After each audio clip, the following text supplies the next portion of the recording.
anything about it. Center right game, yeah.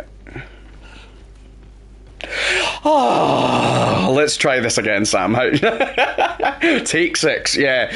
Yeah, I will. I'm going to say this to anyone watching right now, or if you jump on and you're watching it back. Space Marine 2 is having just a few little issues on PlayStation 5. It is still my game of the year, 100%. I am loving everything about this, but server issues, a bit of a pain in the ass. So we are having that. So if we drop at any time through this, we will get you back as soon as we can.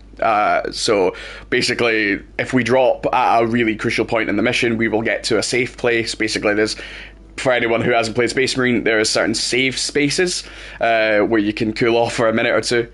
Yeah, you know, anytime like a door shuts and you have to interact on the other side, that is actually a safe place where it's like, hey, if you need to take a pee break, then now's the time to do it. So yeah, if we drop at any point, then Sam and I will get to one of those places.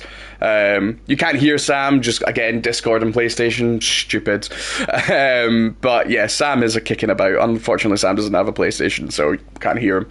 But, which is why, if you've looked, I do have a little campaign going. I am saving up for a lovely PC, even though I will still be streaming on PlayStation. That will just allow me to do everything smoother, cleaner, and have things like you can hear Sam, and we can use stupid Space Marine voiceovers and stuff like that. So yeah, all these little things. But yeah, Sam, just before we kick off, I know we're in the mission, but you know, we're not. This is a bot, so he's not going to complain.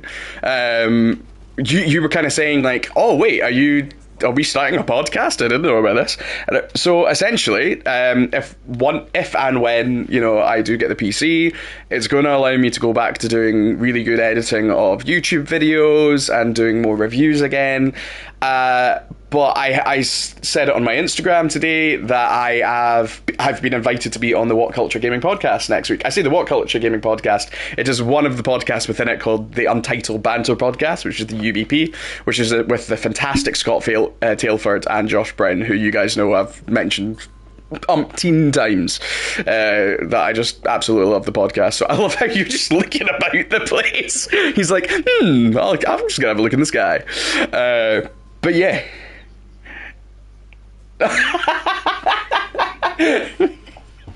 I like it, yeah. Sam's saying I've never seen myself in fourth person, so yeah, there's got to be a first for everything. But yeah, so again, if we drop at any time, Sam and I will just make sure we get to one of those spots and we'll get back online as quick as we can. Right, let's do this. This is the first operation 1 of 6. We're going to be doing them on the hardest difficulty, and let's just smash it. I am going to hate going on my YouTube after this and having to delete all the videos that didn't work. There'll be like 3 2-minute videos of me going, hey, this is what we're doing today, and then breaks. Oh, that las fusel. Oh, we got a zone throw up straight away. Yeah, we do. Just the right. Fantastic. Yeah, that sniper at this level is just unbelievable. 2 shots on things like a zone throw up is just it's a thing of beauty. So I'm playing as the Assault class, which means I get to use a nice big Warhammer, and I get to fly in the sky. So yeah, the game has a fantastic campaign, and what's really, really cool about it is you play as who used to be Captain Titus. He is now Lieutenant Titus. He's had a slight demotion. But yeah, after some heresy, well, claimed heresy. But yeah, he also has his. He gets given, what is it, six guys, basically to be his side squads, and you go off and you do these little side missions that while you're playing the campaign, you can hear Titus speaking about them, saying like, hey guys, you have to do this, and this is us actually playing it. So you can play the campaign multiplayer, but then you can go off and play these lovely PvE operations, which I think are better than the campaign, if I'm honest. I think they're the better missions. I think the campaign does like obviously better storytelling. These are very much like Helldivers, get through the mission, do the thing kind of. But you know, we'll hear Titus randomly give us directions as we're going through this. Oh, actually, do you know what I'm going to do very quickly? I'm going to put subtitles on for everyone at home, because I've turned the subtitles off because I keep getting, obviously it's the same kind of chat that's coming through every time, but I will put that on for those at home, because there was some absolutely brilliant voice performances in this. My personal favourite is Adam McNamara. I always say his name wrong. Oh, here's our boy. Hey, no, it's alright. We keep. There, he's up there.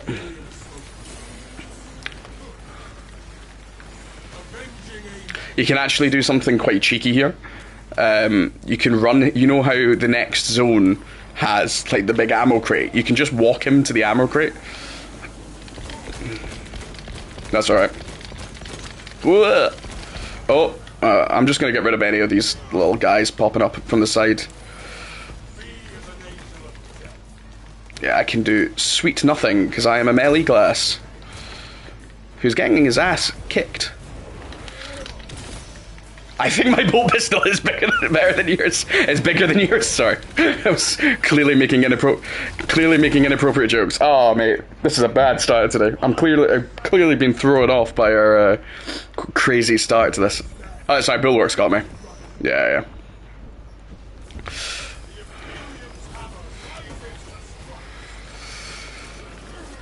Yeah, I am. Oh yeah, I hate these little. So why did it give us 2 melee classes? Don't need another Bulwark on this.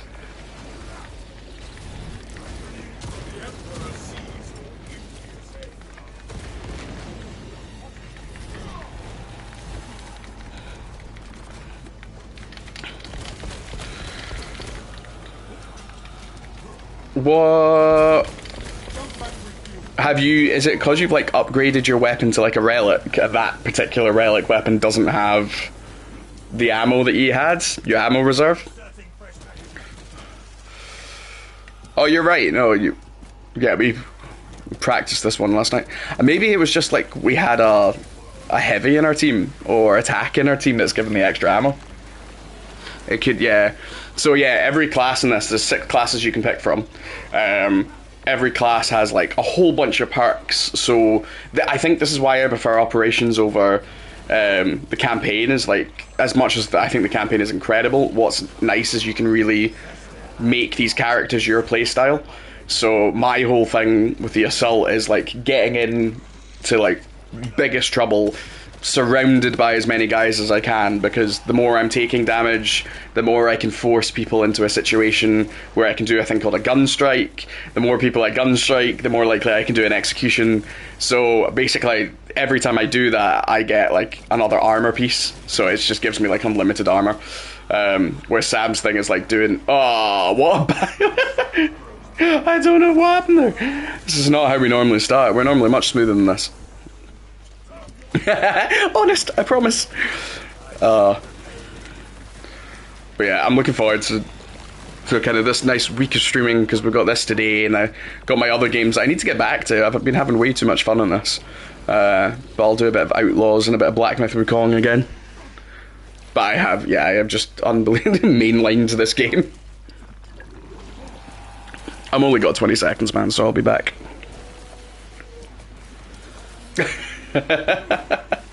Knife time. Oh, that is a cool. I like that little charge shot you get on that knife. That's cool. I like the little Obi-Wan Kenobi standoff pose. Right, here we go. I'm back. I've got my bolt pistol. Yeah, these are the worst enemies for me, the best enemies for Sam. Because Sam just... What? My character got stuck in a... like, just stuck in a wall? Let's see if I can jump out of it. Yeah, there we go. I wish that jump attack allowed me to hit things in the sky. There needs to be some way to balance these fights for Assault. I mean, yeah, the whole point is you're meant to have a team that can handle any situation. Yeah, there we go. Oh, that was a painful couple of minutes. That's normally one of the cleanest sections for us. So yeah, bosses like this, so you've got like the Neurothrope, you've got Carnifex and stuff, they can randomly appear in like one of 4 places every time you play a mission on a harder difficulty. So you'll just randomly get jumped by one of the big 2 bosses, which is a nice touch. I like it because I think this is what I enjoy. Is depending which class, or kind of not even just class, the team that you've got, you're getting a totally different feel in an operation. Personally, I think they feel varied enough. Oh yeah. I think I forced you into the next section. I'm so glad that's the case. That it's like, if you do move to a new section, even that 2-minute timer just comes back. Yeah. Definitely good when we've got a sniper. We want that full ammo. Right. Whoa, smashed. Oh, I just have so much fun with this hammer. Du, du, du, du, du.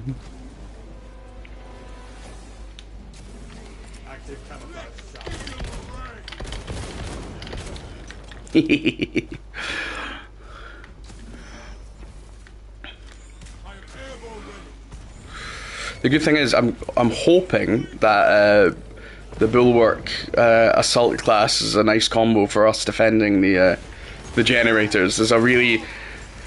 This first mission is really quite comfortable to get through, but then you have this horrible area that has like an instant fail state if you muck it up. So it is a pain. Woohoo! Yeah, the damage and armor boost from the Bulwark's lovely. If the AI actually stays next to me, it's fantastic.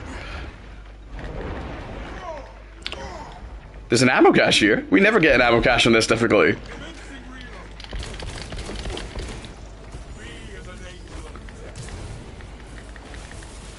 Oh, yes.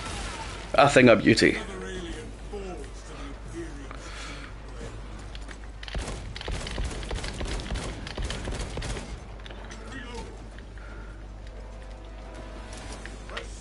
Oh, having the ammo cache there is just perfect. It's there in every difficulty until you get to substantial and ruthless. There's a chance it'll be there.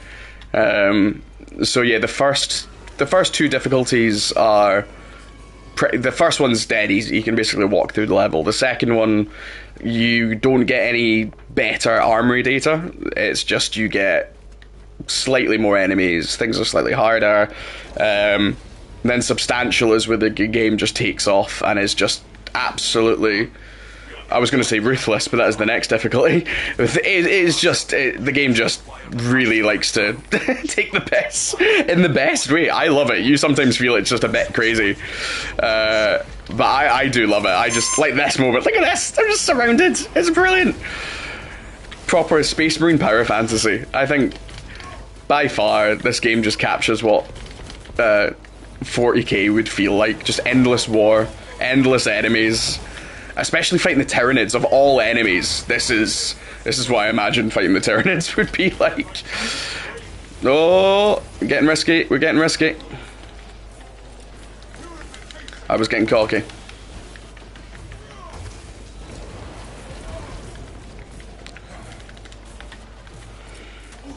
Yeah, the lack of range support the assault has, the lack of range defense, is just shocking. Those bio cannons just tear through me.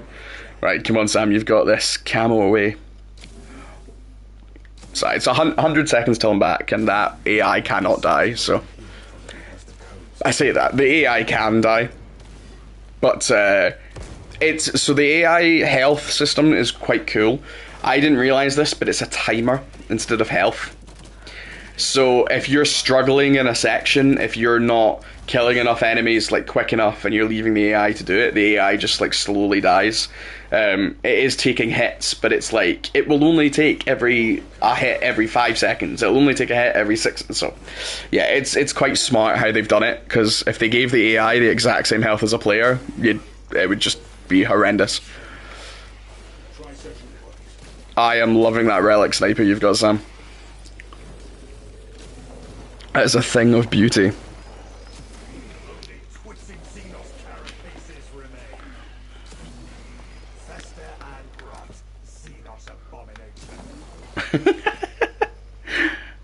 40 seconds and I'm back in the room. And you're back in the room. See if you can get that.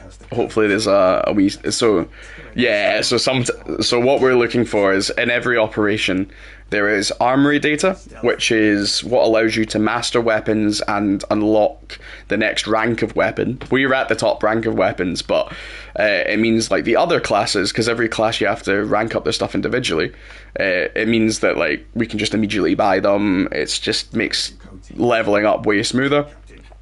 You get 1 armory data from killing a boss, so we've just killed a boss. Again, they're randomly spawned, but there will always be one of them. Like I say, random spawned, but there'll always be one. If you manage to kill it, you'll get that bonus armory data, and you'll get armory data if you find one. So we've got one from the boss, but we need to find the other one. It's not as random as it looks. There is, like, certain spawn points. And I think we've kind of done the operations enough to know the spawn points. And the other thing that I said was a Guardian Relic. So a Guardian Relic is essentially a bonus life. It means that you can choose to hey, there's a Lictor on us. They're like the stealth class. Yeah, so if you... I'm going to have to shut up at times because I forget how hard this difficulty is. Especially when you get an extremis enemy like a Lictor. But yeah, you can find something called the Guardian Relic, which gives you an extra life, which either you can choose just to immediately stand up, or if you get a mortal wound. So you'll see right now in the top left corner, I have on my health bar this little, almost like the twisted snake, medical symbol. That basically means I have a life. So if I get downed, my team have... There we go, talking of a Guardian Relics, I've just found it. Yeah, and again, like I say, that wasn't me just, like, randomly searching a corner. There is some specific spawn points, and when you get to know them, like I say, they won't always be there, but it'll be one of 4 places. So, yeah, you can find a Guardian Relic. It allows me to immediately stand up or get a life. Now, if I die and I don't have that twisted flax, let's call it twisted flax, because it does look like that. Is it twisted flax? That is it's a, what's it called? It's a hieroglyphic. It's called twisted flax, I think it is. Yeah, you're right, it is more Celtic. It does look like a Celtic knot, which kind of works, especially playing as a space wolf. It definitely works. So yeah, Celtic knot. Let's call it a Celtic knot. Yeah, if I don't have the Celtic knot, if I go down, even if Sam saves me or another player saves me, it'll become a skull. Now, if you die, as you've seen, if I die when there's a skull in the top left corner, then what happens is, on every other difficulty, you have to have a minute cooldown. On Ruthless difficulty, as you've seen, it's a 2-minute cooldown, which, going from 3 players down to 2 with this amount of enemies is horrific. It's utterly horrific. And there's nothing you can do about it, except move on to the next section. As you saw, I forced Sam to spawn in. So if you go into the next section, it will allow you to immediately spawn in, so you're not just standing in like one of those safe zones that we mentioned at the start. You're not just stuck standing there for 2 minutes. That's what happened when the game released in early access, that you had to just stand about and wait for the person to spawn. There was an update that now you can force spawn people in, and you have to get to one of those safe zones. Which is cool. Like I say, it just stops you having to wait around. Basically, the way to think about it is if you die enough, it's almost like a debuff, I guess, or like a bad situation to be in, essentially, to make the fight harder. Whereas, you move to the next section, there's not going to be a spawn until you start fighting enemies. So this is one of these safe zones we were talking about. So almost every safe zone has one of these drop pods. This lets you pick one of your loadouts. So you can see I have a loadout with a Thunder Hammer, a Chainsword, and a Power Fist.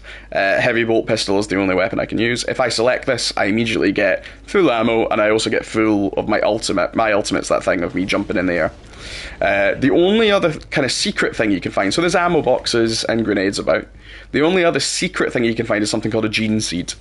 So, without going into lore too much, a gene seed is essentially the Primarch. Primarchs are like the original Space Marines, the sons of the Emperor.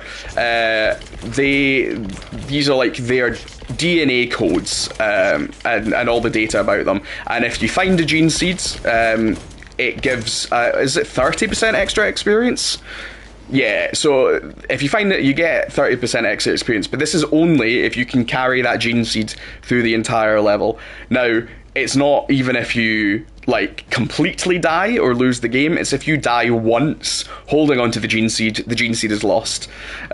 So it's a big risk reward. And the other thing, as soon as you pick up the gene seed, you get a massive enemy wave that includes Majoris enemies and at least that's the horrible bit, at least one Extremis enemies. So you've seen us fight, or Extremis, you've seen us fight one, which is a Lictor. They're the type of class that goes invisible. They're probably the worst one that pops up. You've got a Zornthorpe, which is those flying things that you saw, which are an absolute pain in the ass as well. For me, for Sam, he just shoots them twice. It's hysterical as a sniper. And the other one you can get is a Ravener. So Ravener, Lictors for me, really easy because I just smash them with a hammer and they get stun blocked. Lictors for Sam, horrible. Ravener kind of horrible in the middle because they're a very fast class, but they can also burrow underground and escape constantly, which is really frustrating. When they get down, I think it's about half health, they start leaving very alien Ridley Scott's alien like spicy blood, which is incredibly frustrating. So yeah, they're kind of a pain for everyone. They're kind of too fast for melee classes, and I think maybe Vanguard's the best class against them. The Vanguard has a hook shot, which not only stuns the enemy, takes you to them immediately. So it's a really good one. So this is the thing, when you've played these operations enough, you know where the spawns are. So if at least 2 people are standing in there, a big thing's going to drop and spawn there. And if we're all up here, it's going to spawn up here. So there is some things that aren't variables. You'll see a wee part coming up shortly. Which is where we have to defend, not a bridge, that's the other one, but we have to defend a Acadian outpost. And by the way, if I say something like lore-wise, like, what on earth's Acadian? And you're not a Warhammer fan, just ask and I will tell you. I am definitely not the best loresman, but I have enough ADHD to be obsessed about it. So, Sam giggling away there. Yeah, I like the lore, but I will get things wrong. There's definitely some things I do not know. I've not read all the books and all that kind of stuff, but I've been a Warhammersman for quite some time. So Acadians, there's a bit coming up where you have to defend Acadian outpost. What's cool is where they come from, where they spawn in, the amount of spawns, all of that is variable. Actually, the very end of this mission is a great example, is where they spawn is variable, and again, what spawns is variable. So sometimes you can do bits like that first section where I died twice and Sam ran out of ammo. Like, there's times where nothing spawns there, and we're absolutely fine, and it's just a walk in the park. There's times like this where this machine that we're trying to fix, basically. Well, we're trying to get a bomb. There's bits where this crane will break 4 times. These generators will have to be defended 3 times. Sometimes it only needs 1 time. Sometimes the crane breaks and we've got to restart the crane. All of that is completely random. People have tried to work out if it's random or it depends how well you've done. I don't think anyone's quite worked out exactly what the prerequisites are to cause these things to happen. But yeah, so it keeps kind of variation in the mission. It's not huge variations. It's not like you're going on a completely deviated path. It's not like you're fighting a completely different boss. You know it's going to be one of 3 bosses. But it doesn't, in my opinion, I don't know what Sam thinks, but in my opinion, it makes them varied enough that I could happily play this exact operation 4 times in a row with 4 different classes. Alright, okay, Sam's agreeing with me. With 4 different classes, even the same class, to be honest. Oh yeah, here's a great example of Sam just destroying an Extremis. That's amazing. it's like, honestly, though, Zoanthropes for me are just if they sometimes they have a brother that like they go back and forth. One will armor the other. And you get like a bit of health off one, and then it swaps, and he'll start armoring him, and it's horrific. As a class that does F all range damage, I can basically stun someone with a pistol. That's kind of all I can do. Yeah, so there we go. We had 2 defense, and then the crane broke. We might get a 3rd defense, or the game will just go, yeah, cool, you've done it. So yeah, there's some nice variables, but I think the game varies itself enough that even though right now there's only 6 PvE missions, they are exciting. Again, like I say, varied enough. The situations differ. You know, if, for example, if I go down here and Sam's got to suddenly fight a big horde, then that's going to be awful. But then there might be times where Sam dies, and then I'm going to have to be jumping around the place like crazy because I've got to get all the ranged guys away. The situation is so dependent on how players are handling the situation, which I love. So yeah. There we go. So there we go. So that time we only had 2 defend points and the crane broke. Sam and I have had times where it's 4 defend points and the crane breaks twice. So that's the worst situation. The worst you can get is 6 situations, 4 defense and 2 crane breaks. So again, this is one of these safe points. This one doesn't have. So there's an extremis spawn. We don't have to kill these enemies if there's a safe spawn. Once Sam's got his ammo, I have a feeling he's just going to make a run for it. Yeah, so some people say it's heretical not to kill everything, but unfortunately, if something gets into the safe point, we have to deal with it. Oh yeah, Sam's got a really... So there's 2 classes that have this really cool mechanic called Cheat Death, where it's a 3-minute cooldown, am I right? Yeah, so it's a 3-minute cooldown. There you go, there's that acid blood that we hate. It's a 3-minute cooldown, and basically if Sam goes down, it doesn't count as a death, and it doesn't even take him down to the lower... It literally just doesn't count as a death. So that's why Sam's survivability is amazing. And the good thing is it goes to the 2 classes that have the worst armor, the worst, in my opinion, the worst... well, maybe not the Vanguard, but maybe... Yeah, oh, right, okay, so yeah, a lot less survivability, yeah. Vanguard only has 2 armor as well, where everyone else, you can see those white pips at the top for me. I get 3 armor, I can go up to 4, and that's the same for Heavy and the Tactical Marine. So, yeah, the 2 classes with the worst survivability arguably have the best survivability, which is why they are the 2 most popular classes. The Assault class that I'm playing as is probably one of the most... Marmite of classes, because it's not very good at range, it's insane in melee, but you have to be really good at parrying. So I'm going to show you what that looks like if Sam doesn't kill this thing. So you'll see, you have to get these situations where when you're surrounded by enemies, oh god, just attack me. You have to be constantly doing executes. You have to be constantly parrying everything. And when you're surrounded by 30 Minoris Hormagaunts, and there's going to be a situation that's going to happen by the end of this mission where you've got 7 warriors attacking you, 2 of them with whips. You have to know their move sets. It suddenly becomes Dark Souls. You have to know their move sets. You have to know when to parry, your timing on everything. So a class that relies so heavily on that, it's understandable why people aren't so big on it. The Bulwark, which is the other big melee class that we have with us, they are a support class. They don't do as much damage, but their survivability, they have the best survivability. They have a shield that, as they run, is just up. They don't even have to press a button for it, and basically can't take range damage. Yeah, there we go. So this is our little boy, our little Servitor.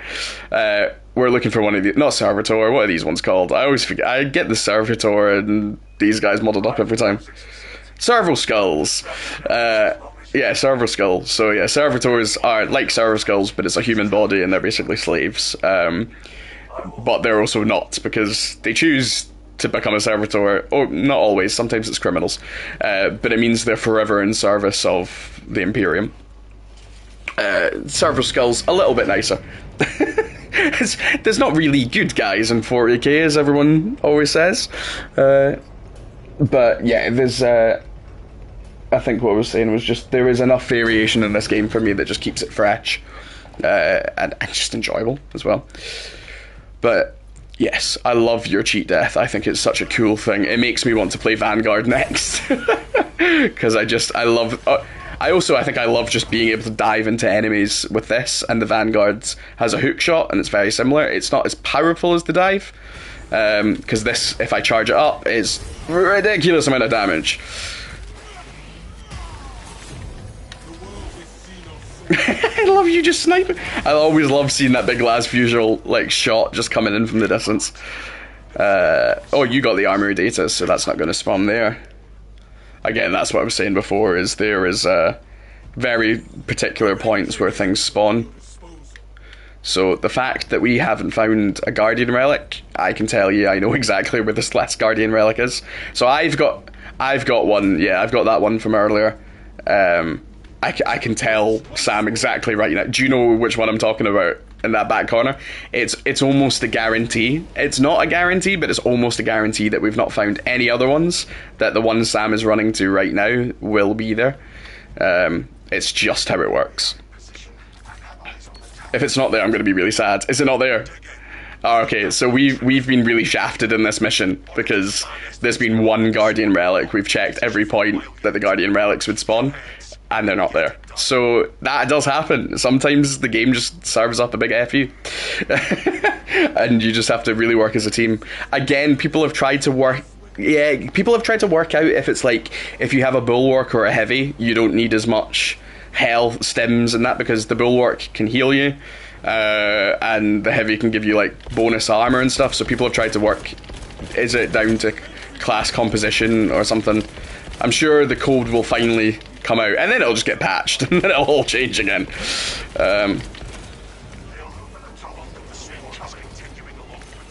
So there's a great example. Gunstrike allows me to take them into an execute, because I have a perk that Gunstrikes do, I think it's 20 or 30% extra damage for the whole team, which is incredibly useful because it almost always forces them into a state where they have to, they can be executed. So yeah, I have to make sure I'm not missing any of them. Now, there is a cheeky thing, is you'll see sometimes that flashes blue when the warrior does a big attack. It doesn't always. So I have to be really watching them. It only does it if you're going to get a perfect parry. It doesn't happen if they're doing like a weak attack.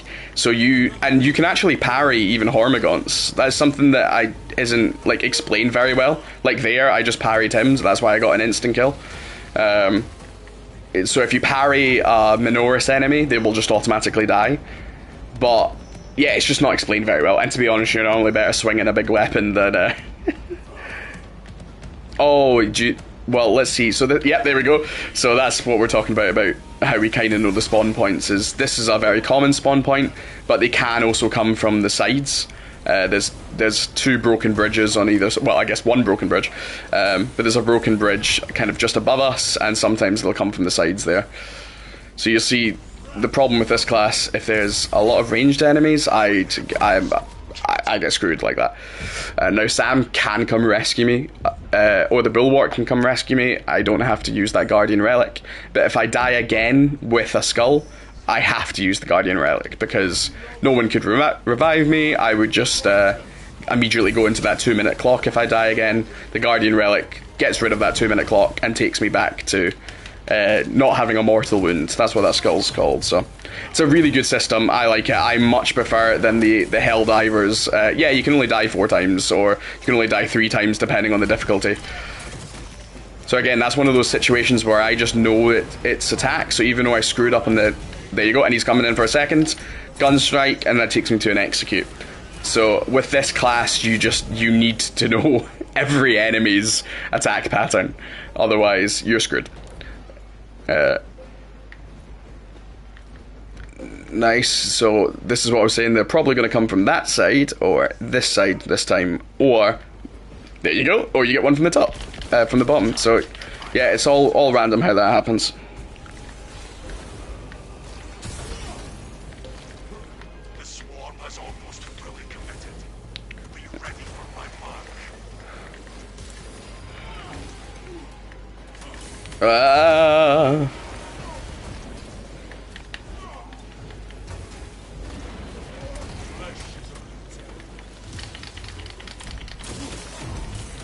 Yeah, the only... Yeah, so there you go. I have to use that this time.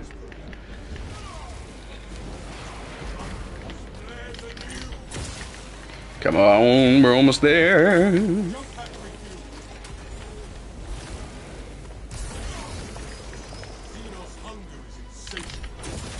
Oh, that Gunstrike animation never gets old.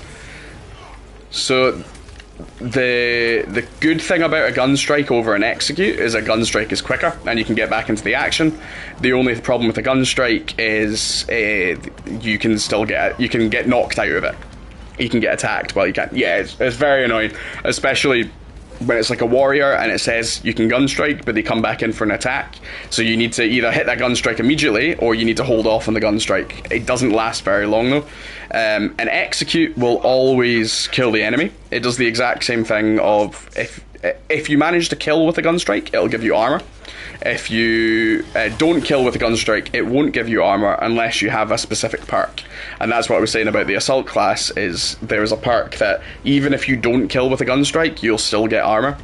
So for my class, doing Gunstrikes is actually... Wait, did we just have a Lictor spawn? Okay. Sorry, we can actually escape now anyway. I'm going to get picked up in a second, but don't want to die to a Lictor right at the end. He's with me. If you can cover him. There we go. Beautiful strike. My favourite animation. It's the one when it goes invisible and you grab its claw. I've never had that. That's horrible. I've had twin Zorathropes. I always forget. Zorathrope is one. Neurothrope is the boss. Xenothrope is the pair. Or is it the other way? Xenothrope's the big one, Neurothrope's the pair, Xenothrope is whatever. It's one of the other. There's either the big bad one, the slightly less bad one, and the pair. So, and they've got different names. I always forget. Oh, that was clean actually, man. That was pretty good. I mean, we had some rocky moments. Oh yeah, that was a very strange couple of moments, but I'm not complaining. Oh, that's my phone going, take your medication. I've taken it. I just took it earlier than usual. Honestly, I think that pairing that we have is insane. That's it, man. That is it. What was I wanting to check there? Oh, yeah. Oh, I haven't had a look yet. Let's have a look. What we got? So I've got the most kills with 400. Oh, I've got one more kill than you. That Lictor. We would have traded that. I got special kills. So special kills are things like Lictors. So I got 2 Lictors, 2 Raveners. You got all the Xenothropes, Zorathropes, whatever. Melee damage, I'd be worried if I didn't get max out on that. My camera's in the way, so I can't see the rest. But you will... Sam got 26,000 range damage, so you can see the sniper is very much goated in that situation. Item pickups is a really silly one, because it is literally just like you can actually cheat it as well as you can just press. You can go to a grenade and just keep pressing it. Yeah, you can just keep swapping your grenades, but. I mean, obviously it's a fun little bit of competition of that, but the actual benefit of that is whatever you are the highest in, you get an extra 10% experience. I don't really need the extra 10% experience because I'm maxed out. Oh, right, Sam, I don't know if you can see my my screen right now. Do I go for the sash, which has got a little bit of a Scottish vibe, suiting my my Space Wolves, or do I go for the kind of ropes? The Legionnaire ropes. Don't. Oh, Sam irks me. I've been irked. Sam keeps calling. Oh, the purge. Not the purge tokens. See, what makes it worse for me is my aphasia kicks in, and I can't tell you what they're actually called. Oh my god, purity seals. Oh my god, I was actually going to start panicking there. The loresman in me was going to cry slightly. But yeah, the purity seal, which is that stamp, it basically, for anyone that doesn't know, it has a prayer on it. So purity seals stop, well, is the idea is that they will stop chaos from overtaking things. So you'll see them on weapons, you'll see them on bits of armor and stuff. Yeah, I think I like the sash because I have enough gold on me as it is. I get the extra, as Sam calls them, receipts.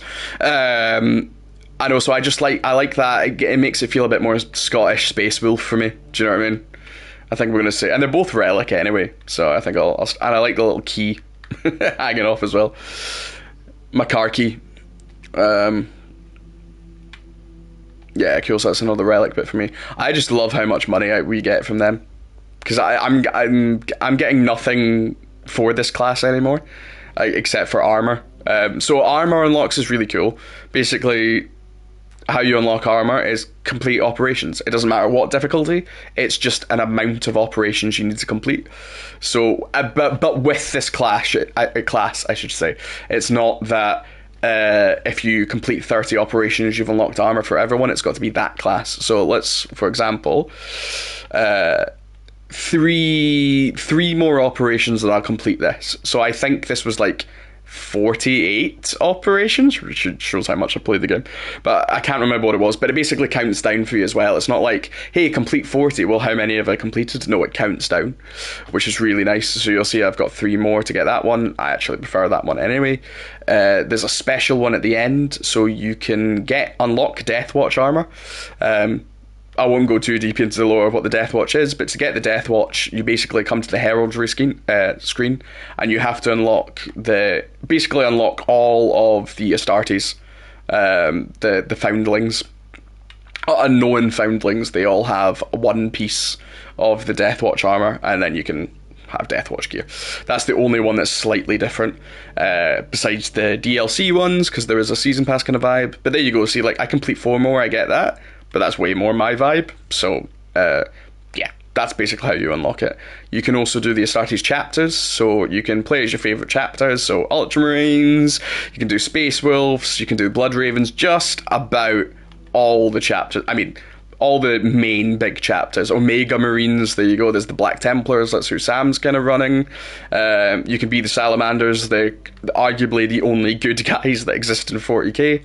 So you can do whatever. There's even DLC ones that came. There's more coming. I've always been a Space Wolf fan, but weirdly, I love Space Wolves. I love everything about Space Wolves, but I hate the colour scheme. I love that they're space Vikings, or space furries as people call them. I love everything about them, but I hate the colour scheme. So I tried kind of a different one. I tried black, and then I was looking at Horus Heresy, because that's just a big, huge thing in the lore, but it's also a kind of sub-game of Warhammer 40k. And the Space Wolves then, instead of yellow with black wolf, it's this kind of off-grey with a red wolf, and I was like, that is way more my vibe. So I'm kind of doing a Horus Heresy Space Wolf, and this is the colour scheme, but I also paint my miniatures in anyway. So there we go. So yeah, that's kind of all the customization you get. There is different PvP customization as well. Right now, you can't really customize the Chaos. If you're playing as the Chaos Marines, you can pick between 6 of kind of some of the big ones. So you get like the World Eaters, you get Plague Marines and stuff. The only ones you don't get is Thousand Suns. I'm not saying the only one. One of the big ones you don't get is Thousand Suns. That's because they're, spoiler alert, the big bad in this game. So I'm hoping they come eventually, because they're my favourite one. So I can't show you that without going on to PvP, and I don't want to crash the game again, because for whatever reason, this is completely like a bit of a public service announcement. There is server issues on PlayStation 5 right now. There's server issues across the board. PlayStation 5 seems to be the biggest culprit. I don't know if the devs know why. I don't know if anyone knows why right now. I don't know if Sam agrees, I think they've done really well at supporting this game so far. There's a really good roadmap coming, and they seem to be sticking to that really, really well. So I kind of trust them that they're going to fix it. But right now, that's why we had 4 attempts just to start the stream tonight. And it could just happen, like, sometimes when you finish a level, you get to that screen where you're sitting in the Thunderhawk again, and it just crashes. Or it doesn't even crash, you're just stuck in a loading screen. That's the worst one. You're just stuck in loading screens. The good thing is, like, the server updates quick enough that, yes, okay, you've not got past that loading screen. I've personally never lost any progress, which is fine. Like, I've always got extra stuff. I've never lost my stuff that I earned from a mission, but it's frustrating, and especially when I'm trying to stream it, because I'm not using a PC and I'm streaming straight from PlayStation. As soon as I go off a game or stop a game, I lose you guys, which is really frustrating. Whereas if I had my PC, then it doesn't matter if I come out the game or whatever, then I don't lose that. So it's a frustration streaming from PlayStation. How you doing this, Samo? Are we jumping back into the next one, or are you just having a look at some perks? Have a look. So yeah, this is the perk trees. It's not the most intuitive design. Basically, you can pick one from each column to kind of build your class. Most classes have a choice of 3 weapons, and you'll find that each perk kind of relates, the core kind of perks relate to one of them. The team perk is a boon that's given to everyone. So the one I've got is I get, oh my god, it's 50% extra gun strike damage. So that goes across the whole board. This one's extra melee damage against Terminus level enemies. That's something I would stick on if we were doing a Vanguard, Bulwark, Assault team. But to be honest, I would still be sticking this on because proven efficiency is just way better. Squad cohesion, all squad members recharge 10% faster. It's really good. Basically, you unlock it from left to right, top to bottom. So it goes and then you end on this final one over here. You don't have to buy them all, which is really good. I would just say buy them as you unlock them across the top, and then just get picky after that. This is definitely a build that's kind of doing the circuit with Assault, because it doesn't make you invincible, as you saw, but it makes you pretty powerful. And the one Sam's rocking right now is incredible. It's basically the unkillable sniper. They just keep coming back.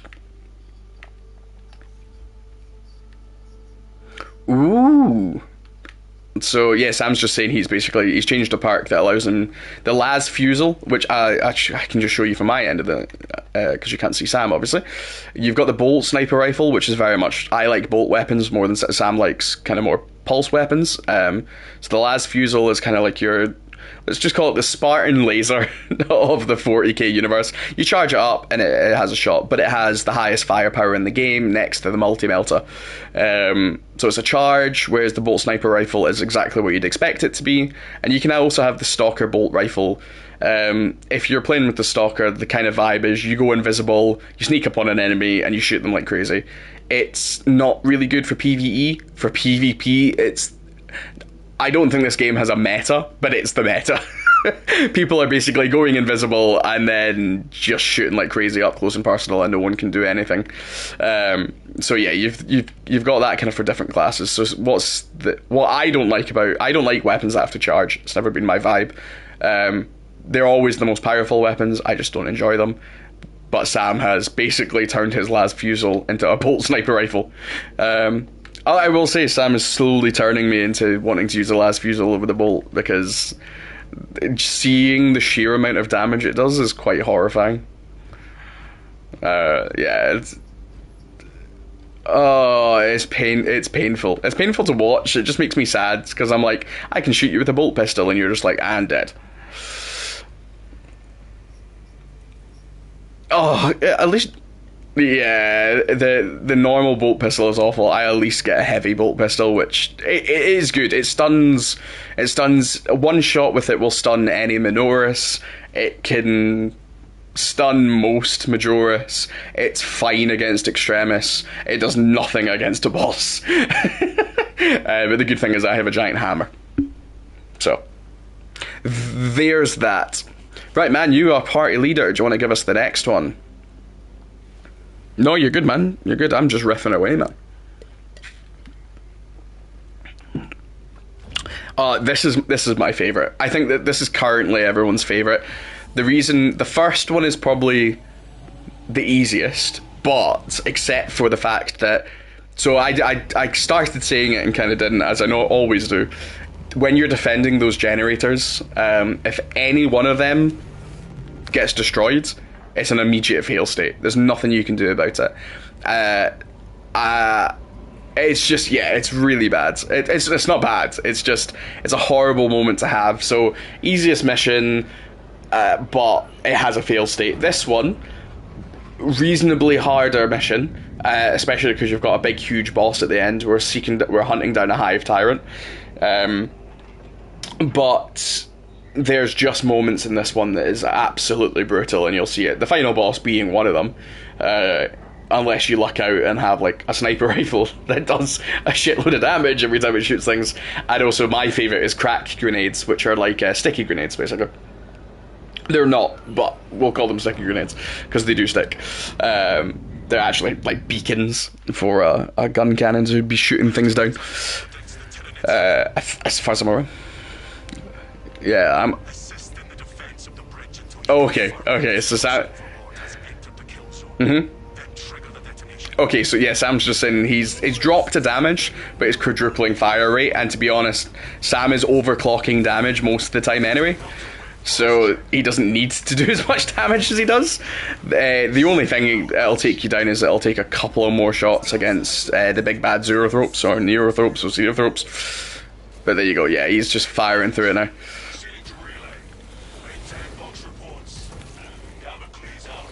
Oh my god, that is terrifying.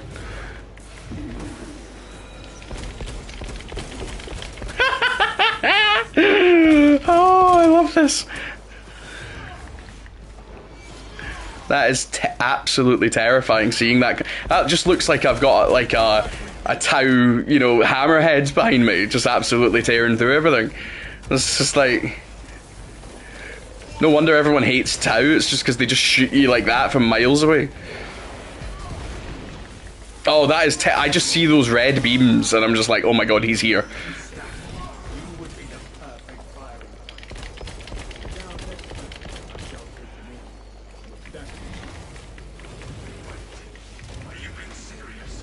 Fantastic. Yeah, that's Sam basically saying, as I was saying there, that extra damage seems irrelevant unless you're fighting a boss. So, which, to be honest, we have a boss in this. Oh, Sam's been kind of smart there. So, yeah, Sam's second loadout is the same gun, but the slower charge, but the higher damage for bosses. So, when we know a boss is popping up, Sam will just make the swap to that. All my loadouts right now are currently like a different weapon per loadout, but that is what a lot of people do, is they have their favourite weapon, and then, as Sam's done, is he has situational. So because Sam needs to be shooting as many things as quick as he can, he's using the quick one. When he goes to the boss, he's going to go for the big bad one, which is really sweet. With melee, you kind of want the one that does the most damage, but the one that's also fencing. So fencing means you have the largest parry window, which, especially with a big heavy weapon like a Warhammer, it makes my Warhammer as fast as a knife. Not its actually attack speed, it makes its parry window as fast as a knife, which is why it can just feel so overpowered, because it's basically, you just parry everything. It's great. But yeah, how's that combo working out for you, Sam? Well, yeah, I was just going to say, that'll be the one problem, is you're going to run out of ammo so much quicker.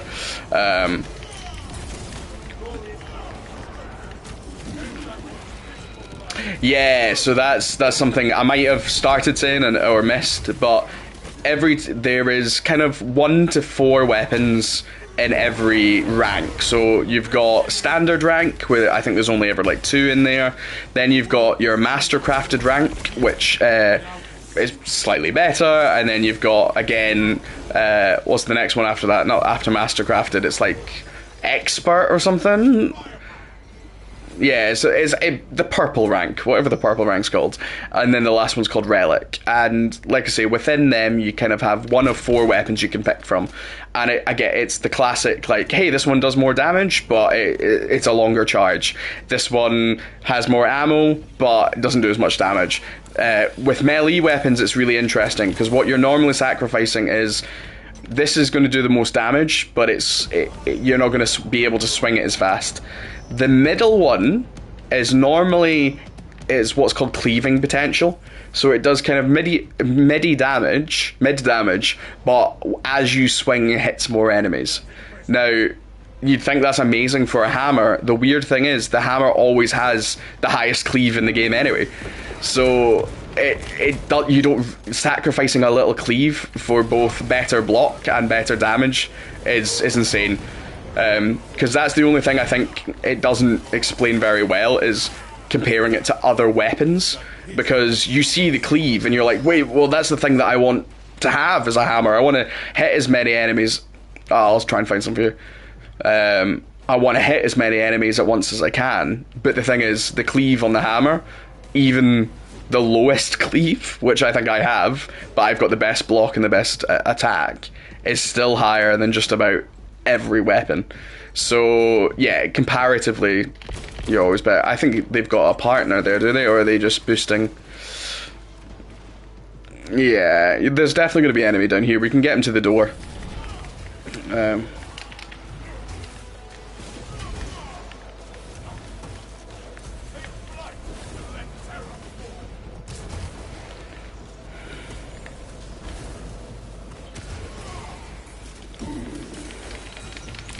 Oh no. Yeah, occasionally you'll see that. Basically, they're calling for reinforcements, so the wave ends up going from a tiny wave to a huge wave, which is not what you want. Come on.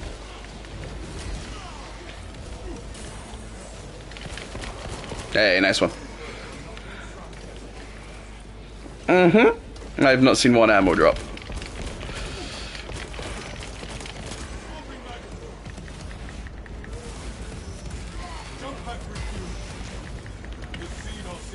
Oh, double execution, that's what we like to see.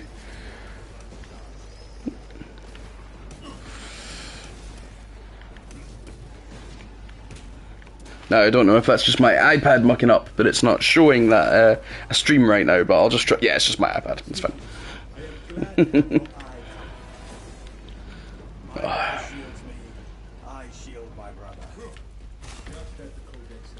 Oh, my bad, I just stole that from you. Oh wait, hold on. No, I'm always going to steal it from you. You've got your unkillable situation going on. Still, oh yeah, I hate that it looks like you've still got enemies kicking around you. But it's because it's through this door. Other side, other side, other side. Did I not say there's going to be a situation where I'm surrounded by like endless amount of warriors?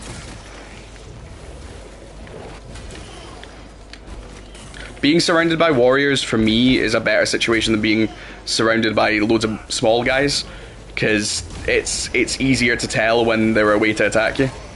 So yeah, this is what I was saying just as we started. This is the bit of the mission that can be really brutal. So essentially, as you saw, we have to get charges on this big pillar. This pillar's underneath the bridge. But every time you put down one of the charges, it spawns a wave. Now, if you've not cleared a wave, then you're going to have an extra wave on top of that. And then what often happens when you're playing with other people that don't know that is everyone goes and put the charges down at the same time. So you end up with 3 waves spawning all at once. So, yes, Sam and I are used to it now that we'll put down one, take out some enemies, put down another, take down some enemies. But that does not happen online a lot.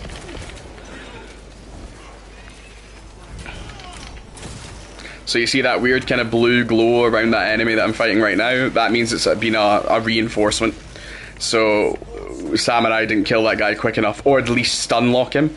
So that's that red skull that you see, and that kind of weird siren-y kind of sound that you that you occasionally hear, which basically means there is an enemy somewhere calling reinforcements. So you want to get rid of that as quick as you can. This is so like the first mission that you saw Sam and I do. This has exactly the same situation where you can have all the way up to 6 charges. We've been quite lucky this time that we only have to plant 2 charges. So Sam's got a charge on him, but he's doing it very good. Oh wait, no, that's annoying. Our bulwark's taking a charge, so I can't just go. I don't have one. No, I don't. Oh, is it me that's not put it down? Oh, okay, I'm the fool.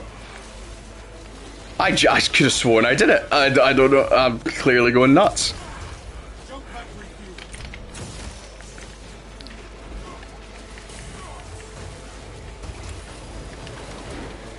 Oh, do you know what? I just realised I scheduled us for to do Space Marine again next week. We haven't done a board game night in so long, just because I've been unwell. Maybe we should get that in instead of double Space Marine. Yeah.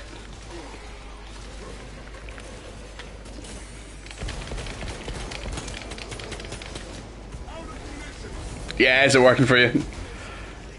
Extra fire rate. Never gonna complain.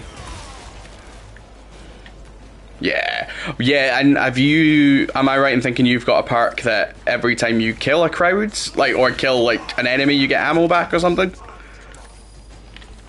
Right, okay, so Sam's got a perk that if Sam kills more than one enemy with a shot, he gets his ammo back. So the fact you've got a faster fire rate and able to shoot through a crowd of enemies, the likelihood is Sam is going to kill more than one enemy every shot.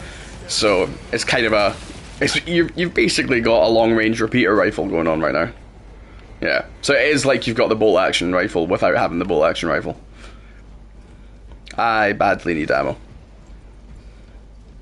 Yeah, I think I just got caught up in the action there. If it's not in that little corner, then it'll be the other elevator just before the Carnifex. The Hive Tyrant. I call it a Carnifex every time. They look far too similar. Yeah, if it's not here, it'll be on the other elevator. Yeah. And then if it's not on that elevator, it's in that, the room to the left or the right, just before the boss. Yeah. Yeah. Again, it always seems to be 4 places for everything. Oh man. Oh, so yeah, talking about the defending point, this is my favourite defence point in the whole game. This, and obviously the bit in the campaign that everyone's sharing. There was an incredible bit in the campaign. I won't spoil the context, but essentially, both the bits. There's 2 bits in the campaign. One of them isn't very gameplay, but is just the biggest badass moment, and the other one is very much gameplay and an even bigger badass moment. And I won't spoil it because it is just cool. All I'm going to say is it involves you and a lot of Marines, and that's it. But it's just so good. It's done so well. I've kind of said I don't think the score of this game is overly memorable, but that doesn't mean it's not epic. It's just not overly memorable. It's not. I think even Helldivers has a more memorable score. But yeah, there's nothing I could sing back to you right now. Put it that way. Can't hum a thing. But that doesn't mean that those moments didn't feel incredible with a big, huge score underneath, and it just needed Riders of Rohan basically playing at that moment. It's just, hey, I've got enough stims that I can get my life back. So there you go. This is one thing I forgot to say. If you manage to get full health at any time while having a death mark, you will get this, or marked for death, whatever it's called. Mortal wound, that's what it's called. There you go, mortal wound healed. So you get your life back. So that sounds easy, considering that no one can heal you.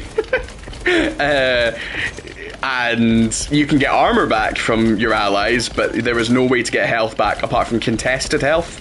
But that's incredibly hard to do, and you would never have full contested health if you've died, if that makes sense. So it's incredibly hard to get those lives back. This is why Sam and I like playing this combo so much, because Sam has every 3 minutes basically a free life, and I am in a situation where I should be up and close and personal and getting damaged a lot and doing my best to survive. So it means that I can just steal all the stim packs and Sam can kick ass. Sam's just the Grim Reaper in this situation.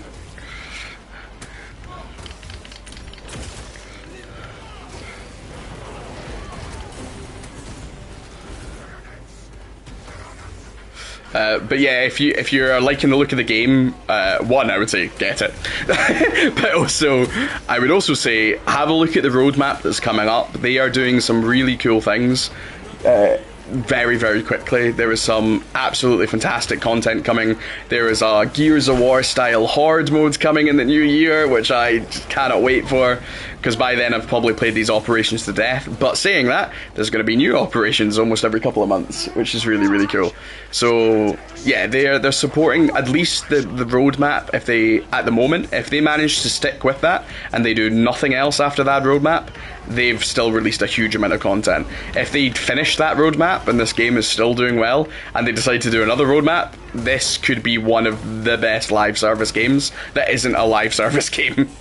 You know, I mean, I'm repeating everything that you and I have kind of said over the last week playing this. This is my game of the year because I'm having so much fun with it. It doesn't even matter if it's not the best game, it's the game I'm having the most fun with. And that's kind of what I was saying Helldivers was. Like, Helldivers to me isn't the best game of the year. Like, maybe the most well-crafted game of the year at the moment for me is Black Myth Wukong. But I adore Black Myth Wukong. It's one of my favourite stories of all time. But I haven't gone back to that game nearly as much as I've gone back to Space Marine since this came out. Like, pretty much since this came out, I've played it most days. Like, I absolutely love this game. So if they manage to keep it going the way it seems to be going at the moment, this could be the best game of 2025. Easily. And the cool thing is they've said they're adding new enemies every season, so seasons are 2 months at the moment. Every season they're adding a new enemy, whether that'll be a whole enemy faction, because they do very much hint that Necrons are some way involved in this. At the end of the story, that's not a spoiler by the way, it's just there's a lot of Necron iconography that you see around the place and old Necron structures. But if anyone knows 40k, that's Necrons are the oldest living race in the entire, well, they're not living, that's the whole thing. The oldest race next to elves, or Eldari as they're now called.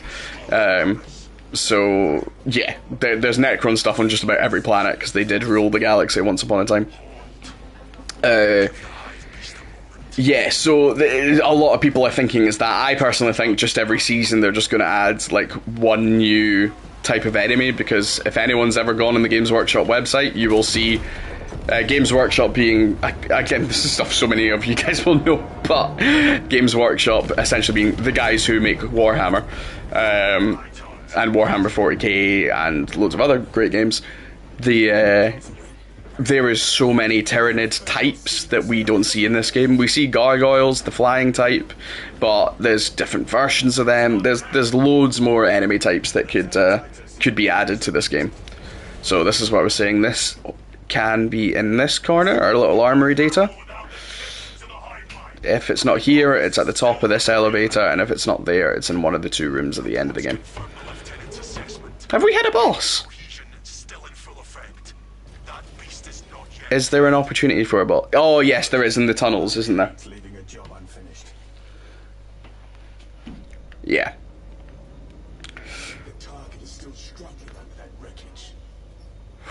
Oh yeah. Ooh. Well, that's it. Is your DPS going to be higher on the sniper? Yeah, I was going a way to say, like, your DPS is higher. You're just going to go through ammo quicker. But then also, if you're killing a bunch of enemies, you're going to get that ammo back anyway. So it's a pretty good trade-off, I think. It's making me reconsider how I use sniper 100%, because I will admit oh, Lictor. So I was saying to Sam last night, yeah, it's not a boss, Extremis, but there is an achievement for shooting down a Lictor before it notices you. So what's really cool about the Lictor is you can see it stalking you on the map. Well, not on the map, like in the actual game. You see that, it goes invisible, and there's this like slight green shimmer on its eyes. If you're looking it up and around the place, you can see it. You do it in the campaign, that you can see it before it attacks you. But if you can do it in an operation, you get an achievement, and it's like such a low percentage on it right now, because I don't think, as much as we've, as a player base, have started working out where things are spawning, Lictors and spotting Lictors ain't something we've worked out how to do very well. Spotting like a Spartan Lictor would be even worse. That would be worse. But yeah, spotting a Lictor is it's a tough one. Even when you know it's there, it's tough enough as it is. There is one way that spotting a Lictor's a lot easier. Is there is a class called the Tactical Marine, and the Tactical Marine has a thing called an Auspex scan. So the Auspex scan basically once, well, again, it depends how you park it out, but once an Auspex scan hits an enemy, it means it gets like a yellow, what's the word I'm looking for? Outline. And anyone that shoots that orange outline is going to get bonus damage. The cool thing it does against a Lictor is if you scan a Lictor, it can't go invisible again. And that's just with the basic Auspex scan, and there's ways to make it even better. So people are trying to work out, do you just have to walk around the map randomly shooting your Auspex scan and hope that you hit a Lictor? So people have achieved the achievement, because there is, as always, you can check the stats on achievements, but whether or not they've sussed out a way or it's just complete luck, I don't know yet. I shouldn't be using these crack grenades. I should just save them for the boss. I'm sure I'll find one again. That's the only one of the very few times you'll see me pull out my pistol is when one of those things are calling for allies. Some ammo here for you. We've still not got a boss. Oh, did I point to it and then accidentally pick it up? I've had a spawn here of our Zoanthorpe guys. Weird. We just didn't get one. Okay. I'm trying to think if there's another opportunity here. I don't think there is. Oh no, you're right. There is one more. This is the tunnel we always forget exists. When you go up, there's another set of tunnels. So there is an opportunity, but it's sorry, I was reaching for my beer when I should be reaching for the codes. Oh man. Oh, getting random notifications on my Twitch. Oh, cool. Twitch has had some cool update. I'll look at it properly quicker later.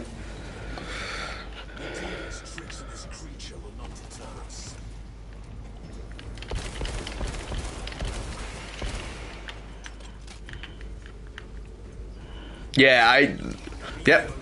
And it doesn't matter how many times I've done this level, and I'll say it every time I do this level. Oh, I forget this bit exists. Weird, we're getting a lot of Extremis, but next to no bosses.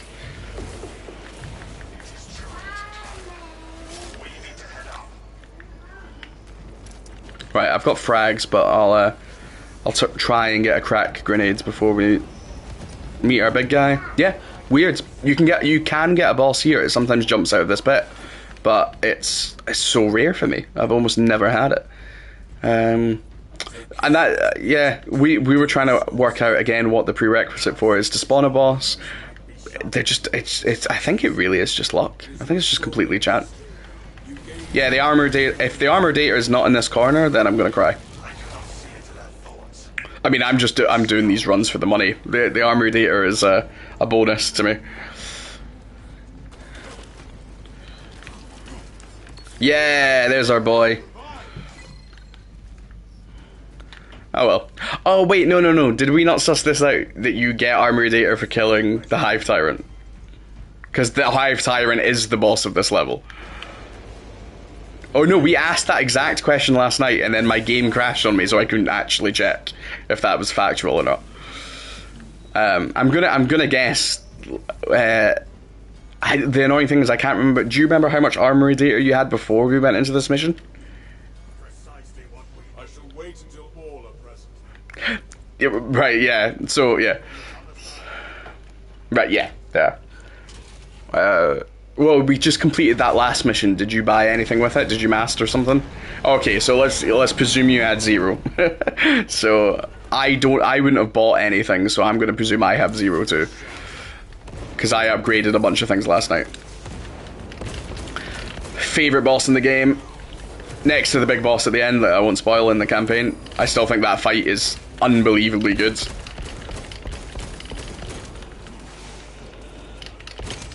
You know, the completion data for that mission is really low.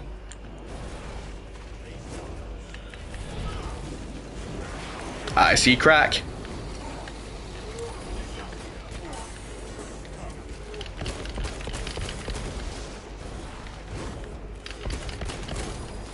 Yeah, it's on the other. Oh, I tried to block that and not dodge it.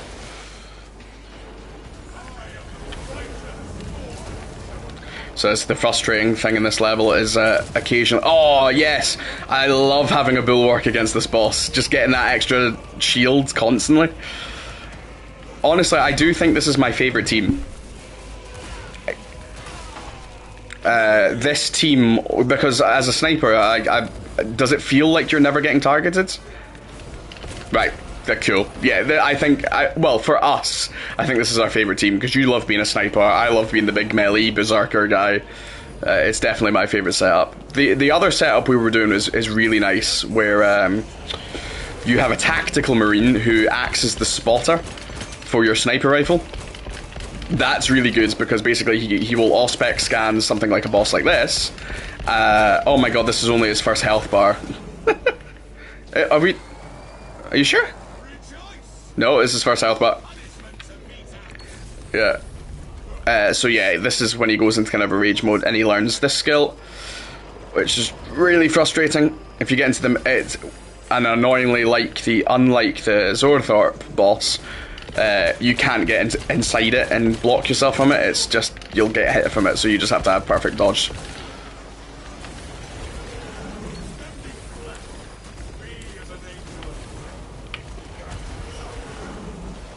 Oh, the concussion blasts.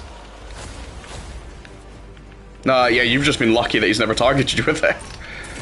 I love that you can parry him. It's the best FU in the game. It's like parrying a Hive Tyrant. You're like, yeah, you think you're big. Yeah, I hate this. I hate this blast when you're close. The best way to block it is to not roll. It's just to tap X instead of double tap X. Because double tapping X takes longer. Oh, I'm almost out of ammo. Right, I need those ranged guys gone. Sorry, if you don't, I'll jump into them. I'm just, occupado.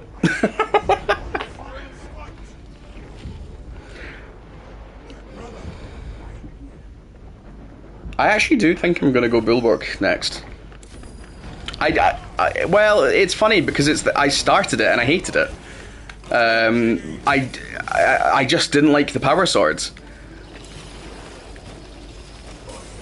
Okay, Power Fist. I'll go Power Fist and see if I like it. I hate the look of the Power Fist. I love the look of the swords. This is why I'm really hoping that they add kind of more Space Wolf specific weapons, like the chain axe or the kind of Wolverine claws. Just the Power Fist to me looks silly. It always has. I've never liked the look of a Power Fist. I mean, it can use the chain swords too. And I do like the chain sword. Yeah, it's got a choice of 3 melee weapons. Yeah, you're stuck. You have to use a. Actually, it's got a really good choice for a melee class. Because yeah, I knew I was going to get hit by that. Sorry, man. You've got him though. You've got him. Yeah, as a melee class, it's nice because you can have basic pistol, plasma pistol, or you can have heavy bolter or plasma pistol, and then you can have Chainsword, Power Fist, or Power Sword. Power Sword looks the coolest. I haven't liked playing with it much, but then I'm coming from having mained this class, having the best melee weapon in the game, to going back to a level 1 Power Sword, and obviously you use the Chainsword throughout the campaign. So, and it's also got arguably the hardest combo set, because it's got a power stance and an unpowered stance. So the unpowered stance you use against Majora's enemies because it's really fast, and the powered stance you use against waves of enemies because it basically has a wave attack, which to me really seems like it's the wrong way around. Oh my god, you were getting all that extra experience. That no damage taken, no incapacitations, teammates revive, rain damage, special kills, and kills. Once again, so close on the kills.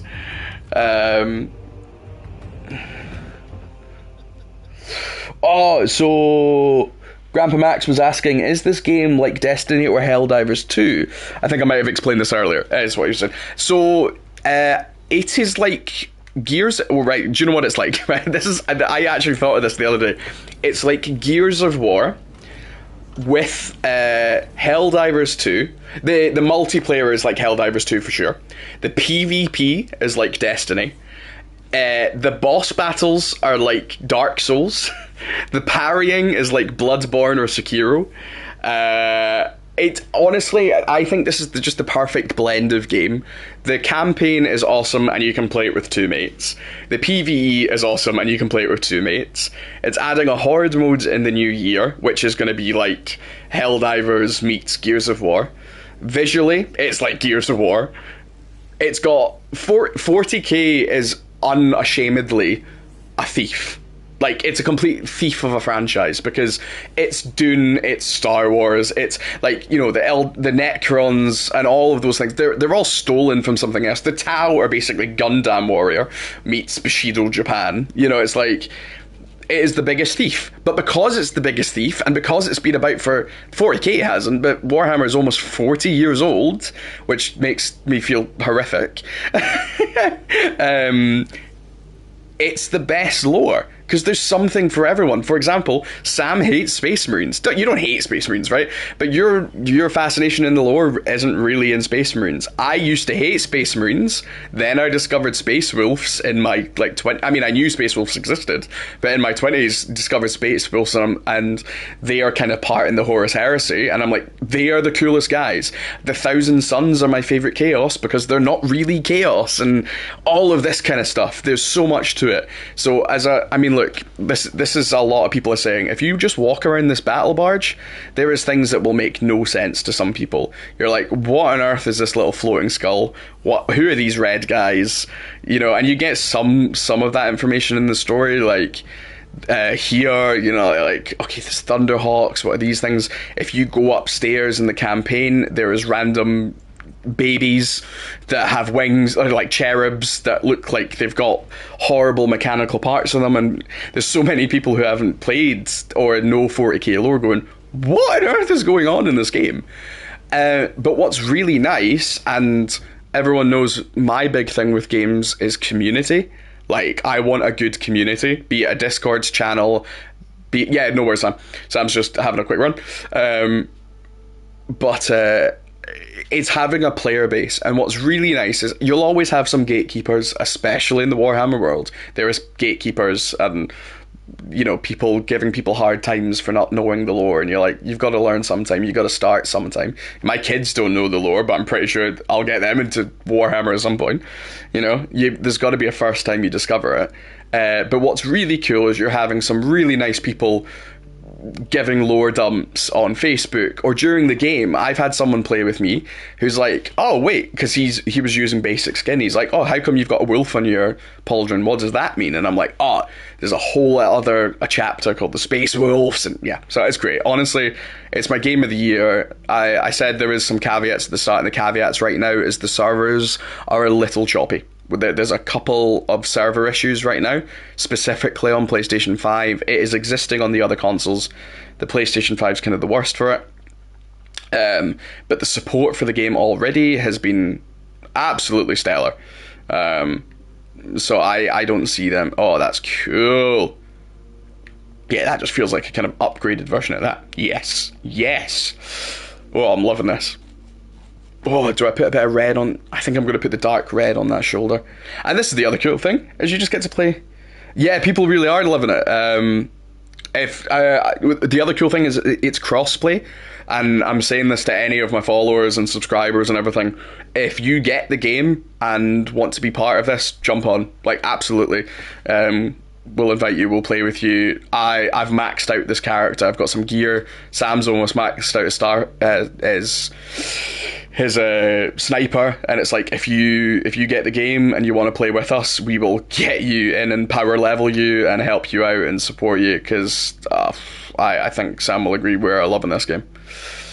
Right, yeah, Sam hates it, thinks it's utter shit. Right, Sam, I need your opinion on this pauldron. So that is, I've just got the final pauldron on this side. Look how beautiful that is. Do I go ropes here, or do I go with this special unlockable chapter pauldron? Or do I go... So there's Tacticus with the ropes, or there's that one with the red. The Tacticus is basically the DLC one, but just with a nicer clip. I like this one.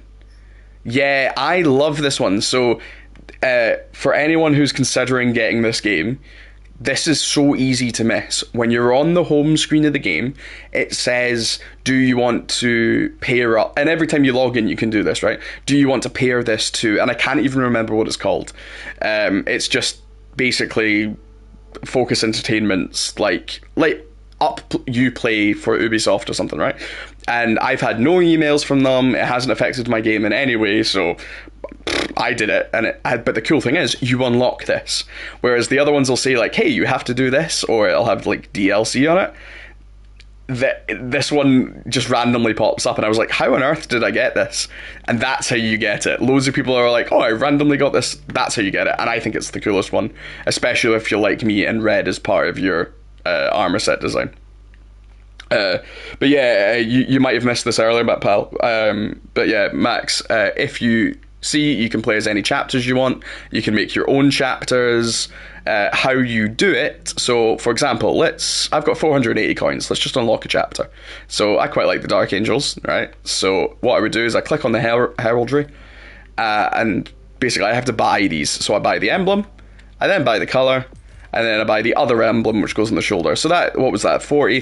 So that, for a chapter, that's costing me just about 110 coins for a chapter. Now, if you have everything in this list, so you'll see buy to unlock, you need all these things. If you have the whole list, it gets added to a full chapter, and you can just hover over them and change chapters, which is really cool. So these are my favourite chapters. I mean, Ultramoon you get initially, Dark Angels, Space Wolves, and the Blood Ravens, right?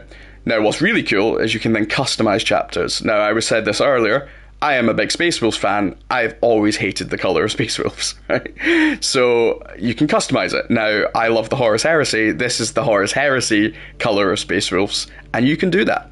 So there isn't an unlockable Horus Heresy chapter, Space Wolf Horus Heresy chapter, but there is the right colours for it. And all the colours are literally pots that you can get from Games Workshop. The other cool thing that they're doing, and I'll show you very quickly, is with every new season of the game, I'm just getting rid of these horrible notifications. The other cool thing that they're doing with every season of the game is they're adding a chapter hero. So if you got the gold edition of the game, if I go in here, not only do you have armor sets, you get a Ultramarine champion. Right now, as you can see, champion skin cannot be customized. This is a champion from the game. They're normally named from the lore. They're like a named character or something. So in the next season, we are getting a Dark Angels champion, and I think it's going to go for... They've not confirmed it, but from the images, it looks like it's going to be the Bulwark class. So they're going to add a champion to the game. They're going to add skins from different chapters, or like unlockable armor pieces. So as much as I'm a Space Wolf fan, I can't really make my guy look like a Space Wolf because I don't have any wolf capes or anything. But this is what I was saying earlier, is that if the game's supported well, the plan is that they are going to add armor pieces from different chapters that I can, not look like half Space Wolf, half Roman soldier, because the Ultramarines are basically Romans. Because if I show you the tack in particular, their relic armor looks like this. The Relic Secundus, so you can tell it's very much riffing on that Roman Emperor, Roman Legionnaire kind of thing, and that's what the Ultramarines are. So I've done my best to make my things look like Space Wolves with the colour and obviously the pauldrons, but and there's definitely armour pieces that I avoid because I just don't like them. But it's just not my vibe, really. That's why I've gone for the Eagles instead of the classic Ultramarine wings, because the Eagles kind of make me think of Hununumunin.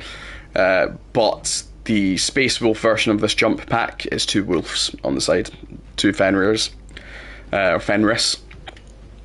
So yeah, it's cool, and if they continue to support the game, it's going to be great. I like that all the armor is unlockable through just playing the game instead of classic microtransactions.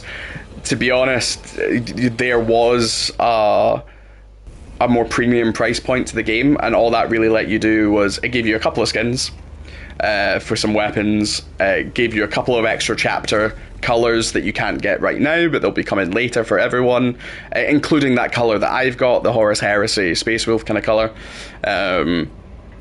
But what was I going to say? Yes, yeah, so essentially everything's unlockable through the game. That Ultramarine Champion was really the only special thing you got from spending that extra money. So at the moment, you're not having to spend a lot of money. But the Season Pass, like I say, they've already slated a few things coming out. New weapons and stuff are going to be coming to everyone. New armor packs are going to be coming to everyone. At the moment, the only thing the Season Pass is giving you is like the extra champions each season. So like I say, the first one's going to be a Dark Angel champion. Right, Sam, are you ready?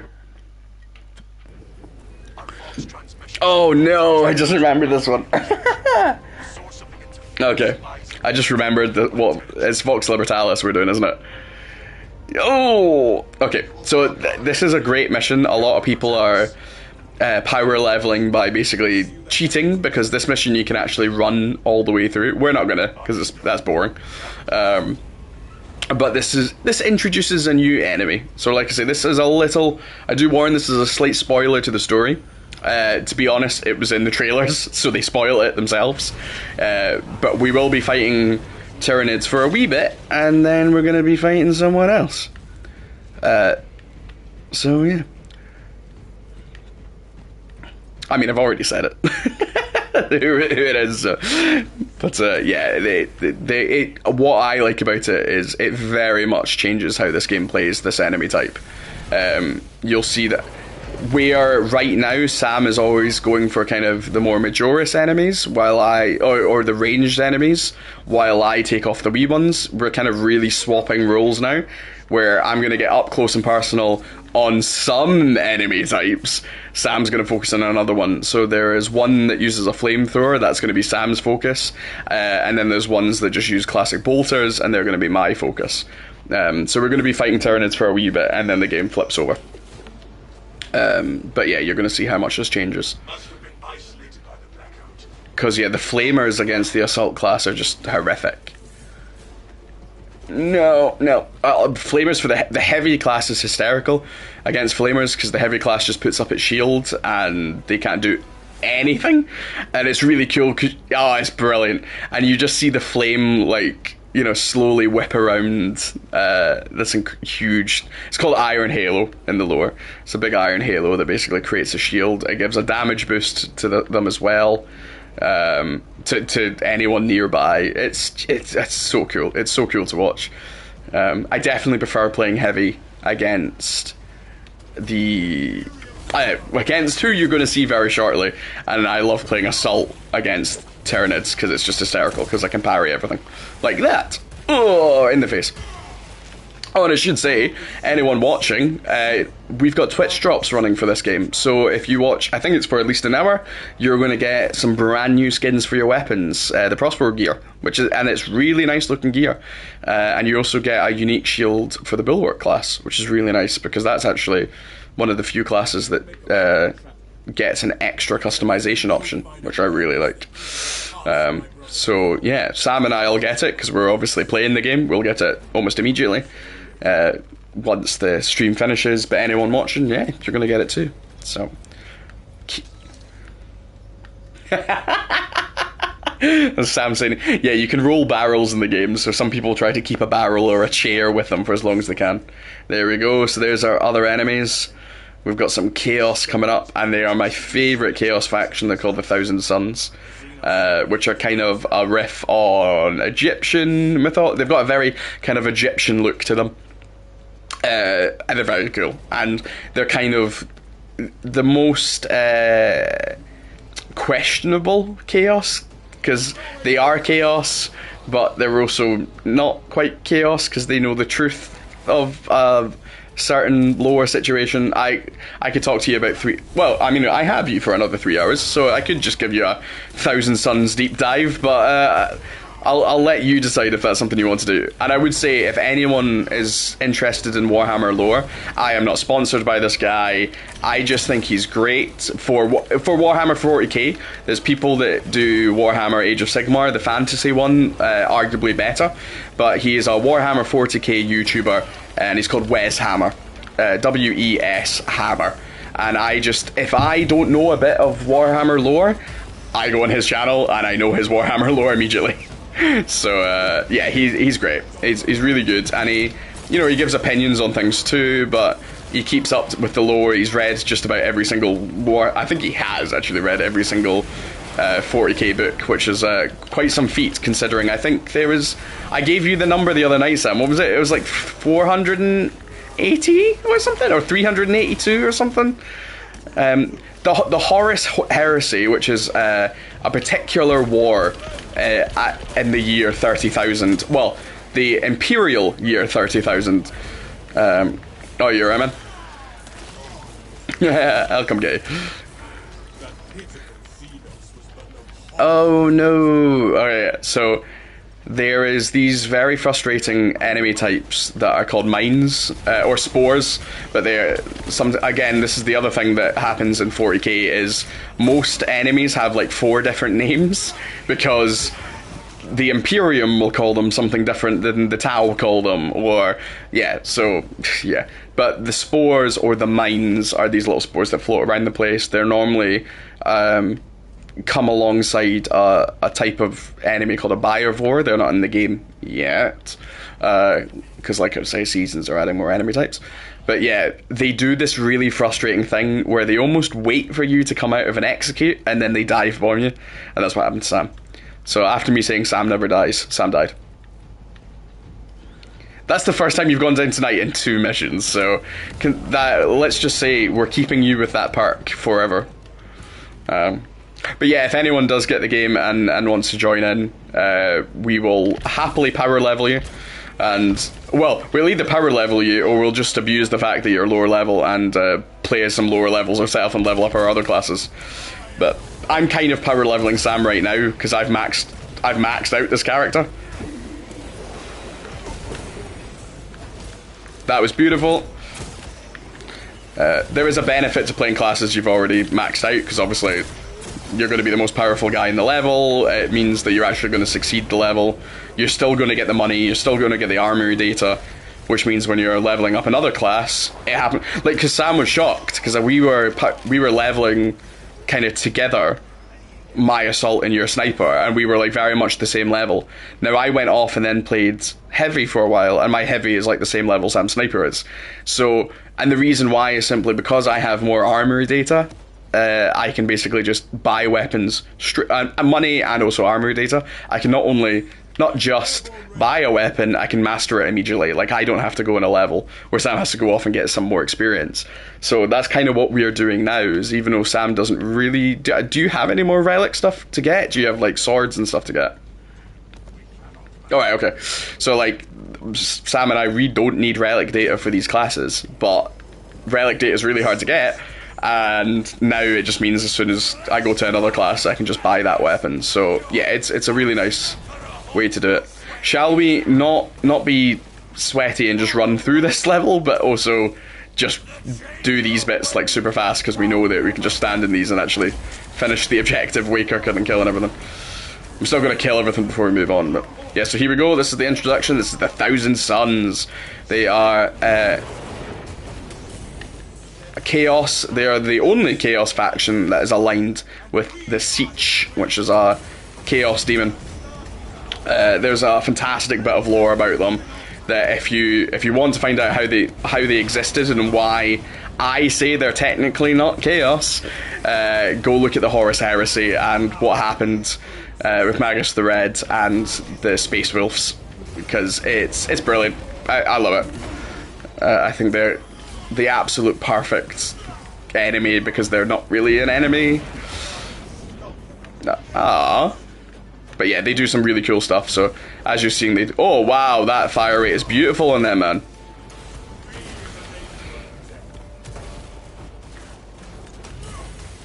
Oh, well, good. Well, yeah, so, right, so this is what we were saying earlier, is Sam has gone for kind of middle ground.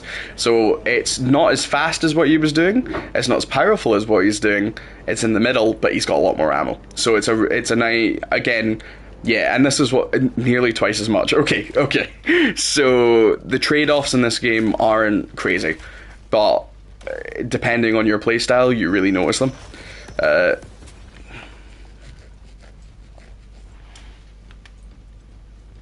Yeah, so what Sam was saying there is, if I was playing as a heavy classes give every other class extra ammo. So Sam would then go back to the one that's got a higher rate or maybe higher damage because he's going to get more ammo off me. So this is where actually unlocking all the perks is really good, because it means that you, depending on your team composition, you're changing up how you're playing. That's difficult when you're getting randoms in, which is why we're not actually, so private servers aren't actually out yet. There is a way to force private servers, and that's what Sam and I have done. So we aren't playing a private server. Someone could technically join us, but there is a way that it can happen. You can play offline, which is actually quite good if you are playing like low levels and you just want to kind of muck around, because I was saying earlier, the AI doesn't have health like you do. Its health works slightly differently. It's kind of like a timer. So if you're in a situation like this for too long, then they die, as opposed to they have the same health as you, because they would just die far too often and you'd be picking them up off the floor almost consistently. I'm not breaking anything here. These demons don't normally give me a big problem. They are, as Sam has said this so many times, and I'm starting to agree with him, the Siege demons just have a ridiculous amount of health. Like, Hergamont's, oh god, I say that wrong every time. They feel like I swing and they die. These guys is like, especially a shielded one, is like, fuck off. So they're the only Minoris enemies that have additional armor, and that makes them really difficult. The game the Thousand Sons are just way harder than the Tyranids, personally, because not only do they have Minoris that are melee, they have got Minoris that are ranged, exactly the same as Tyranids, but the Minoris that are ranged are Cadian cultists, so basically they were part of the Imperials and they now follow Chaos, right? And not only do they get repeater rifles, they also get incredible snipers that are harder than the Tyranid snipers. They've still only got 1 health, but they have a Las Fusil, which is the sniper rifle Sam's using. So they shoot ridiculously powerful, and when you've got like 3 of them shooting at you, it's just, it's horrendous. So yeah, they get a lot more. Like I say, they get Minoris without shields, but they get Minoris with shields. They get ranged attackers that are quick, but they also have ranged attackers that are incredibly powerful. They have, as you've seen, Rubric Knights that do a lot of damage ranged. They can also do a lot of damage up close. They have Rubric Knights with flamethrowers, which are by far the hardest thing in the game, apart from what Sam hates, Terminators. So they have 2 class of Terminators. There is a Terminator, the worst one is a Terminator that kind of plays like the Lictor. It doesn't go invisible. Oh yeah, that's one thing I've missed. All Rubric Knights can teleport. So all of the Scarab Rubric Knights that you just saw us find there, they can all teleport, which is horrific. So basically they're all Lictors, because they can just move around the map crazy fast. You've got a Terminator that has a Khopesh, which is a Egyptian swords, which is just horrifically fast. You've got a Terminator that has what feels like unlimited rockets on his shoulder pads, which is, again, really hard, and also has machine guns, bolters, that are just incredibly powerful. So, and I haven't even got to the bosses yet. They've got bosses that you've not seen. There's a Hellbrute boss, which is like a Carnifex on crack. And you've got the Helldrake, which is like a Hive Tyrant on crack. Which is, to be honest, it's only one specific level. Like the Hive Tyrant, it's only one specific level. But yeah, it's a hard boss. And I've not even mentioned the sorcerers that are just fucking worse. Is this? Am I right in thinking this is the one where we sometimes have to walk around with the server skull for ages? Or is that? Mm-hmm. Yeah. Yeah, so Sam, I'm not. I've kind of already said the enemy that might pop up. I'm not going to say it because I don't want to disappoint anyone if it doesn't appear. But it's one of my favourite fights in the game. Shona says hi. Hi, Shona. How's it going? You good? How are you? Is that kiddo's asleep? Daisy's watching a movie. Ah, cool. Well, yeah, it's weekend, so she can watch a movie. What are you doing? A little bit. There's our Kopesh rubric Terminator that we were talking about. The good thing is I'm the right class for dealing with them. If I was a heavy class, Sam and I would be crying right now. And I also think Sam Sniper is helping the situation. So yeah, are you gonna pass out, Shona? I don't blame you. I thought about doing my nails, but I'm tired. So the next time I'm streaming is Tuesday because it's someone's birthday on Monday, isn't it? I think it is, yeah. How old are you? Shut So yeah, I think we'll do something nice this weekend, won't we? No one needs to know my age. I'm only 33. On Monday. She's 3 years older than me. She's a child snatcher. I mean, maybe when I was 17 and you were 20. 19. 20. Alright, you were 19 when I met you. But yeah, we'll do something nice this weekend now. I got to catch up with a friend. I couldn't believe I was a good friend of mine, Jai. I realised I've not seen since we got married, which is just crazy. But then you do forget, there was that whole COVID thing. Yeah. But yeah, It was like a pregnancy and then. 2 pregnancies. Well, no, I know, but. Pregnancy, first, COVID, and the small another child, pregnancy. and then COVID. Yeah. Yeah, so there's been lots of reasons we haven't got to catch up. So that 2 was years, nobody saw anybody. that was really nice that we got to catch up today. And then we went to if anyone's heard of it before, the DCA, which is the Dundee Contemporary Arts Centre in Dundee. Good night, love you. Right. We went to the do I not get a kiss on screen? No. Oh, yeah, absolutely. Love you. Bye. She ran away as quick as she could. That makes me sound really bad. My wife ran away from me. Yep, no armory data, and yeah. Hey, wait. Okay, can you please tell me where that was so I can start knowing where they spawn in this? Because this is what I was saying to Sam. Is I play the Tyranid levels a lot because I'm good at them. So I still don't really know where the other ones. So yeah, where was that, man? I don't know what here is. I can't see you. Thank you. Oh, well, that's horrific because I ran right past that. So what is it? Is it tucked in a box? Oh, okay. This explains why we finished this level and I've missed it because I've ran past this. I've never turned back and looked at those boxes. Okay, so that is a spawn point. I know the spawn point at the very start. That's very easy to miss.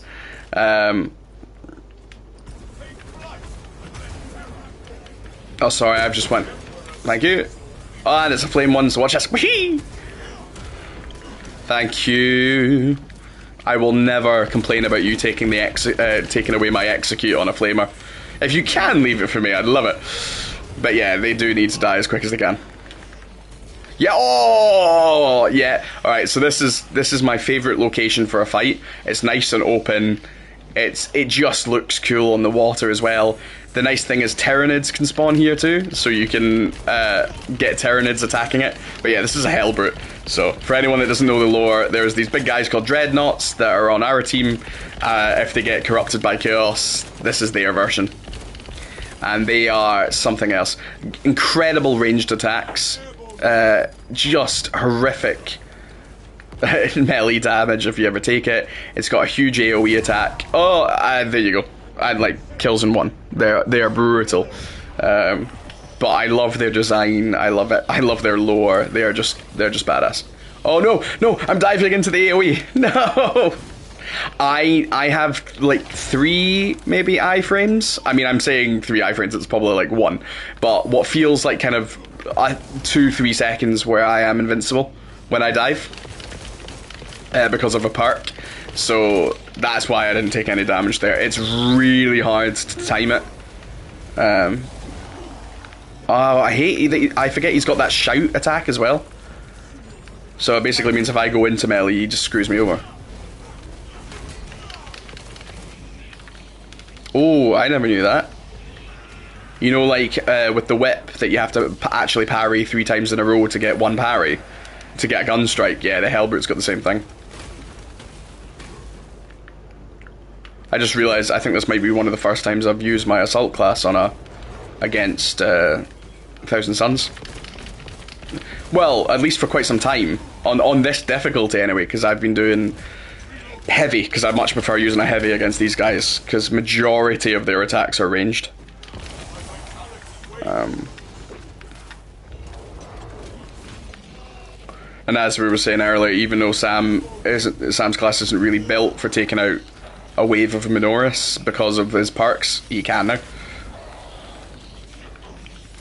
Oh, I just absolutely balls that to the wall. That was not good. That was not what we like to see. So yeah, again, if anyone's missed this, normally it's only 60 seconds if you completely die. On Ruthless difficulty it's 2 minutes, and it's not something you want. Because we're down to Sam and AI, which is still a pretty strong combination, but not the combination we want. It's pistol time. Oh, really? Yeah! Oh! Oh! Watch this. This is one of my favourite animations. Rip that skull out. Oh yeah, and it's just a little drop at the end. It would be good if I could have actually zoomed out. Now, I think this is a force spawn moment. So if you go through that, unfortunately, there's sometimes enemies in this room, but I do think you force spawn me here. There we go. So what happened there is basically if you get through a certain section, you can cut off that time. So I said that earlier, but it was just in case anyone missed it. Dead handy. Now we've found both armory data, so we've got nothing to worry about now. So shall we do a little bit of a sweaty run now, because we can actually kind of cheat this. Yeah. So unless you have your really annoying health thing.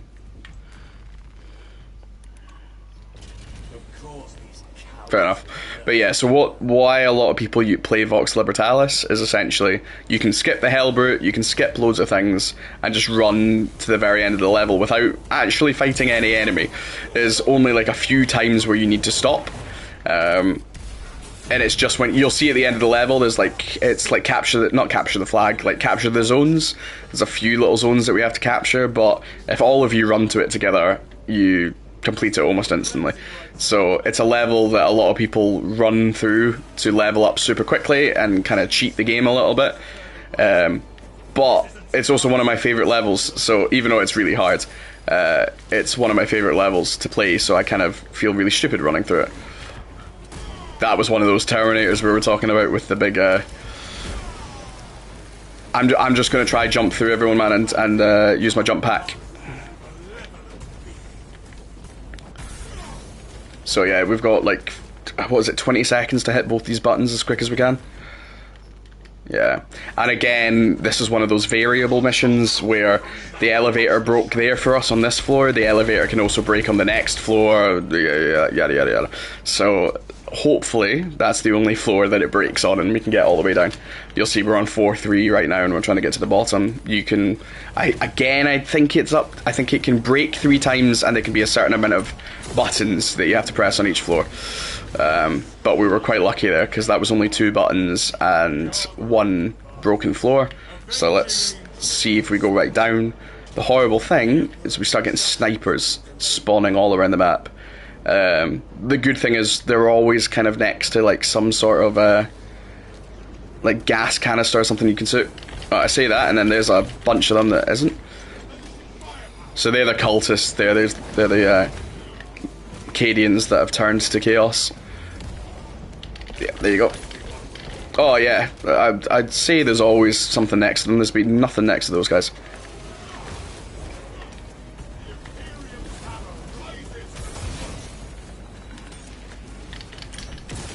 Yeah, there's an insane perk that you can get that is if you hit 10 enemies, you almost immediately get your charge back. So for as long as you're diving into a bunch of Minoris, you can kind of just keep repeating your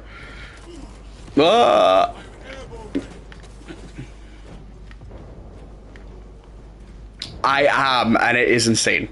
So that is the other thing. So if Sam gets a headshot, it also recharges my jump. So that's why those times where we're fighting a lot of Minoris, it just looks like I'm constantly jumping in the air. You cannot do that on lower levels. That is, like, you'll do your 2 jumps and you're like, well, I'll wait till I can use this jetpack again. The other annoying thing with the jetpack in this compared to the jetpack in campaign is in the campaign, you can hover. In PvP you can hover as well. You can't do it in PvE because it makes you almost too powerful. So what happens is if you jump and then aim with your gun, you'll hover for a certain amount of time. You can only do that in campaign and PvP. You cannot do it in PvE. It would just make the class too unfair. Because in my opinion, it's the best class. And I know so many people disagree with that, but it is the best class in my opinion. Right, I'm following you. You're the boss on this one. Because... Alright, I'm the boss on this one. Okay, let's go. So again, this is one of those ones where you can stand and fight forever, but there is a Chaos Demon in the middle. Well, it's stuck in the Immaterium, but there is a very close Chaos Demon getting... you can see him there. That is going to constantly bomb... Oh, I'm not playing as a heavy. So... You're going to see in a minute why I play as a heavy in this level, because what constantly happens is that demon is going to bombard us with... I've got crack grenades, by the way, so if you don't want to waste too much bullets. It keeps bombarding us with these things. When we get to the very last one, it bombards us with an even more powerful version of that. It's pretty hard. So you can see what I was saying earlier is you can kind of cheat this level, because as soon as it says interact... we can move on to the next one, and if at least 2 of you are sitting in a zone, you capture it pretty quickly. If you're running around the place constantly trying to... Yeah, let me smash him. If you're running around the place trying to kill everything, this ends up happening and you just get bombarded. It's one of those zones that can be so easy if you actually just ignore. Oh, I'm very close to dying too. I've not got a mortal wound, so we're fine. I do now.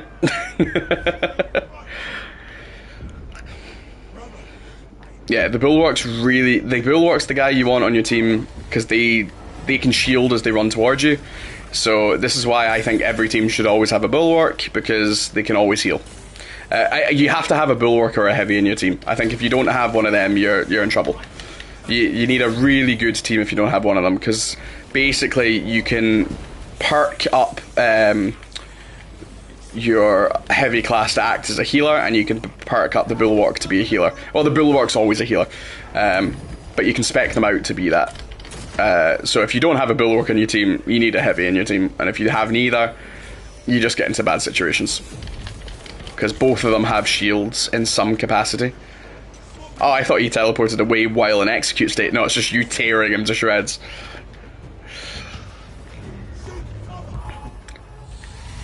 This one's not too bad because we're defended here. So if you can actually be cheeky. If you stand at the side, it can't hit you. Yeah, you have to be kind of smart and just not stand like where it would be aiming at you. It can still break through or just skim the edge. I'm waiting for this notification coming through saying that we've got the I think I have to finish the stream tonight for us to get our skins, but I'm very much looking forward to that. So yeah, like I was saying, if anyone missed it, there is Twitch drops until October the 1st. So as long as you watch me streaming this, for I think it's for an hour, I can double check that before I disappear off tonight. But yeah, as long as you've watched this for a little bit, you get some really nice weapon skins and a shield skin for the Bulwark, which is really cool. This is the the worst one's up there. This is one of the worst ones because there's no way to defend ourselves. But he still uses his ghost attack, the little spirit bombs that you're seeing. He introduces concussion blast here, so this is a wee bit annoying. But the last one he uses this like heavy beam attack that's faster and does more damage than the ghosts, and it's pretty shit. I can interact with that now, just give me a sec. I'm on it.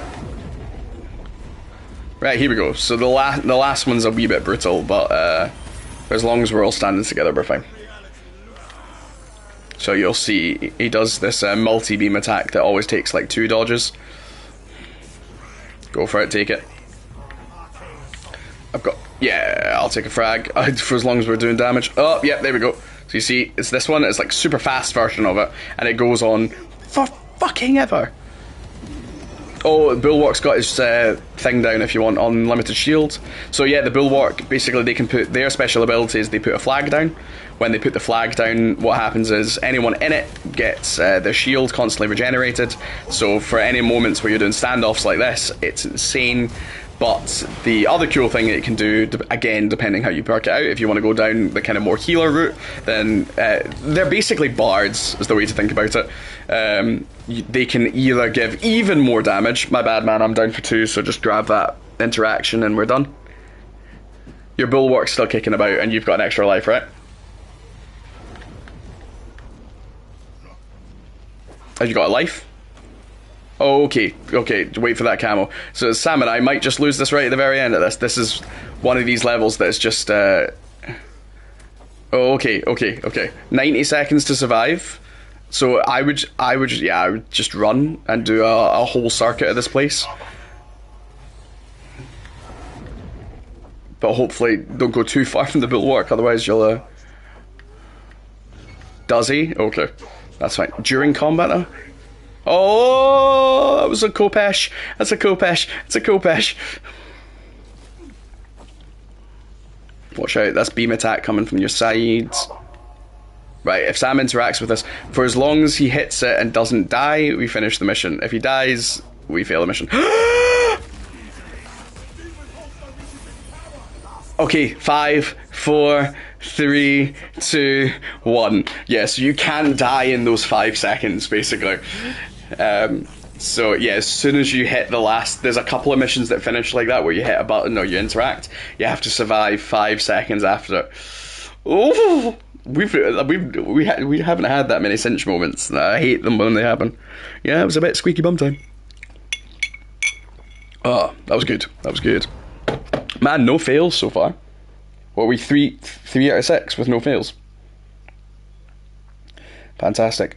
Here we go. You are eligible to get rewards for Warhammer 2 40k Space Marine. To get your loot to claim the drop by October the 7th. So that's the last day you can claim the drop. We are doing another Space Marine. I said we weren't going to, but we will because of the Twitch drops. We're going to do another Space Marine one next week, just to give people the opportunity to get those Twitch rewards. So you got to claim it by October the 7th, but the last day you can get it from a stream is October the 1st. So we're going to make sure you get it. What you get is, oh, Sam, you get some currency, and you also get the shield bolt rifle. So I've just collected mine. So connection required, connect game account. Let me just do that right now. So this is the pros Prismary thing that you've got to make sure you link it up to.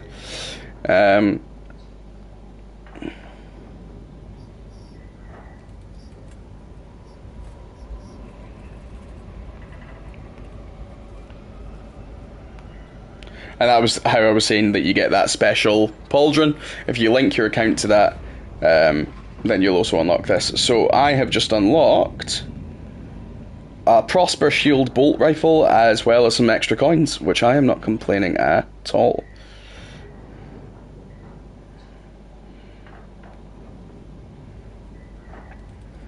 And I think my game's just crashed. Are you back on the battle barge? Right, can you make me leader and see if that fixes it for me? Thank you. So I'm just, I'm going to try and fix this very quickly. If it doesn't work, guys, what I will do is I'll just restart the stream. It's not a problem. It happens, it's annoying, but it's not the end of the world. I'll just be back in a minute. So what I'm going to do is I'm going to connect this all, which means when I log back in, I can show you the rewards that you can actually get, which is really cool. So I'm just going to do that very quickly. That's our Prosper Shield Rifle and my Dosh. Oh, there we go. Did you make me leader there? That works. That's good news. Okay, that is good news. So I'm going to show you just what we did there, because this seems to be a nice little fix if the game does crash on you, right? So I'm going to show you exactly what Sam and I just did. It's dead simple, right? Most kills, most melee damage. I'd be concerned if there was anything, but if that ever changes, I've actually let Sam know he is allowed to come around and kill me. That's how serious I take playing the assault class. Wow, that escalated really quick. That's for you Anchorman fans. Oh yes! I got the Mark 10 Tacticus glove, so that is me. That's full relic armor. I could have had full relic earlier. I just didn't like the what was it? I thought I'd like the robot arm, but I hate that you can't change the color of it, so it looks like the wrong metal. So let's see if that has come through. What I'm gonna... Oh no, I don't want to break the game. It says I've connected it. So what I'm gonna do, Sam, is I'm gonna quit to the home screen. Actually, this might be perfect, because if it does crash, we can show you how we fix it, right? So I've posted this on a couple of forums now, but if we go into Edit Squad, see I've got a yellow bar to the very, very right. That means I'm the leader. Now what you can do is you can transfer leadership, right? So let's say Sam is trying to join my game, and Sam can tell me if he's stuck in a loading screen. All I have to do is transfer leadership to him, and for whatever reason it pushes him through and it lets me into my game. If I get stuck in the loading screen, Sam just does it back to me, and you basically do that till it fixes it.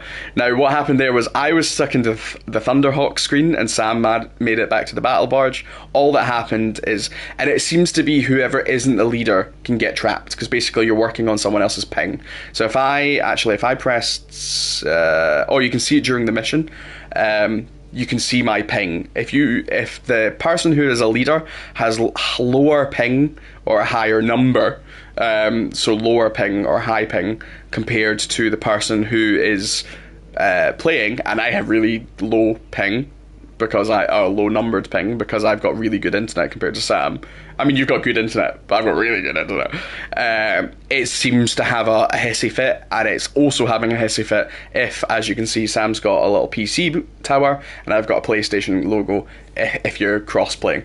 If you don't want any issues on PlayStation, don't use crossplay. I'm not guaranteeing you're not going to have any issues. It just seems to have less issues. So it might happen. So what I'm going to do is I'm going to quit to title screen. Sam's going to get kicked back as host for him. I'll also show how you can link up the game as well.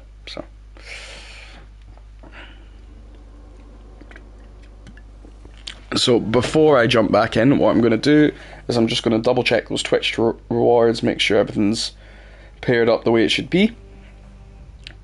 So again, if you've never had a Twitch reward before, you will get a little notification if you've been watching me. It'll tell you you've got Twitch rewards. It's a little crown in the corner, it's your little notifications. I'm just going to triple check mine again. Activities. There you go, I'm now eligible to get my rewards. That was an hour ago. So I think it's 2 hours watching on this one. So, yep, game account connected. There we go. Game account connected. Okay, so let's have a wee look. Let's see if I've got it. So you'll see, I'll show you in the bottom right corner, use the QR code for fast access to your PROS account or your Pros account. Once you do this, you're going to unlock that lovely pauldron that you see me using. But on top of that, if you get any Twitch rewards, you should get them straight away. So let's see. You might not unlock them until the 7th when that reward ends. Because sometimes that happens, is you get the Twitch reward, but you don't actually get it until it comes out, which is a bit of a pain.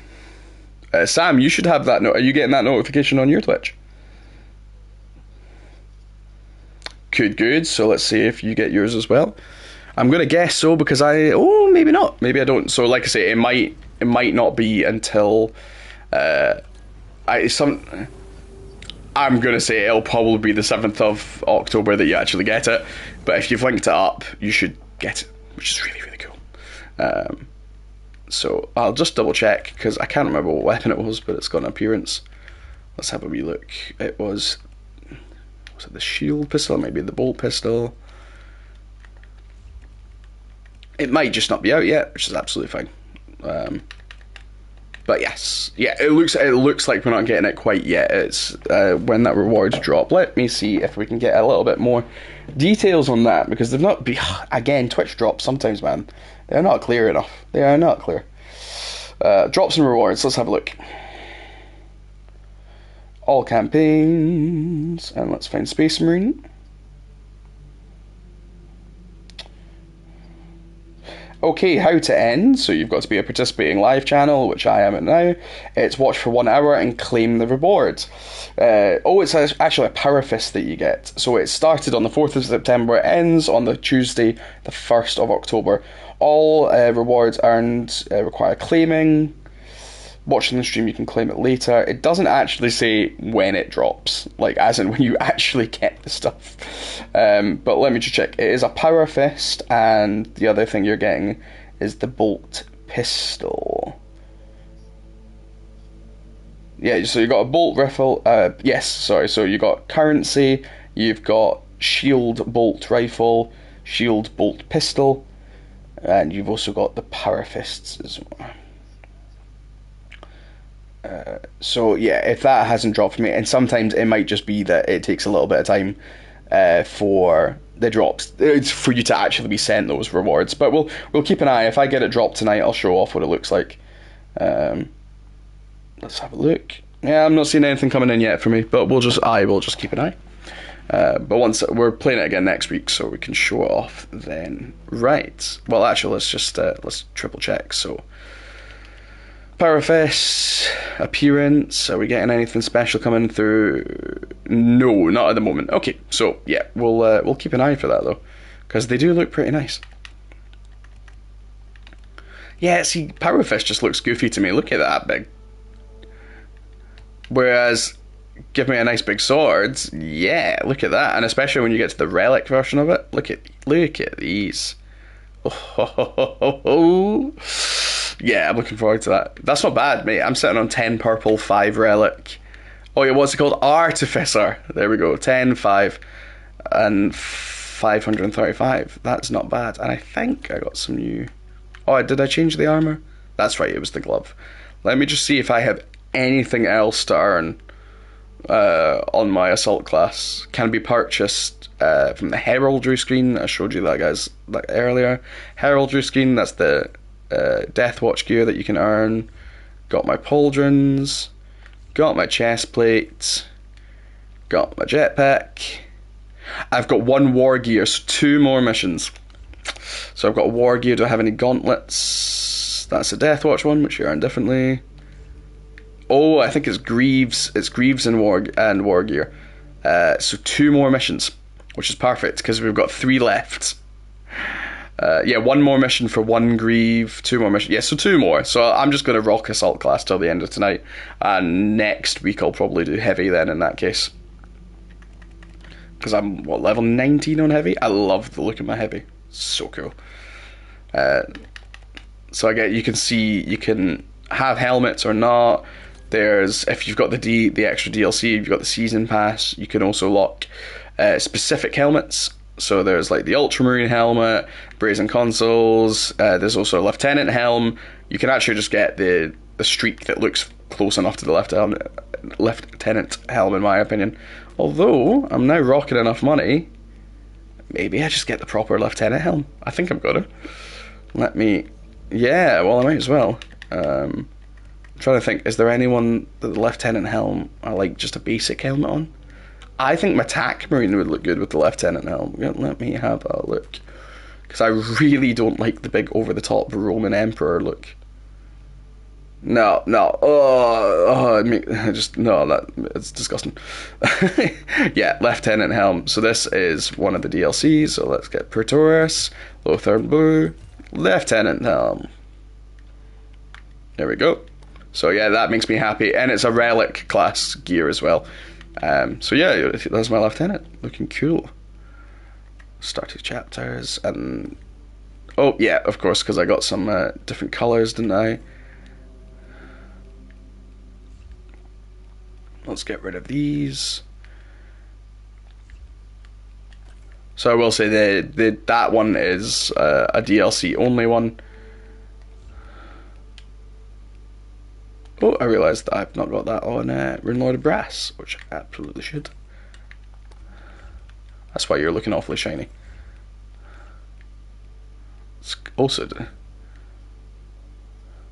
Yeah, you're going to fully rank out. Nice, man. Well, have you gone from 1920 or something today? I'm smashing it today. Yeah, there we go.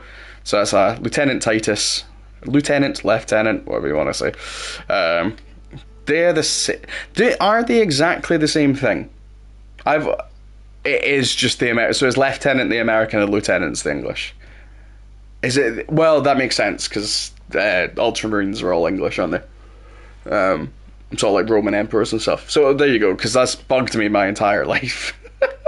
It's one of those things I should have just googled years ago. But there we go. So lieutenant helm on him. I've got my really nice. It is very Romanized, but it looks cooler. Vanguard, it's got to have a skull on it. The reason I don't have a helmet, if anyone knows, Space Wolves don't like wearing helmets because their whole Primaris thing is their gene seed is the fact they've got incredible sense of smell because they're basically all wolves. Bulwark, now I like kind of seeing his head. I don't know why. He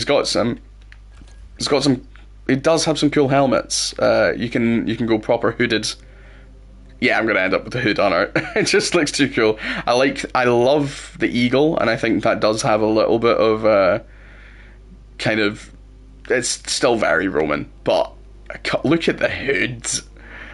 Yeah, the hooded route's definitely happening on that one. The reason I like in the non-hood just now is it's giving me Odin vibes with the one eye. Sniper, yeah, the hood again wins for that one. Heavy, I was going to put lieutenant on his... But let me have a look. That's what made me think about it.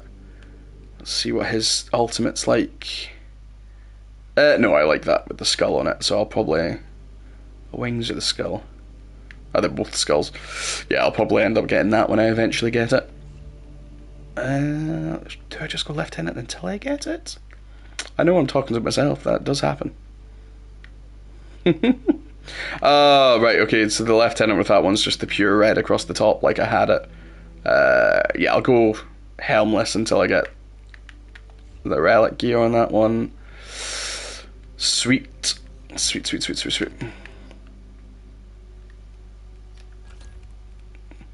Nice. Yeah, like I say, I've just got my last 2 bits of gear, and then I'll move across to heavy. Actually, do you know what? That's perfect because that last level's Tyranids, isn't it? So I'll swap over to heavy for that. The return tat. Neither we are. So again, if anyone missed this is how you party up, and let's see if we can fix this. My mic keeps cutting out. Right, hold on. Tell me if this gets really buzzy. Is it buzzing like crazy?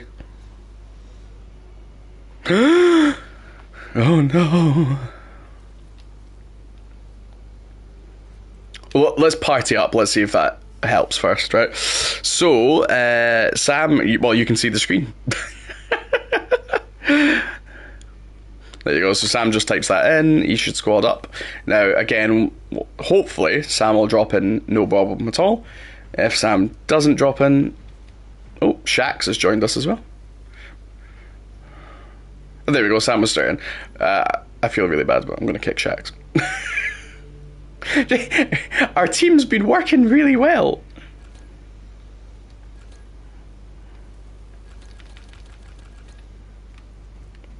Unless there's someone actually watching me, I'm going to feel really bad.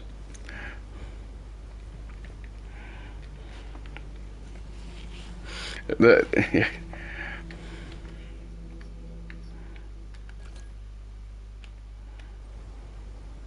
There we go. feel really bad, but also you wanted to play an assault class, and I'm not swapping from. Right. So what are we on now? So what did we just do there? Vox Libertalis?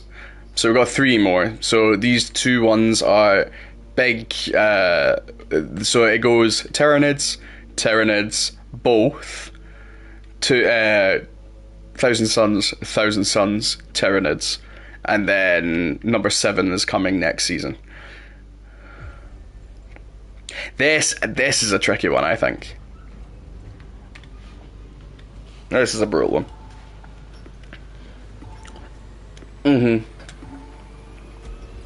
Oh, thank you. It'll be because it's trying to do party chat, or it's trying to do Discord and party chat. So when we're both in a party and Discord, it must just sync up. I don't know why. It's a pain. I can't wait to get a PC. I mean, I'm still going to be a PlayStation gamer. It's just going through my PC.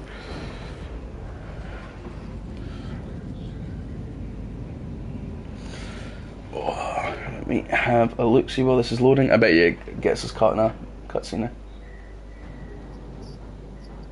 Happy days. I can't believe how, like, cursed the start of this stream was, because we had, like, 4 attempts and 4, like, my game crashed, then you couldn't get in, then we both got in, but then Twitch crashed, and then, so it was just a horrific start. But after that, it's been clean. I don't want to, you know, glitch it, but as I said earlier, guys, if something happens and we do randomly drop out, I'll just restart. Oh, Gene Seed straight away. So as I was saying earlier, Gene Seed gives us that 30% extra experience at the end of the level. I've maxed out, Sam hasn't, so it's good for Sam. It does make us, it gives us an extra wave here, which is a wee bit tricky. Sam and I will definitely always take Guardian Relics over Gene Seeds because, well, Guardian Relics give us extra lives, and the thing is, the only reason that we're playing through this right now is for successes, so we're unlocking armor.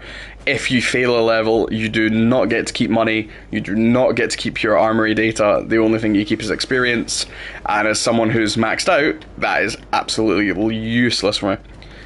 Now you're going to see Sam and I running around like headless chickens in this one, because, as I was saying earlier, while we know the spawn points for the armory data for Tyranids, I'm still learning it on the Thousand Sun missions.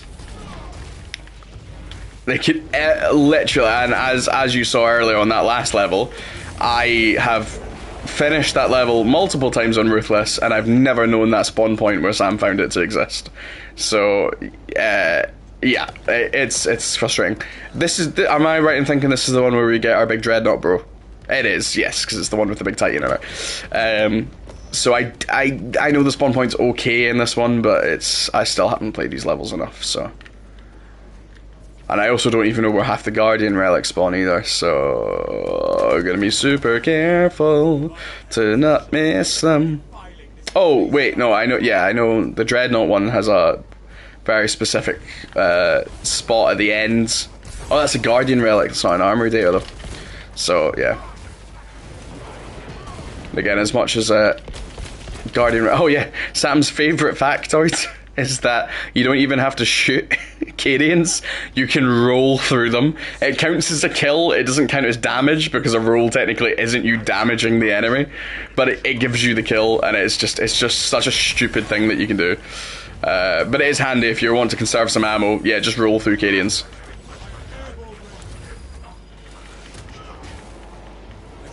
No, this is the Heldrake's one's the hardest. I get confused. It's either there's a Heldrake level and there's a level where we get a pal, which I won't spoil. I mean, I might have already said it, but it's my favorite thing. He's just the biggest badass. So yeah, there's a very. I'm just gonna spoil it. It's cool. Even if I spoil it, it's still gonna be badass when he appears. Basically, there's a Dreadnought, which is the good guy versions of that Hellbrute that you saw. In the campaign, he has wow. In the campaign, he has one of the best badass moments. It's because I've got this Gene Seeds. I mean, I'll hold on to it if I can, because it means you've maxed out, man. So, I'll drop it as soon as I can, man.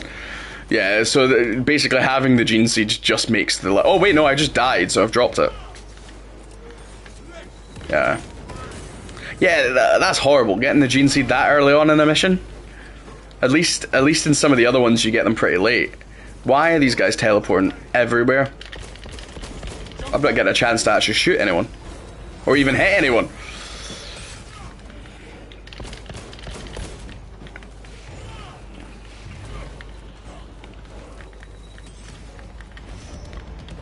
Oh no, let's find this. A lot of spots in this one for picking up.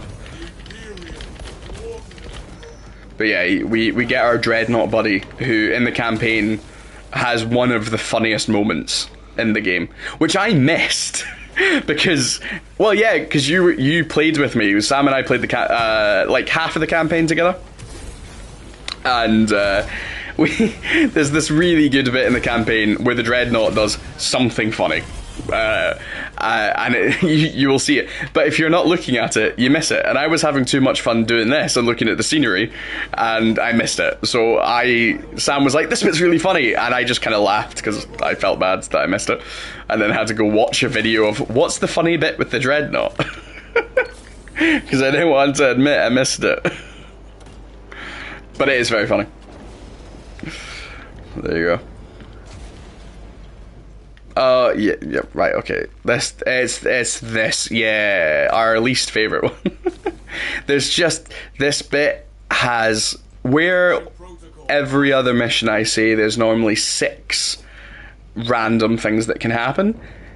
How many, honestly, how many do you think we had that time? Yeah, it's... So, you'll see what happens. Basically, a little servo skull is gonna... We have to follow it around. It will not move if one of us isn't next to it. And it goes around trying to find, basically, a code. That's all it's done. It's going around finding the codes. And normally, it does it for me maybe... the first person, the second... Sorry, I was down. I'm chatting away way too much. Maybe the first person, the second person. Sometimes it'll go to 6. Now, I thought it maxed out at 6. Either... And the game has done this, it glitched out like crazy, or we were just really unlucky. I think it was 13 different times it took to find the codes, and honestly we were in this section for 20 minutes. Which is great if you're trying to kill time. Not great when you're... because it was the time we were like, we're just going to run through this level as quick as we can. It was like 2 o'clock in the morning, and I'm like, I want to go to bed. I'm sad now. And then we lost the level to make it worse. I know you're right, this is the Heldrake one, isn't it? Because the last one you do is the train one, isn't it? Yeah, they all blend. And not in a bad way, they just blend. Oh, nice one, guys. That Bulwark smashing. I'm actually watching the AI right now, he's smashing it, man. I mean, he just... oh, I say that, he just randomly floated up to you. It wasn't even a snap, it was a float. It's a very elegant float.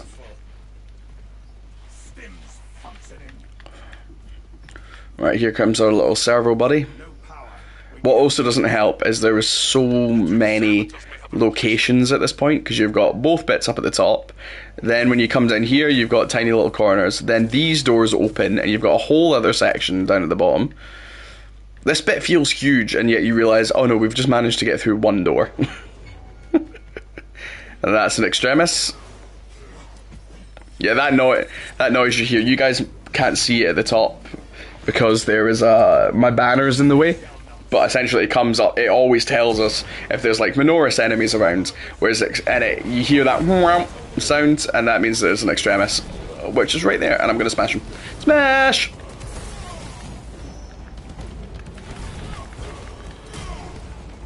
Kneecap. Right.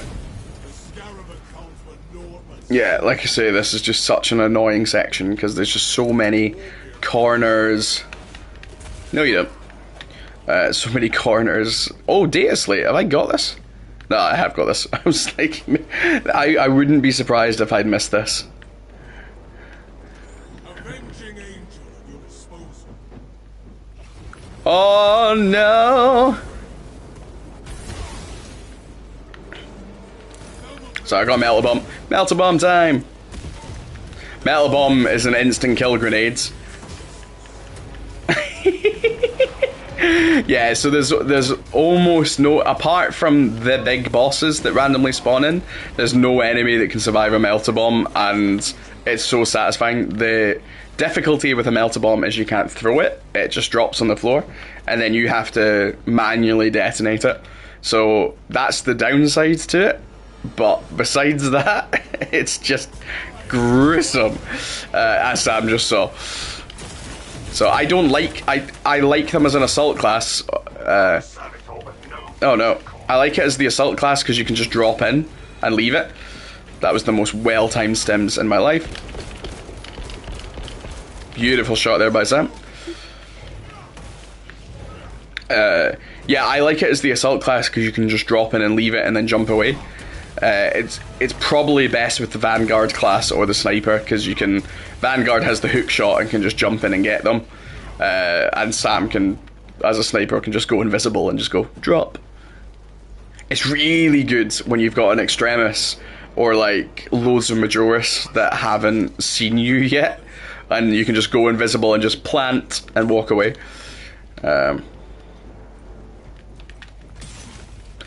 Oh, do I have it? Does that mean the other side opens up for us? Because that's my only concern.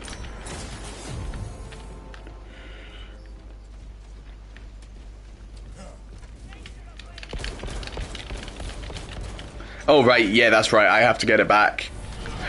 Take the Servo Skull back, and then he's got to find the code on the other side, doesn't he?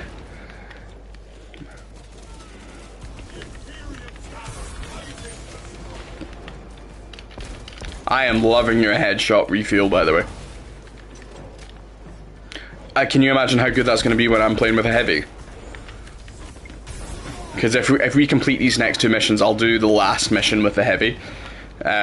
Just because that's going to be unreal. If you're constantly regenerating my shields, the fact that shield makes me invincible, from the front anyway, with ranged attacks, which are the worst attacks in the game, it's... not only that, it gives us a damage boost for as long as Sam's next to me. Basically, when I'm playing as a tactical or a heavy, Sam and I are just like glued by the hip and just absolutely destroy everything.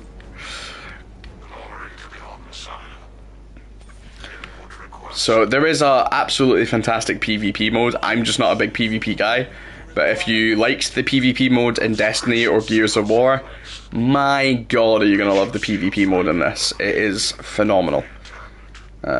Right. Do you know, I actually forget what... Adamant Hunter and Armored Strength, that's my... yeah. I was trying to remember what my perks, my passive perks that keep popping up are.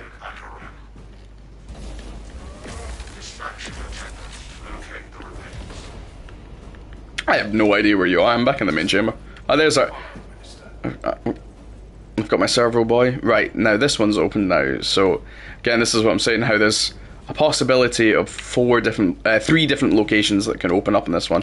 Again, it's one of the variables that changes. You sometimes don't have to go through them all, because the top one only opens sometimes. But that's what I was just saying to Sam there. It's like, I've wondered if that's sometimes how I finished this level and not had the armory data, if it hasn't opened up the door and it's spawned behind the door. I think that would be really frustrating. But I think it is just the fact that I just don't know the spawn points for this one yet.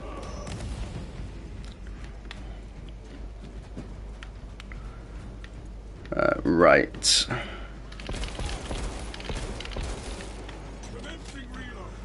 I know I can just roll into them, but the satisfaction of popping little cultist heads, especially the heavy bolter, is one of my for the fact that this is a tabletop game. Yeah, I can say, like, the heavy bolter might be, well, heavy bolt pistol, I should say, not the heavy bolter. The heavy bolt pistol might be one of my favourite weapon sounds from a tabletop game.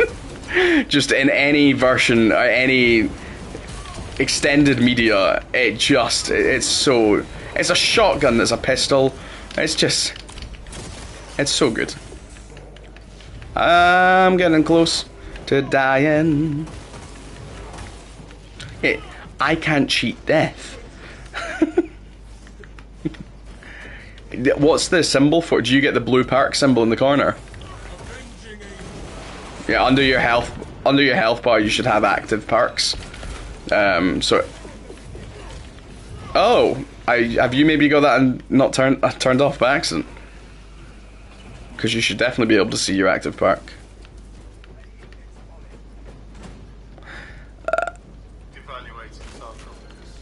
I guess. I would have expected it to tell you, oh, by the way, it's ready for you.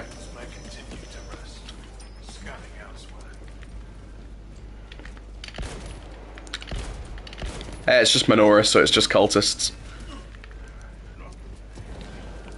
Yeah, again, you guys, yeah, you can't see that on my screen because of my little bar. You can just see a slight glow, but underneath the bar, it just tells us. I said it earlier. It just tells us what type of enemies are kicking about, which is good because, again, once you know the enemy types, when you know there's a Majoris kicking about. Right now, it says no targets detected, so it's nice that we can actually relax for a second. There you go, Minoris again. I only start worrying when it says Extremis.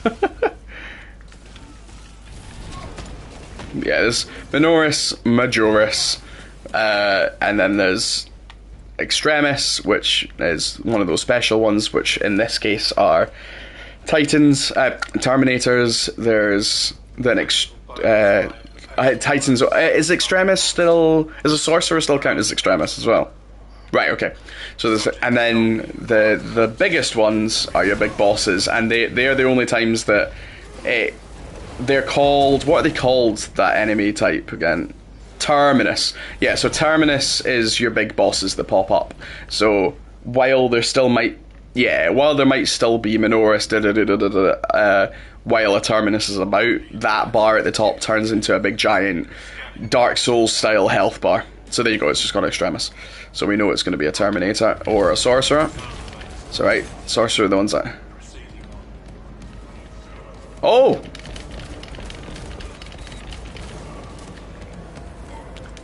Yeah, so the Bulwark has a really nice perk. Bulwark has a really nice perk that... that white... If you see my health bar turn white... yeah, when that health bar is white, if you've played Bloodborne, you'll know what, like, the contested health, which basically means for as long as you're doing damage, you get that health back. You can never overcap it; it's only what you've left. Yeah, thank you, Azer. I totally forgot. I do that every time. But yeah, if you can get that health back, and the Bulwark has a skill that slows down the rate that disappears, because it eventually disappears, the contested health. Which is a shame. I'd love it just to stay, but then that would just make you always have full health, basically. So yeah, it kind of forces you to be a bit vicious, which I love. I honestly, I'm gonna be shocked if this isn't. No, I'm going to be shocked if this isn't my Game of the Year. I don't think it'll win Game of the Year because even though it's doing incredible, if people don't know, Black Myth Wukong is currently, well, it might not be anymore, but for a time it was the highest player count, concurrent player count of a single player game on Steam, which is incredible. It's a Chinese developer, not a known developer, not their first game, but you might as well say it's their first game because it's really the first game that a lot of people know over here. Yes, and Hazer, you're totally right. It not just was it the highest played single player game, it's the second highest under PUBG overall. That is insane. And Space Marine is also kind of topping charts in the fact that it was the fastest acceleration of concurrent players. So I think it sold something like 3 million copies ridiculously quickly, which is amazing. I think it's gone up even since then. I think we're at 4 million now. Again, could be totally bullshitting those numbers. I'd have to check them. I'm not memorizing them. But let's just say Space Marine, very, very high. While it's very, very high, I think it's very, very high player count because there's a lot of 40k fans. I don't know how, even though I was saying earlier, I think it's awesome that there's a lot of people who don't know 40k, you know, asking people about the lore who don't know the lore. I don't know how much of that player base exists that aren't 40k fans already. So unlike Baldur's Gate 3, which, you know, a lot of people would say is a niche because it's you know, Dungeons and Dragons, I don't know how niche this game still is. I wonder how many like Call of Duty fans, you know, are coming across to this. Is this game going to continue being hype? And if they continue to support it, as we were saying earlier on, if they continue to support it like they've supported it so far, if that roadmap continues, well, is going to release the way they said it's going to be, because I think that was one of the biggest problems with Star Wars Battlefront, is they really didn't keep to the roadmap that they promised, as many games don't. Even Helldivers, I think that's maybe why I don't think it's dead. It's not dead. I love that game. It was my game of the year until Space Marine. I don't know. We'll see. But yeah, at the moment, this is my game of the year, 100%. Black Myth Wukong, I think, is going to be a huge contester.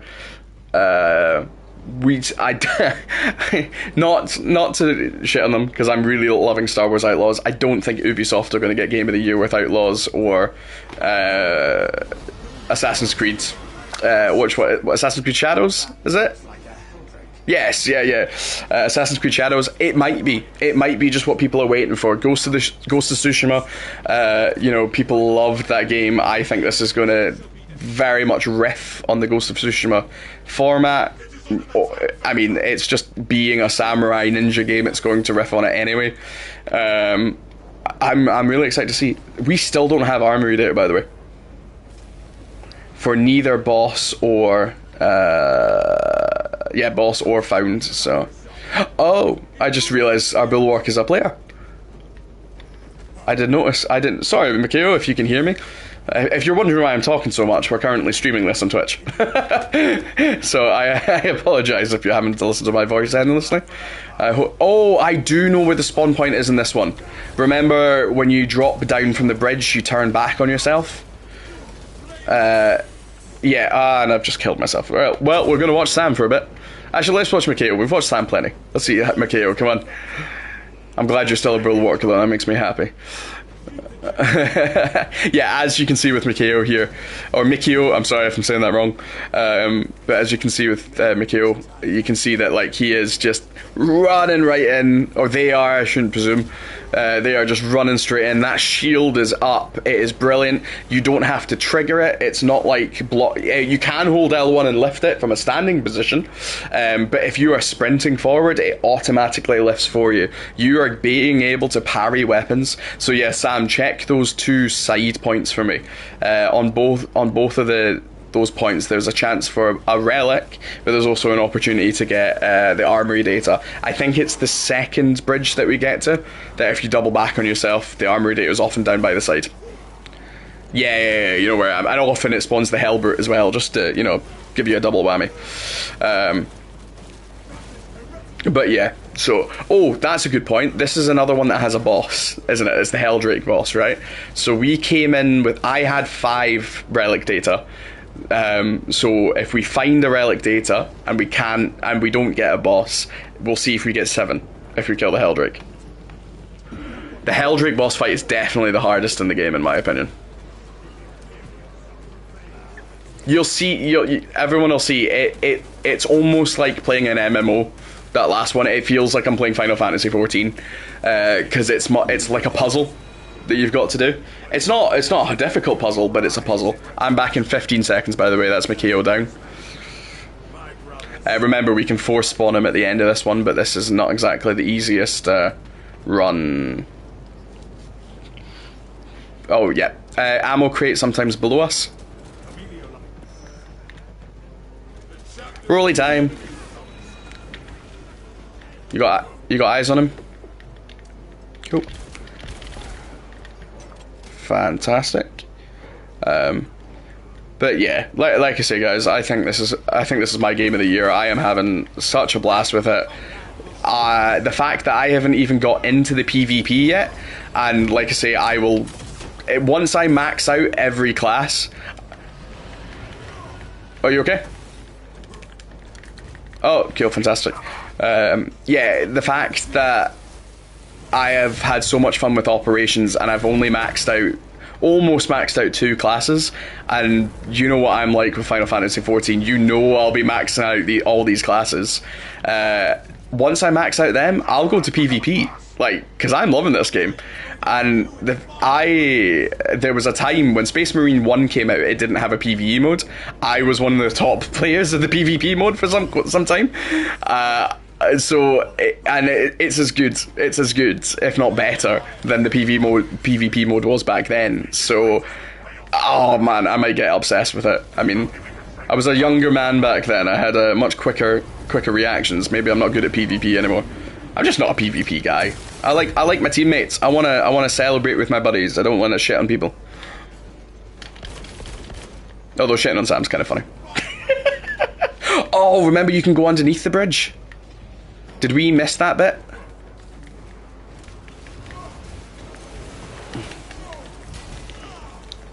Sorry, the good thing is you can run back across the whole bridge. So, I like beating Sam when it's a board game, let's put it that way. I'm trying to think, have we done a co-op board game yet? I don't think we have.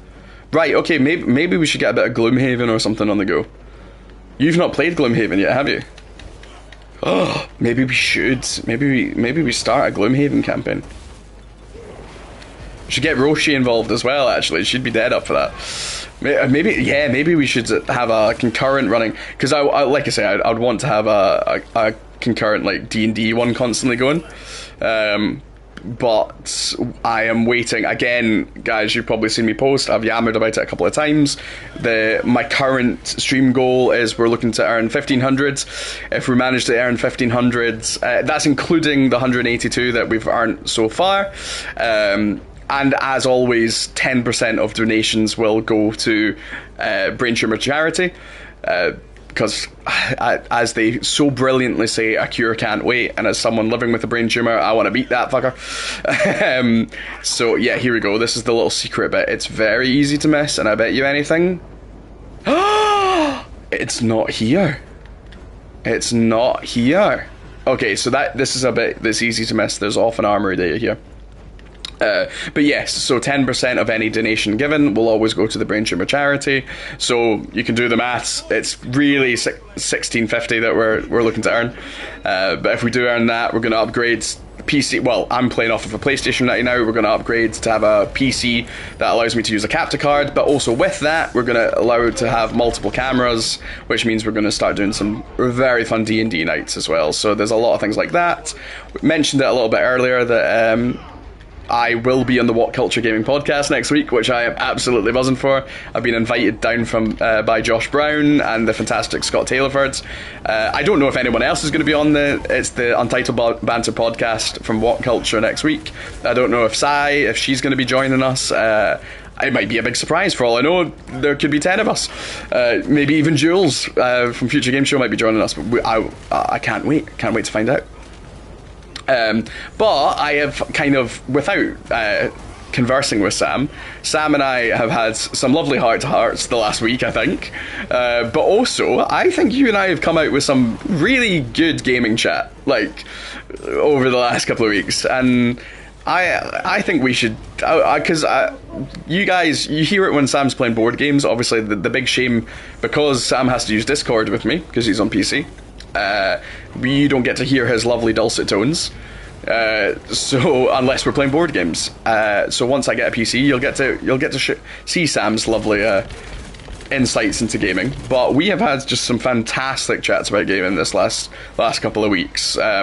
I've been really unwell, but Sam's been taking care of me along with my amazing wife, and pretty much Sam's just bringing me pies, which isn't helping my weight, but you know, he's keeping me fed, so it's fine.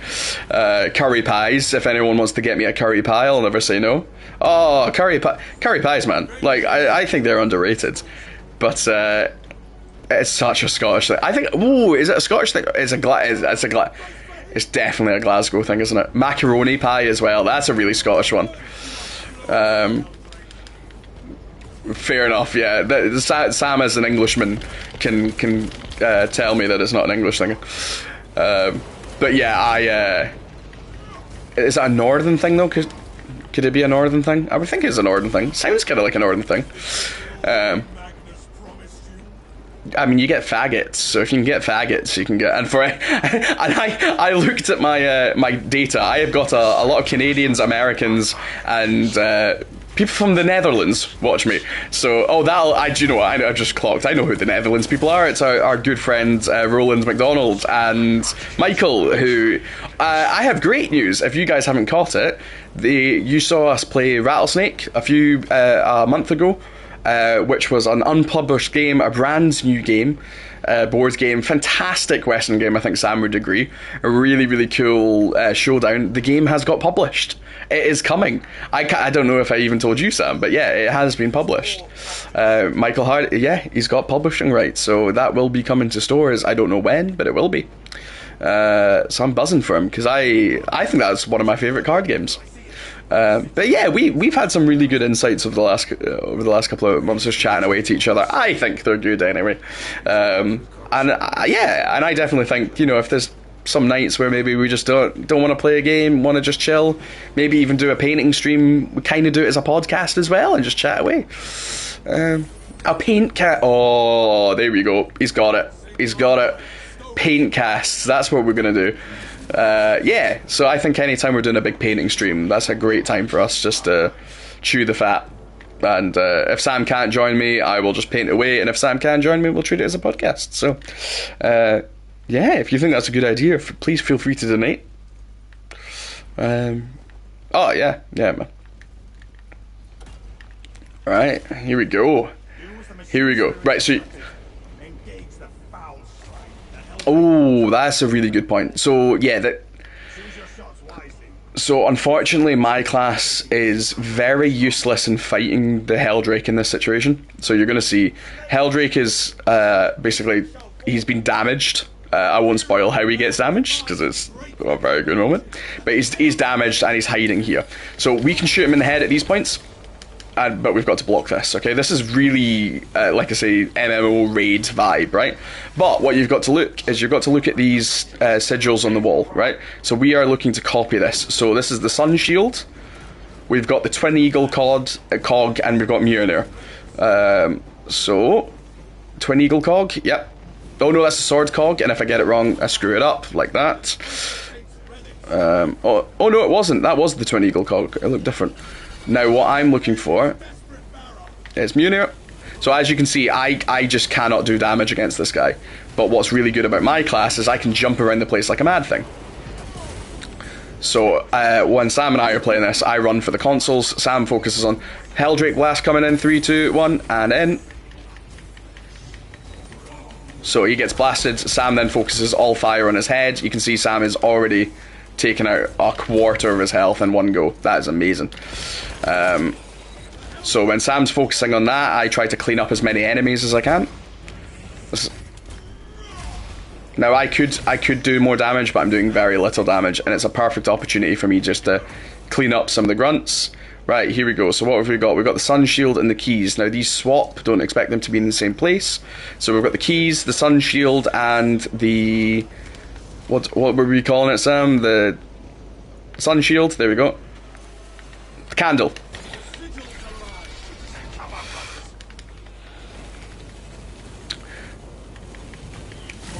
I'm down, man. Sorry, my bad. So yeah, you are able to shoot the Helldrake every time it's got the fire, but every time it's got the fire, you should really be getting in cover. So you can be...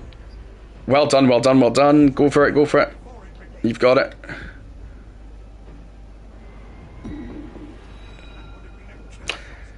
It's alright, man. It happens. We're still doing really well here.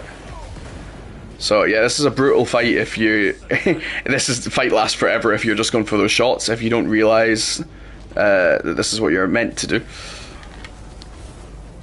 Because a lot of people have said this fight just goes on forever, and it's just like, no, it's because you're not using the codes.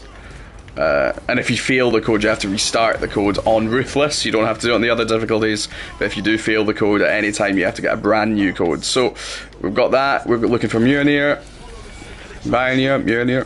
and the Chalice.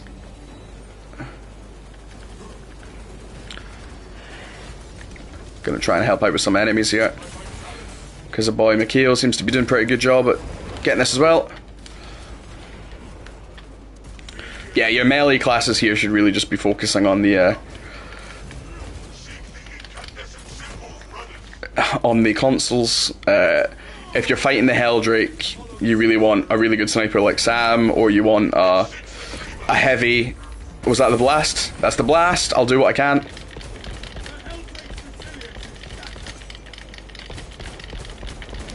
Mikhail's down for 2 minutes.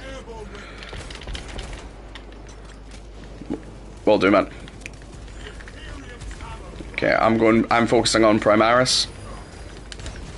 Or Rubrix, I should say, not Primaris. Heresy! So if you saw there, you do get a warning when the dragon's doing the fire. So don't turn around and check if the dragon's doing the fire. If you see a red mark, just get behind that pillar straight away. That's something I stupidly did a couple of times. Right, okay, we've got the Cog Tower. The Pope Hat. That's not our Cog Tower. This is our Cog Tower. Yes, it is. Okay, we're looking for Pope Hat and Light. Pope Hat I've got. Oh, thank you.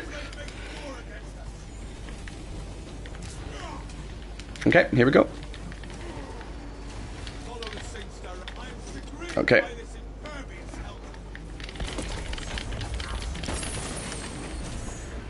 I'm gonna go for this executioner while it's done. Yep. Okay, goes back in 45 seconds.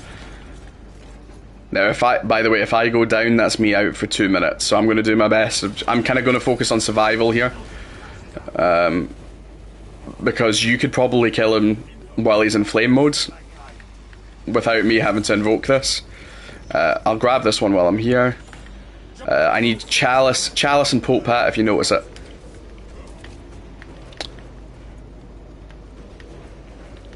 Yeah, go for it. Nope, it's being it. I'm not complaining. Right, Mikhail's back.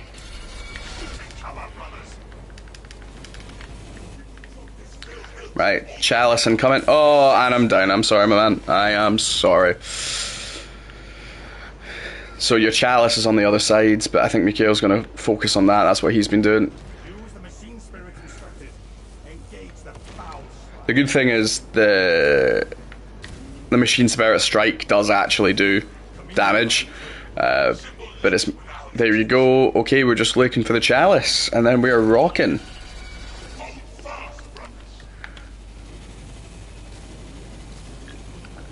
Yeah, man, that's the way we like it. The head does the most damage. You can shoot any part but the wings. The wings are armoured. That is beautiful, Sam. Beautiful. Right, come on, Mikhail. Let's find this... what are you looking for, man? Chalice. Here we go, here we go. Back left corner, there you go. You're there. You're there. Right, Sam, incoming. No, press the button. Press the button. No! I don't know if they can hear me at all. He's doing some Dark Souls right now. Well done. That's what we like to see. There we go. Such a good level. It's definitely the hardest, but it is so good. 4 for... Are we 4 for 4? On Ruthless as well, man. That's amazing. Max level on Sniper. Good man. I think I've got... What? Oh yeah, on that level, if you are not top on everything but melee damage, I'm going to be shocked.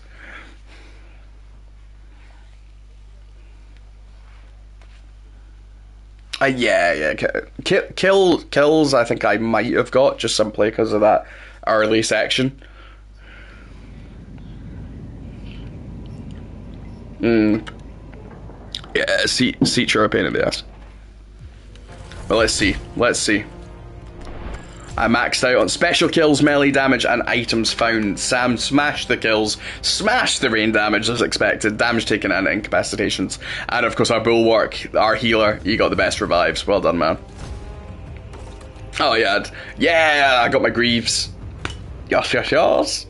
That's it, I am so close to completely finishing this. Was that 28 on your ranged? I couldn't see it because of my camera. Amazing, man. Amazing. It is insane. Right, edit armor. Let's get their last pieces on. I think I finally get my skulls and my legs. Yeah, I don't like the eagles, so that's fine. There we go. Right, what is it I've got left? I think it's one. Am I right in thinking it's one more piece I've got? Obviously, besides the Death Watch. One more piece that I don't even want, but I'm going to get it because that means I am finished with the Assault Class. Completely finished. I'm triple checking. That's just Death Watch gear. That's DLC gear. Yep, okay, I need one more victory. One more bit. Oh, I've just noticed something. Your money caps out at 540. Or did I buy quite... Oh no, I bought a few things, didn't I? I was thinking I capped out. No, I bought some new colours and stuff there. I bought the Lieutenant and stuff. Yeah. I worried for a moment. I'm like, hold on, I should have way more money than that. No, I was buying stuff because I just wanted to play dress up. Let me see if I can buy any weapons for any other class. I think I've bought everything I can. Oh, that's what I forgot to say. How much data have I got? 5. But we definitely... Did we not get any armor data in that mission? We didn't. We never found it. Never found it. No. Right, so you don't get it for killing the Heldrick then. So it's just a tricky one to find, and unfortunately, if you don't get that spawn, you don't get that spawn. Oh well. I'm just checking, have I got any... Oh yeah, I've got a weapon I can buy.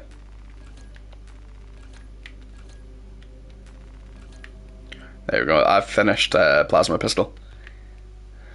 Well, I just need to, you know how you can like fully level it up. So I get that bonus perk. So what can I get? After perfectly timed dodge, more damage. Damage radius. Shots charged 20% faster. That's never been a problem for me. I'll take that bonus. Weapons, cool. 15. Now, this is something I pointed out to Sam. This is a really, really cool thing. If it says that this weapon does more damage, like plasma pistols do more damage when it's the plasma pistol. If it says weapons, it includes your primary weapon. So whatever perks you're getting on your secondary is applied to your primary. It is so important to like abuse that system because weapons cool faster. If this is particularly important for not the bulwark, because this is the only weapon that cools for it. It's still handy, but for the heavy, so vital. It is insane. It's insane that you can do that. So yeah, that's really handy. Power sword, can I buy a new one? Nope. Sniper, can I buy a new sniper?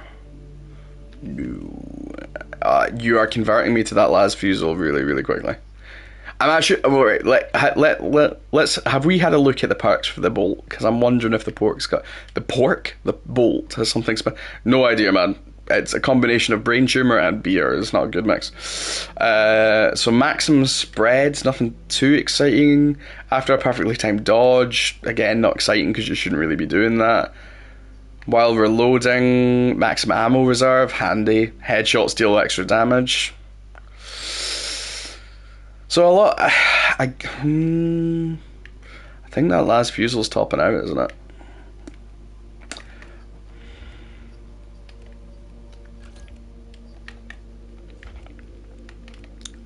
Yeah, I definitely think you're kind of doing the right thing where you're like just got the 3 las fusils and you're just swapping between them. They just seem too powerful. I think I'm going to do exactly the same thing. Yeah.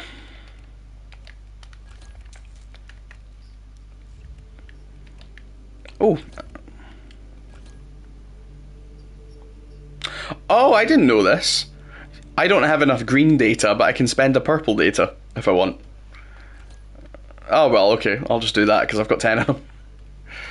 I might as well buy it. I'm just upgrading anything I can. So what would you say? Shots charge 15% faster or maximum ammo reserve? You're just gone along the bottom, you said.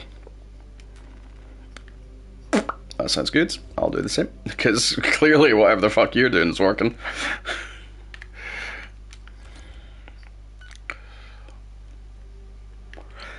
Yeah. Like you say, when you don't have those perks that give you ammo, you're going to need ammo from somewhere, and if you're not playing with a heavy, then what else are you going to do? Right, one more mission as my assault class. Here we go, and we've got two more missions left.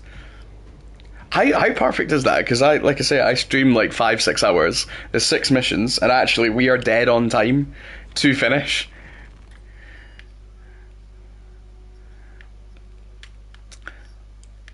Well, here we go. If I actually look at it, I've never done this mission. I've never succeeded this mission on Ruthless. This is the train.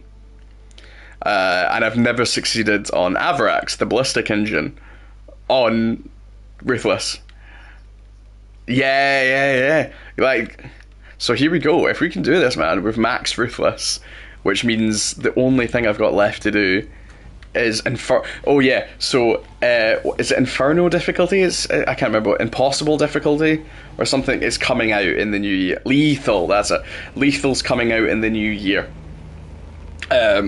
Which obviously, and the other thing that's coming out is prestige rank. So once you've hit level 25, this is how we're presuming it's worked, especially with, how prestige works in other games. But essentially, I think once you hit level 25, you get taken back to the start, but you gain an extra perk or something. Or it's that when you max out, every time you would go up a level, you can pick a new perk, whatever. Something like that. But prestige ranks will be coming at some point too. So the fact that we're getting new operations and prestige ranks and a horde mode, I can't wait. And this arena, battle barge arena thing that we still haven't worked out what on earth that is. I say worked out, devs just haven't told us. And there's also going to be an expansion to the I'm wondering, Sam, right? The expansion to the battle barge and the horde mode comes at the same time. What if we get vehicles? What if we get our love? I was just going to say, what if we get a dreadnought? What if we get our dreadnought buddy? That you're allowed one dreadnought in your team. Because, and I should say, the horde mode is a 6-player horde mode, a 5 or 6-player horde mode. Yeah. No, because originally the operations were going to be like more players, and then I think they were just too easy. So it's only 3 players for the operations, but they did say no, the horde mode is always going to have more players. So yeah, there's going to be much bigger maps. You know that big battle that it kind of skips in the campaign? You know, when you're all walking forward? When that funny moment happens, that is the first horde mode, apparently. That's what they're saying, anyway. So, that's going to be at least one of the horde modes, and I think the other horde mode is going to be, at the very start of the story when you land in Kadaku. I think the first horde mode is going to be the fall of Kadaku. when Titus is coming in for the first time.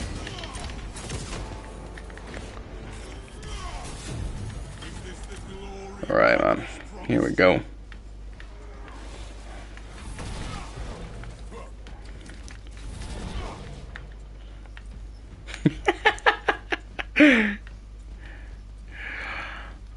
Again, this is a level I do not know the layout of. Well, yeah, know the layout, don't know the spawn points. 3 flamers.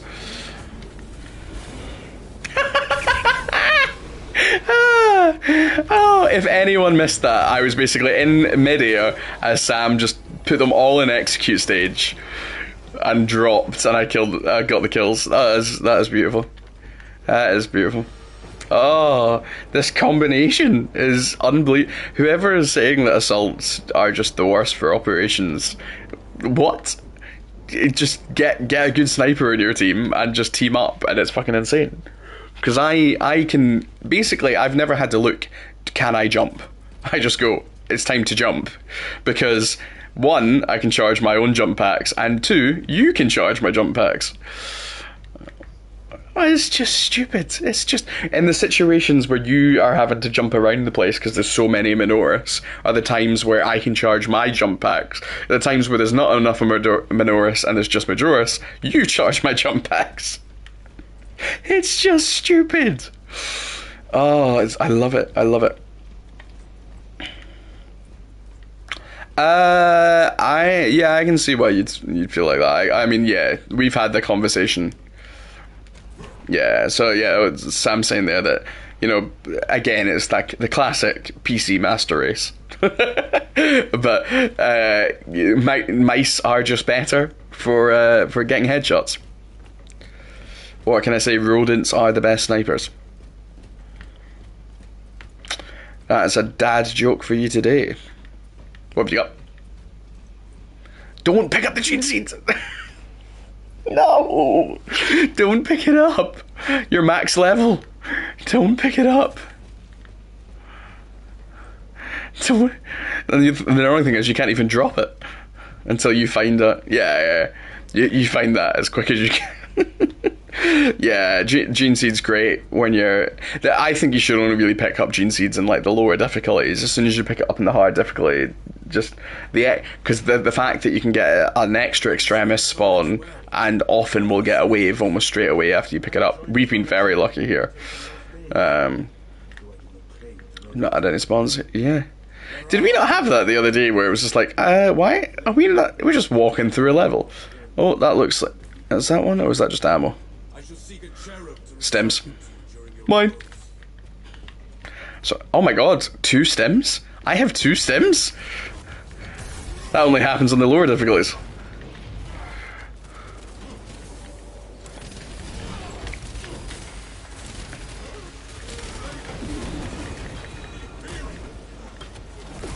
Nice. I still say that Assault class has the coolest exterminations. With the, I think the hammer, sorry, I should say, the hammer has the best. Although I really like the knife ones against Tyranids, where he like spins it around, and that's really nice. Yeah, no, the knife is good if you want a lot of speed and a lot. There's our boy. There he is. Look at him just tear them a new one. It's just the fact he can't die and supports you so well. There's a really tricky point coming up shortly, which is a big defense point, kind of similar to those Tyranid ones that you see at the start. But luckily you have this guy with you, and he is just amazing. Come on, stems for you there, man, because I am maxed out. Would you believe it?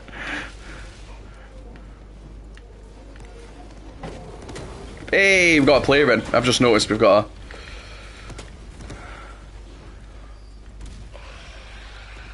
a... I feel like there's a little bit of a... Oh, I've got another stim for someone. And there's some frags as well. Yeah, give it to the melee.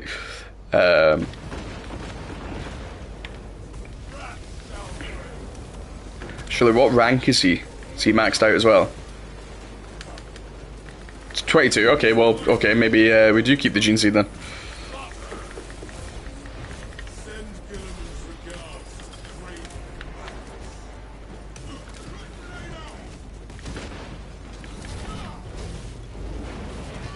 Great. Is this not just the most beautiful game? I still can't get over, what was it, motion blur? Oh my god, you've changed my life, Sam. Motion blur. I'm bringing that up on the podcast next week. I was like, I've been playing with motion blur on a PlayStation 5. Why did no one tell me I didn't need that? Because I checked. Do you know, funnily enough, when we finished, I put Star Wars Outlaws on. I took it off on that. That's the most beautiful that game's ever looked. It's just, what the fuck have I been doing all my life? I'm probably really, really good at Call of Duty had I known that was a thing.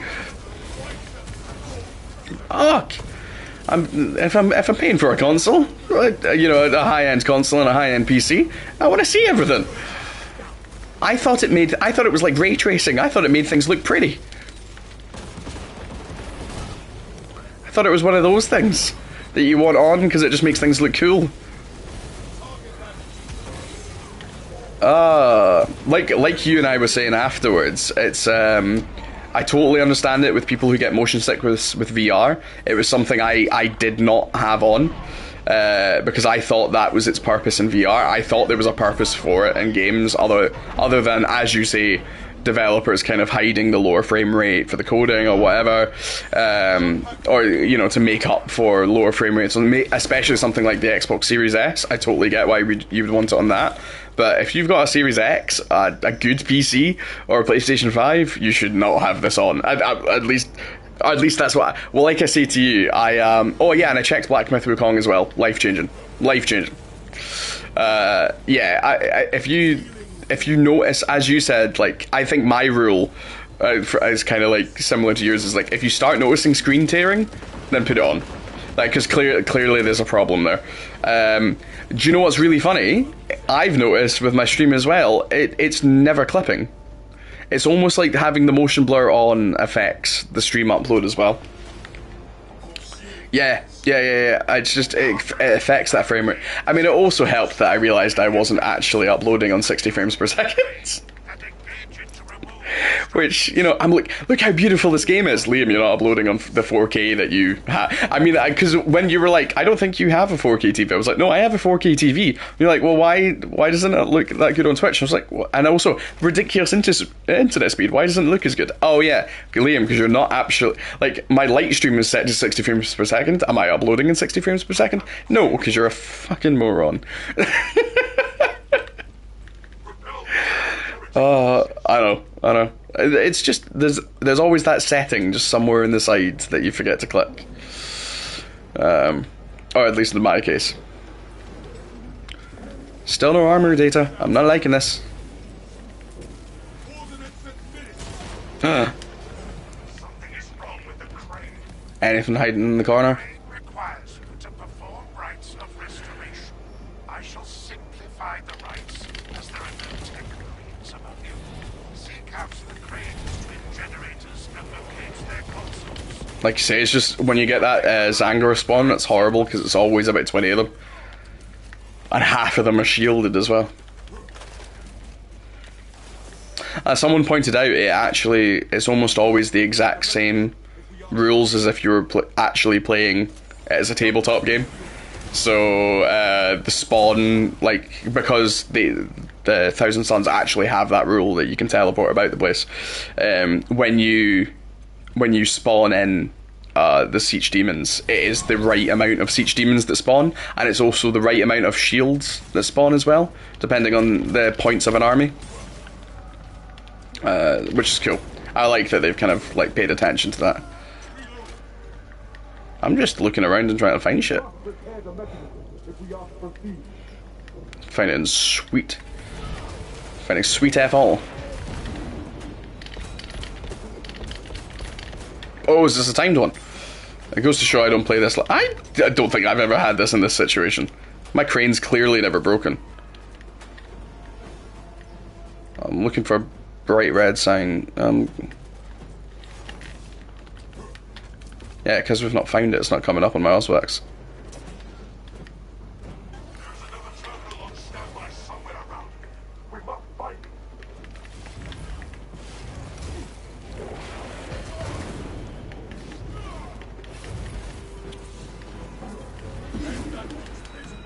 Oh, is it the Khopesh one? No. Can't see it.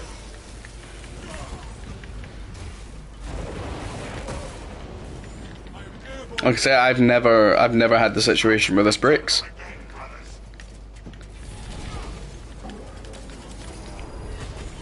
Oh, Khopesh guy. So I've gone. No, I don't. It's almost killed me in like one shot. He's gone. No, I have another one. There must be two. Oh, that's because we had, yeah. So this is what I was saying earlier, guys. If you have the gene seeds, you can have more extremis enemies. It doesn't cap. Well, I think it still caps, but it's higher than the usual cap. Normally, there's only ever one, unless of course it's a Zornthorpe that has its twin. But yes, it can uncap if you have a seed, and suddenly you've got two of these guys. How much fucking health do you need? I do love that Bulwark perk that just drops shot grenades. Right, why can't... Right, okay, so we know one is down here. Let's have a look for the other one before we trigger that one, alright? So if you're guarding that one, I'm gonna go have a look up here.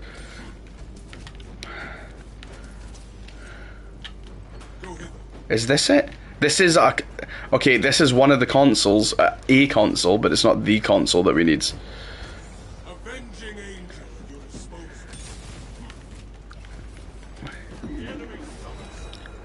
I've got another one here, but it's not the one. No, that's Scooby. I've got one up here. Nope. Oh, I can see it. It's up there. Yeah, okay. Yeah, I don't think I've ever had the situation where this breaks. If it has broken, then just whoever I've played with has just hit it so quickly. I've never noticed this happen. Done it. I got it. It was just taking me that long to get to it. Yeah, this is brutal. There is sometimes one here again. It's just because we're ruthless and you get the awful spawn rate for them. Shit, I'm in trouble. That's right. You can force, if I do die, you can force spawn me because moving into a new section anyway. Yeah, go for it. Cool. As soon as he goes through, I'll get force spawns.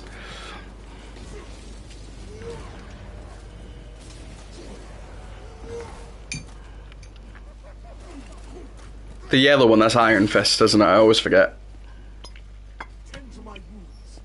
You drop down. That's alright, man. That's alright. If you just push forwards, you should get this. Yeah. No, you're right. You're right. Oh yeah, just check around the back because remember there's a spawn for Guardian Relics and Armor Data behind that. So you keep walking around the back. If you look forward, I'll look behind you for you.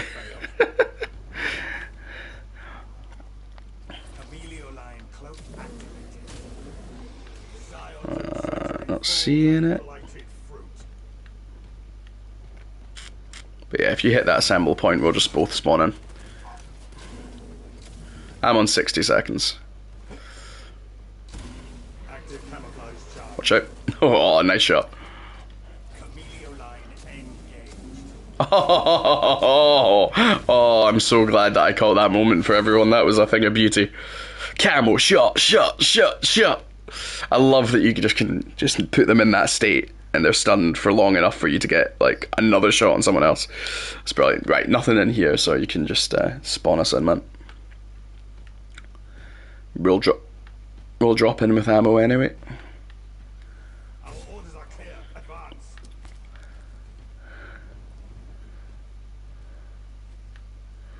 It will once you're in this in the next bit, yeah. There you go. Oh, my bad. I should have really let you have that. Oh no, he spawned. I forget they can chase us.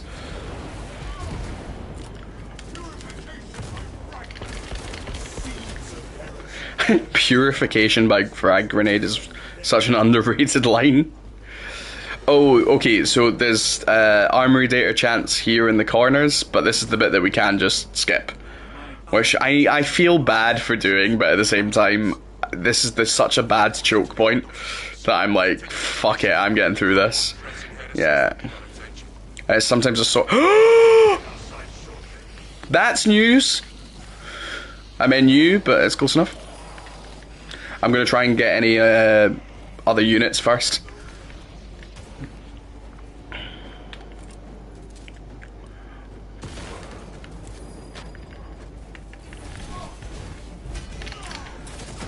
I'm gonna see what I can find here. If I find, oh, I have the tickly ass nose. Oh, I got a Terminator up here. It's alright. It's, oh, there's a cache. I've got a cache.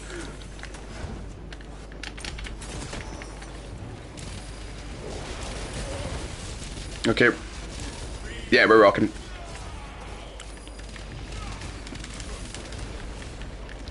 Oh my god, I fell down into the next section.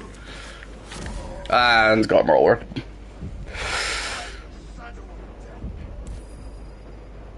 Oh, hey man, how's it going? Guys, how are you doing, man? You've got this game, you should jump on, man. Have you finished your stream? You were doing some Baldur's Gate tonight, right, man? Oh, we should do a 2-player joint stream, man, on some Baldur's Gate or something, or even on this, man. I'm doing we're streaming this again next Thursday, so if you want to do a joint stream, let's do it. Yeah. Let's get that set up, man. So we'll get you as player 3, Sam next Thursday. That's good for you, man. You're yeah, okay, yeah. Let's joint stream next Thursday, man. Let's get that set up. That'll be great crack. I've got a nice overlay for that as well. If you don't, oh yeah, you've got similar overlays as well, don't you? So yeah, that's cool. We've got that joint stream overlay. That'll look beautiful, my man. Yeah. Let me. If it doesn't, right? Okay, Gaz. Here's what we'll do, man. If anyone doesn't know, Gaz, the Digital Citadel, a fantastic channel. He's a brand new streamer. You're currently doing Baldur's Gate 3. Gaz, like myself, well, I was about to say like myself, a fantastic actor. No, Gaz, like myself, is an actor. Gaz, a fantastic actor. Me, shite, and one of the most beautiful voices in the industry. He is insane, utterly insane, and he gives the best hugs. Which is just a great bonus. I like how I've told you that, Sam, and you've never met Gaz, but you just know Gary gives good hugs. Gaz has just gone, we're both shite. But yeah, no, insane, and just one of the nicest friends you could ask for. But yeah, he started Twitch streaming, and if you like my vibe, Gaz, similar vibe, easier and funnier, which, you know, is a good bonus. But yeah, definitely check out the Digital Citadel. But yeah, man, let's do that. What to do? Give us your fake it till you make it. Once you know your rota, man, let me know. I will adjust my schedule next week, because I am doing Star Wars Outlaws and Black Myth Wukong on whatever day we don't do Space Marine. And Sam, you're kind of finished normally work-wise by the time we're streaming anyway, so we'll just kind of make sure it works with you. But yeah, we'll do a joint stream, and Sam could be our legend third man, keeping us alive. So yeah, let's do that. And if you haven't completed it, actually, there's a good one. If you've not completed the campaign, man, we'll just be we'll be your left and right hand man.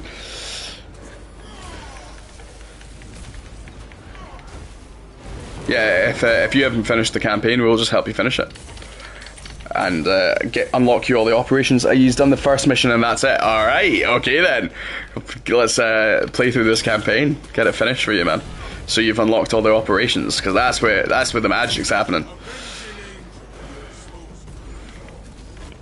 Yeah, good man. We're rocking it. Our bald man is doing the work for us. He is absolutely smashing it. I am liking this team. Mikio was great, but oh, is he spawning stuff in for you? He's too far away from me, I'm afraid.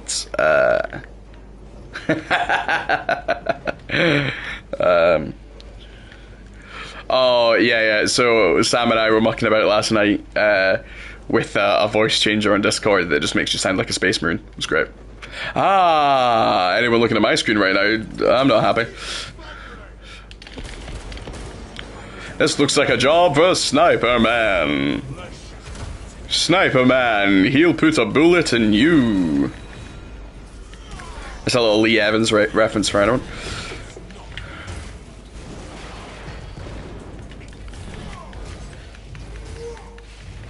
Have a good... Oh, I love Lee Evans. Have a good one, guys, and stop quoting my jokes. Yeah, I am. Gaz is... well, I don't want to say the spitting image of Lee Evans, but you would think they're related. Which is why Gaz likes doing some quotes. So that was for you guys. Don't worry, that's not me stealing it. That was just a reference for you, my brother.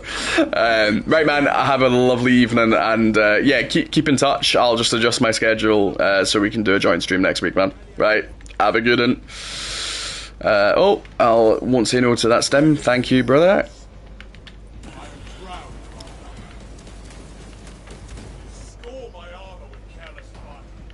I think Bald was shooting me because I took that stim instead of you. But I don't think he knows we're chatting to each other. It's fine. We know how we work together. Yeah, I'm fucked. This section. So this is the big defense section I was talking about, guys. This is brutal, but we do have. Yeah, we've got our pal with us. If you're up for focusing on anything in the back, I'm going to try and get rid of this mortal wound. Yeah, I'll focus on big groups like this. Grenade in, gun strike on the sides.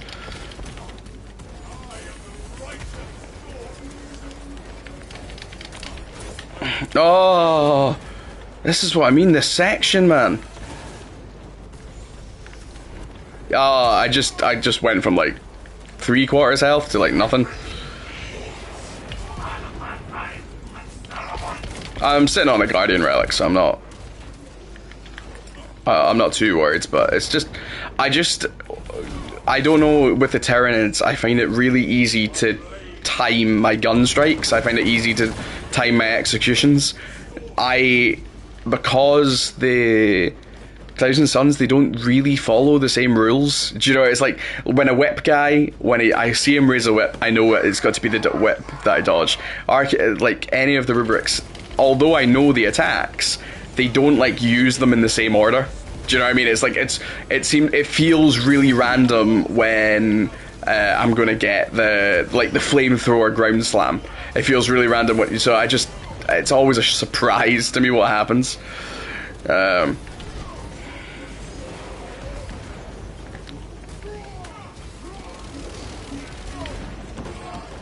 I mean, I'm guessing that's probably why the devs went, yeah, let's give them a dreadnought to help them in this section.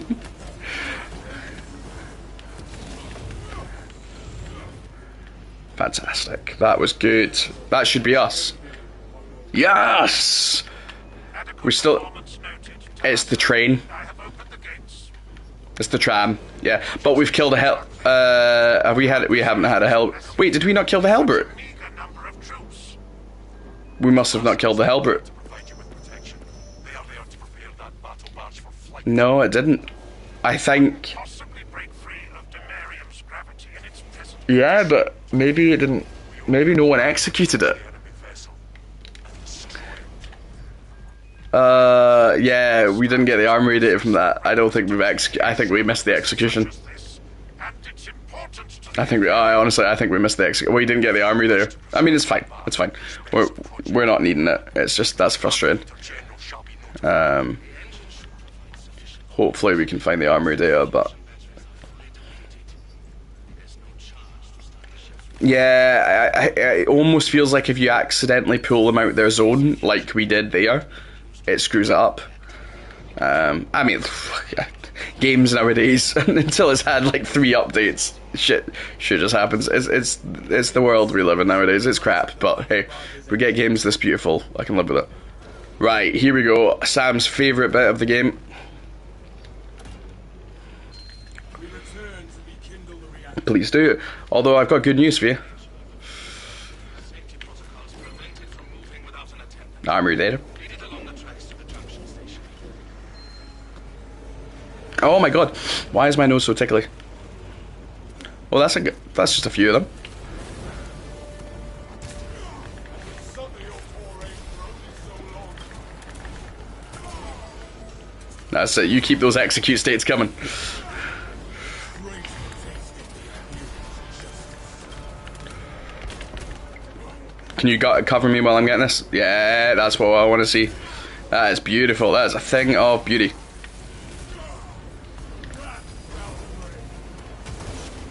I've got a flamer on me. There we go. He's up. He's up. He's up. Oh my god, my nose is so tickly. Avenging angel will dispose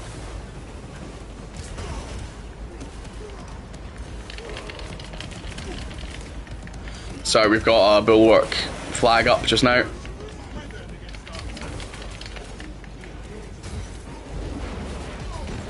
There are several consoles for managing tracks. Oh, right. There we go. Perform the appropriate rites of alignment to achieve the desired. Hopefully it actually tells us where to go this time. That was so frustrating the other night.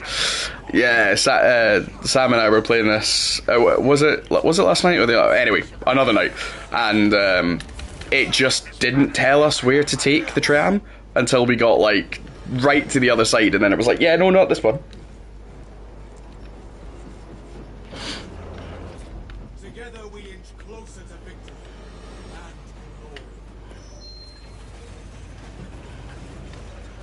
glory. And then we also forgot which side is the front. Oh my god, I can't. I think it's because well, I don't know if anyone will actually notice, my beard is shorter because I have to lose my beard for when my surgery happens. So I'm just slowly shortening it so my son doesn't get the fright of his life. Because while my daughter has seen me without a beard, my son was born when I had a very long beard. Oh, Khopesh on us. Thank you. Oh, no. Oh, it's not Khopesh. It's big guy. I mean, they have Khopesh, but it's not his main weapon. Implement the transgression you're about to commit. Do not speak beyond your ken, engine seer. It does not take a locust to see this act of desperation. Yeah, it's been. It'll be down at the. It'll be at least one. It's always at the bottom, so. It'll be one of the ones. Other way. Oh, can you not? That is the dumbest thing ever.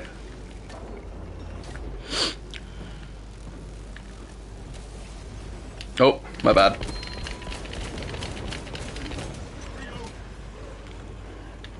Yeah, we're moving. It'll tell us when we get down to the bottom which one is.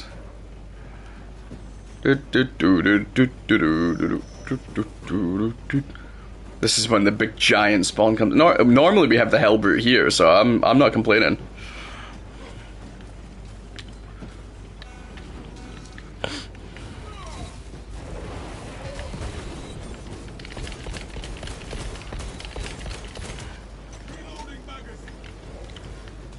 No, you're good, man. I'm just hanging around.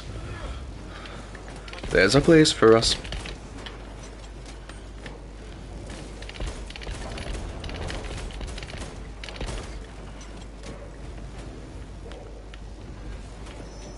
Oh, yeah. We've never had that happen. I am not complaining. So yeah, for everyone at home, normally we have to drop this off twice to charge it, and then we take it up to the battle barge. Whereas today, it's just take it up to the battle barge after once, which I'm not complaining. I'm wondering if it's twice when you have the Hellbrute, because you do it once and then you deal with the Hellbrute and then you restart, but you don't get any spawns while the Hellbrute's here. So yeah.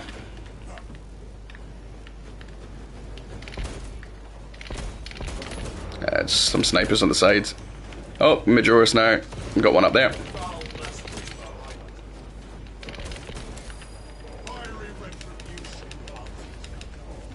Melta bomb coming my way, so don't worry about the siege.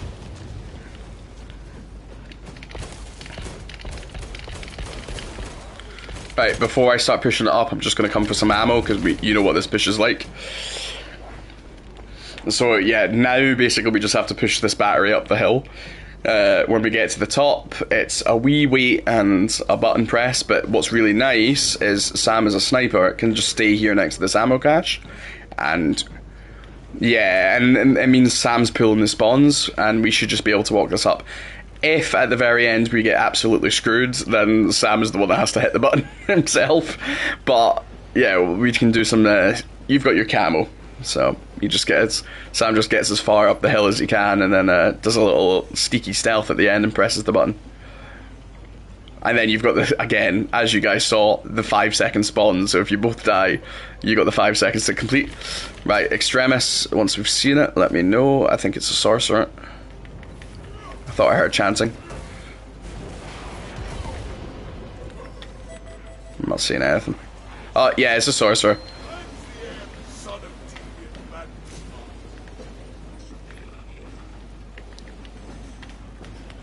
Yeah, I'm almost there. Bulwark's helping you out, man.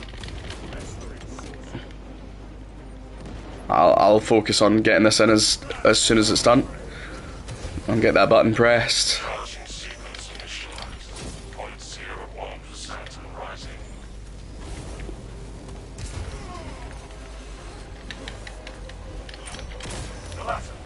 We're almost there. What is your status?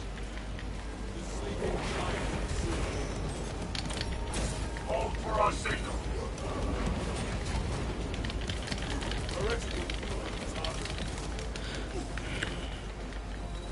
We're at 40%. We're very close. We're getting close.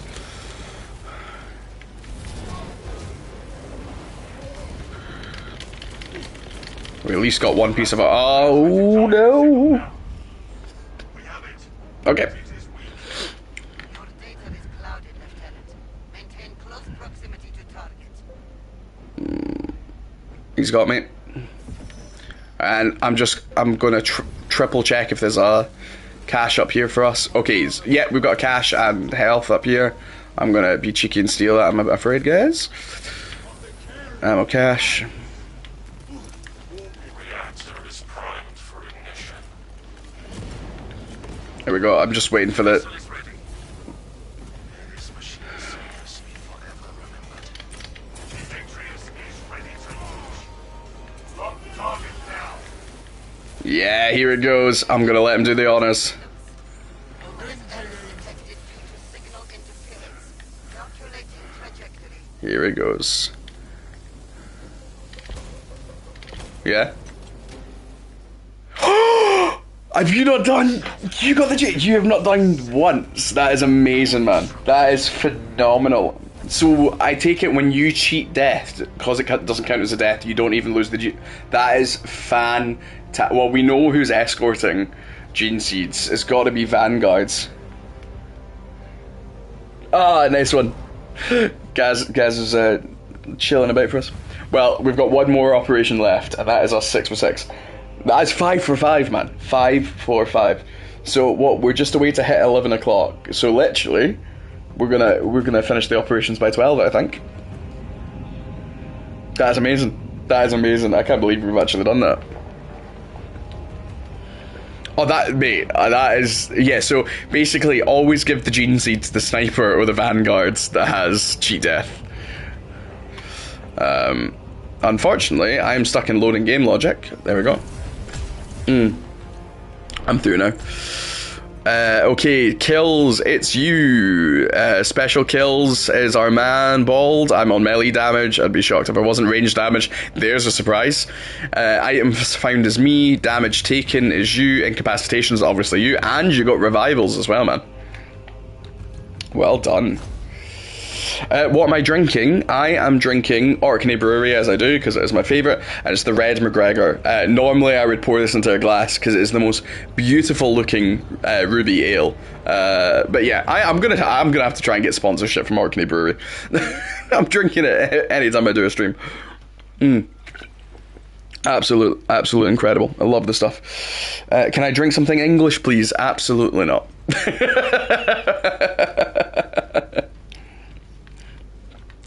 Yeah, no, you guys didn't hear that, but Sam's with me on that. He's like, I've converted him, or at least Northern. Oh no, I'll give you, man.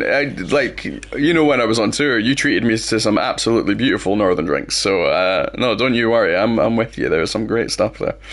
There you go. That is it. That was my last piece of war gear, which I don't like anyway. So that is me finished the assault class completely. I mean, obviously, I can still upgrade the chainswords and the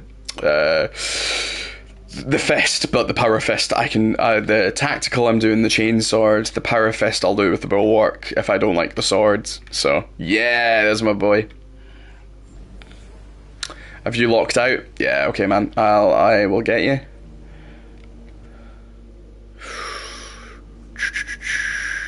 Transfer leadership to Sam. Let's see if that helps share it, man. What was that you saying, man? Try some Hawkshed Brewery. Oh yeah, Hawkshed. I read that as Hawkshed, not Hawksheads. That is a whole... I mean, look, I know I use brain tumour as an excuse, but I just think that might have just been a dumb shit moment, if I'm perfectly honest. That is, I mean, I have been... Gaz has just gone, hooked.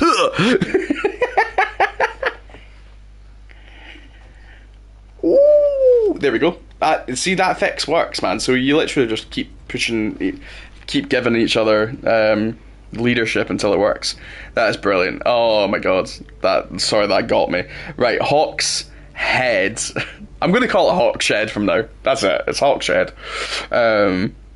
Oh yeah, mate, Gaz, next time you're up, man, or next time I'm down, you can treat me to some of that. I mean, I'll pay, but you can treat me to some of it.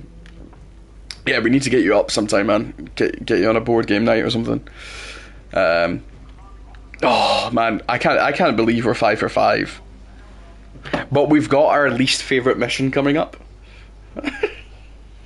Yeah, so you'll all see why this is the most bullshit mission. It's fine for me because I'm melee. For you, I am so sorry for you. As heavy or a sniper, it's horrendous. As attack, it's fine. Vanguard, it's fine because you have the choice of melee. Attack's fine because you can just all-spec scan folk. Bulwark, it's fine because you're melee again. It's a bit annoying as a healer, Bulwark, because you're like, where the fuck is everyone? But yeah, this mission is bullshit. Actually, there's not many bits of this mission I like, if I'm honest. It's the only operation I would say I happily don't play. I think it's really cool. It's a cool gimmick. It's just annoying, but there's not a good boss fight in it. I don't like the end of it because it's not a big defense point. It's just a really annoying one of those, hey, we have to move shit in places. Like, I know that the end of that mission is really annoying. Hey, we just have to move things into places and defend points, but at least you get to ram a battle barge into... it's a cool result. This one is just like, and all finished. It's a cool result, because I hate Adeptus Mechanicus, so I like screwing them over at the end and smashing up their city, but yeah. Are you just having a look at perks and stuff? Yes, you are.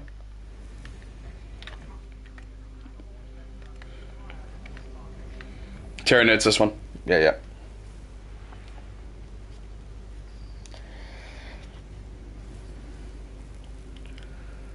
Oh, there he is.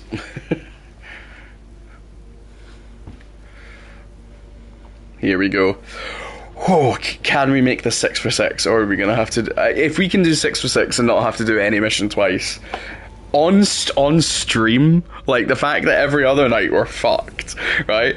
But if tonight we can do this, that is gonna make me so happy. Oh mate, unreal. So now you've maxed out sniper. Where are you going next?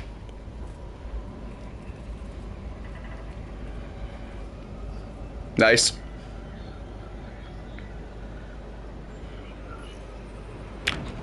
TAC's great fun. If you like plasma, go heavy. Go heavy, man. Because that plasma incinerator, the heavy plasma incinerator is absolutely insane. Yeah, if you go heavy, I'll go TAC. If you don't go heavy, then I'll go heavy. Because my heavy's almost finished. And if I'm higher level than you, I'm kind of boosting. Do you know what I mean? And we've got so many relics from tonight. I don't have to be playing ruthless difficulty to unlock relic gear. Do you know what I mean? Because I've spent barely any. I've spent like none of my armory data tonight. Right. Oh, here we go. So yeah, here's the horrible gimmick of this one, is that because of this war, it's bringing up all the dust, and every so often you're away to sea, we get blinded. And you're fighting Tyranids, which is fine, like fine as a melee. The horrible bit is if I have any ranged damage coming towards me, I can't see from where, and it's not like you can cover me as you normally do. It's like you say, when I'm playing with Assault, I don't mind this mission because Assault versus Tyranids is ridiculous. It's so easy, Tyranids against Assault, but the amount, and then you get situations like that where they're calling in reinforcements and you can't do anything.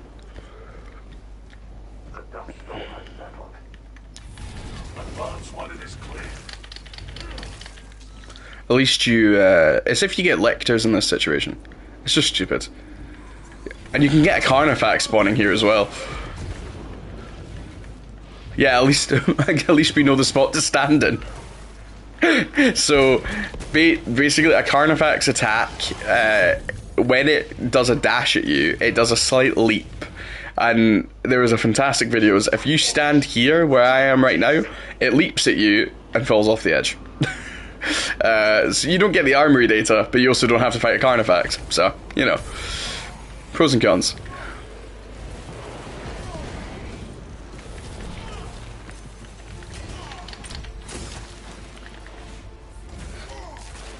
Right, here we go. I'll go check the little hut at the side, or garage.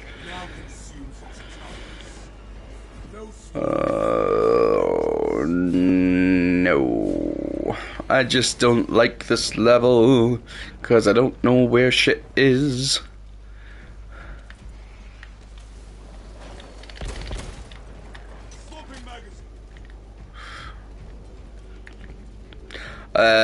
Yeah, funnily enough, I've been on. This is the other thing. I don't know where you are. You don't know where the fuck I am. So we've both checked the same places. Don't worry about it, man. I'm in the end zone.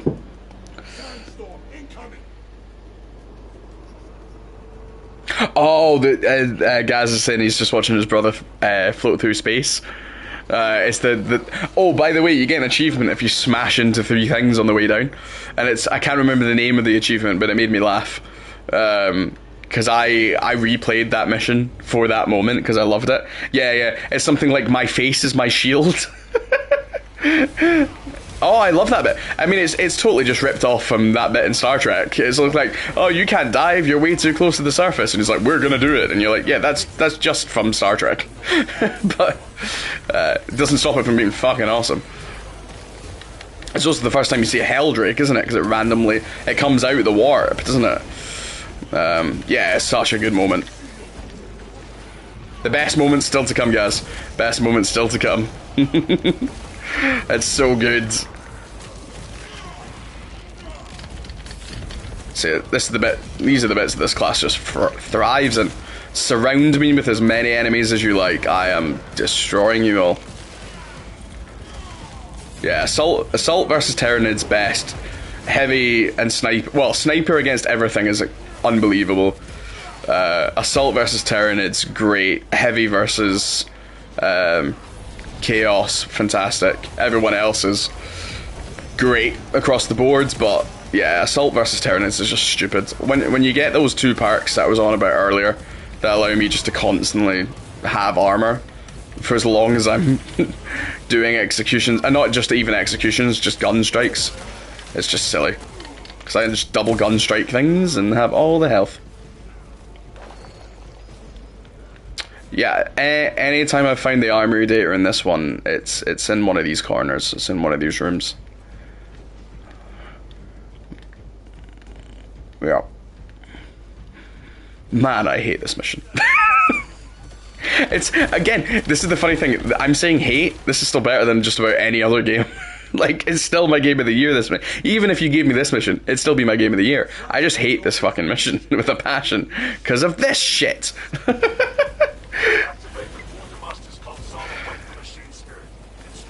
This is also one of those moments that is either you have nothing to do, or you have to do 6 horrible things. Because these are the buttons at the sides. And also it's really annoying because it's like Sector A, Sector B, but in each sector there's 3 buttons that you could potentially press.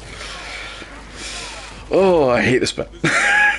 I'm hoping it's just a one and done situation. And the other really annoying thing about this is another one of those situations where you have to check every fucking corner.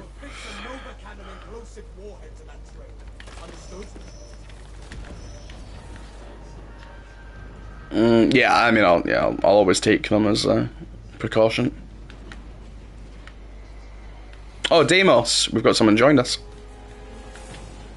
Fantastic, and a bulwark as well, so no complaints. Yeah, I'm on it.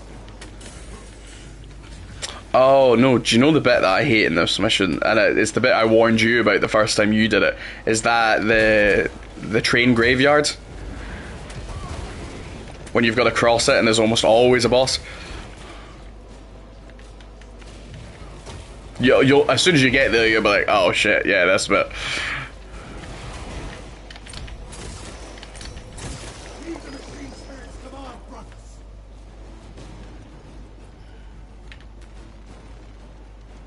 Oh, that was B2, my bad. I locked us out, that was silly.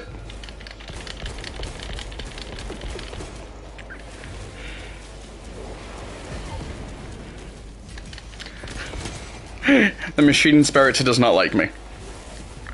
Then again, I'm a space wolf, so I'm not meant to like them.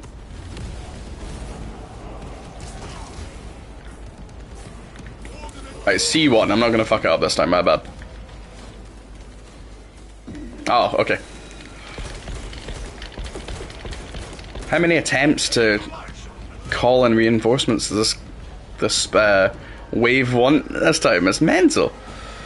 Alright, I've checked every corner, I can't find shit. I say that, I've just totally... I'm in Sector A. So that's the only one I've not personally checked, but...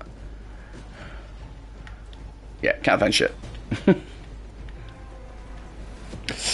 How are the controls in console? I think console is way easier to be a melee class.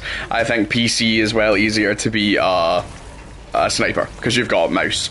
Yeah, the Gaz was just saying how's the control in console, because he struggles to parry.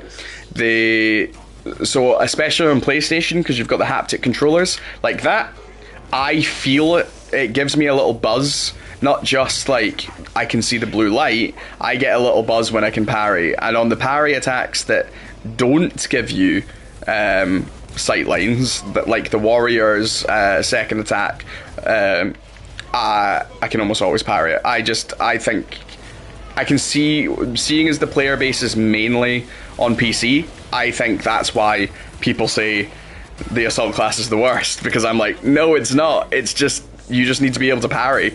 And if you're good at parrying, it's great. And considering I'm a Dark Souls player, and also like Sekiro and stuff like that, it's just a quick tap. Yeah, it's my favorite class for that reason. So maybe it is just controller. Yeah, I've never put two and two together. Maybe that's it. Maybe just the space bar for it's just not in the right position. There you go. So, Sam's just said he's bound it to his thumb key on the mouse. So I think that definitely helps.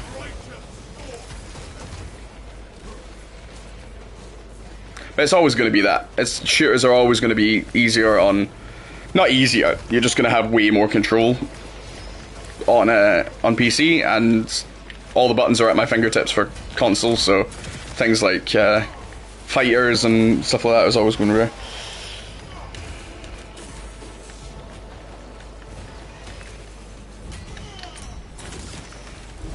Yeah, so for that's why I say this class just thrives in situations like that, because I can just keep the parries going, I can keep the gun strikes going, I can go into an execution, keep my armor up, and I'm rocking it. Right, B2, I can finally press this fucking button, my bad.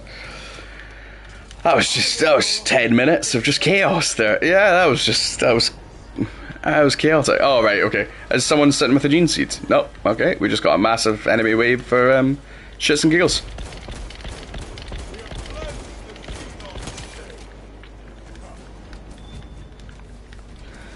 Oh yeah, yes, Gaz is just saying, like, he's just popping off headshots. Like, that's exactly what you were saying earlier, Sam. It's just like, as the sniper class, and oh yeah. We need to get you need to get some screen recording of your gameplay tonight, Sam, and so I can show off some incredible sniper shots.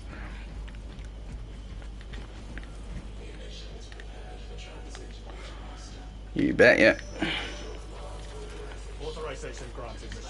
How was I standing in front of you and you still managed to press the button before I did? Oh.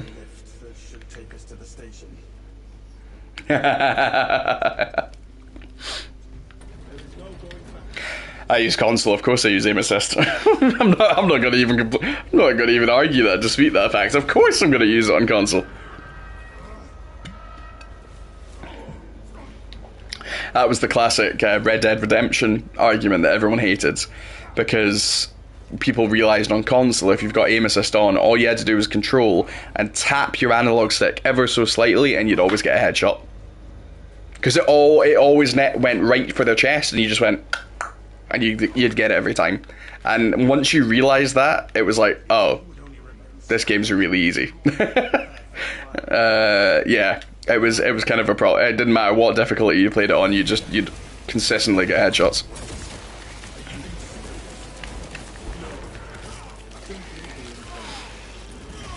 Oh, I'm liking Deimos. I am liking Deimos. Oh no, he's good. I love good bulwark players because it's not a class I overly enjoy, but when we've got a good one in my team, I feel invincible. Yeah. Gaz was saying the same. It was the same on Fallout. As soon as you realised you just tapped up, you got a headshot. You didn't even have to use VATS. It was just like, and headshot, and headshot. So, yeah, unless you were fighting something in power armor or something a little bit stronger, like bandits, just because... Oh! Yay! What, yeah, you say it's okay. It's okay when it's not a desert and we can't see... Fucking... Yeah, I'm on it.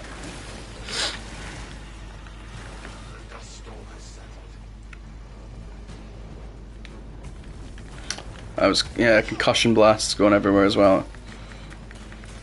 Guys. Up. I hate those concussion blasts. There's nothing like those concussion blasts when you roll and then manage to roll into another one. So I'm trying to get him, it's just this lictor. Oh, yeah, go for it. Means I can keep an eye on this man. There he is. Right, lictor down. I know. Right, there he is. Got a mark on him. That's alright. Hey, let me know when he goes into his frenzy state, and I'll go in for the melee. Beautiful perk. Yeah, please let me know the perks you've got for your sniper class when we swap around and I play a sniper. Oh, right. Well done. Beautiful. Beautiful. We just gotta hope the... Oh yeah. That's the only thing with this team up. I love this team up. It's one of my favorites, but when you get a Neurothorpe boss and if you're out of ammo, I just want to cry.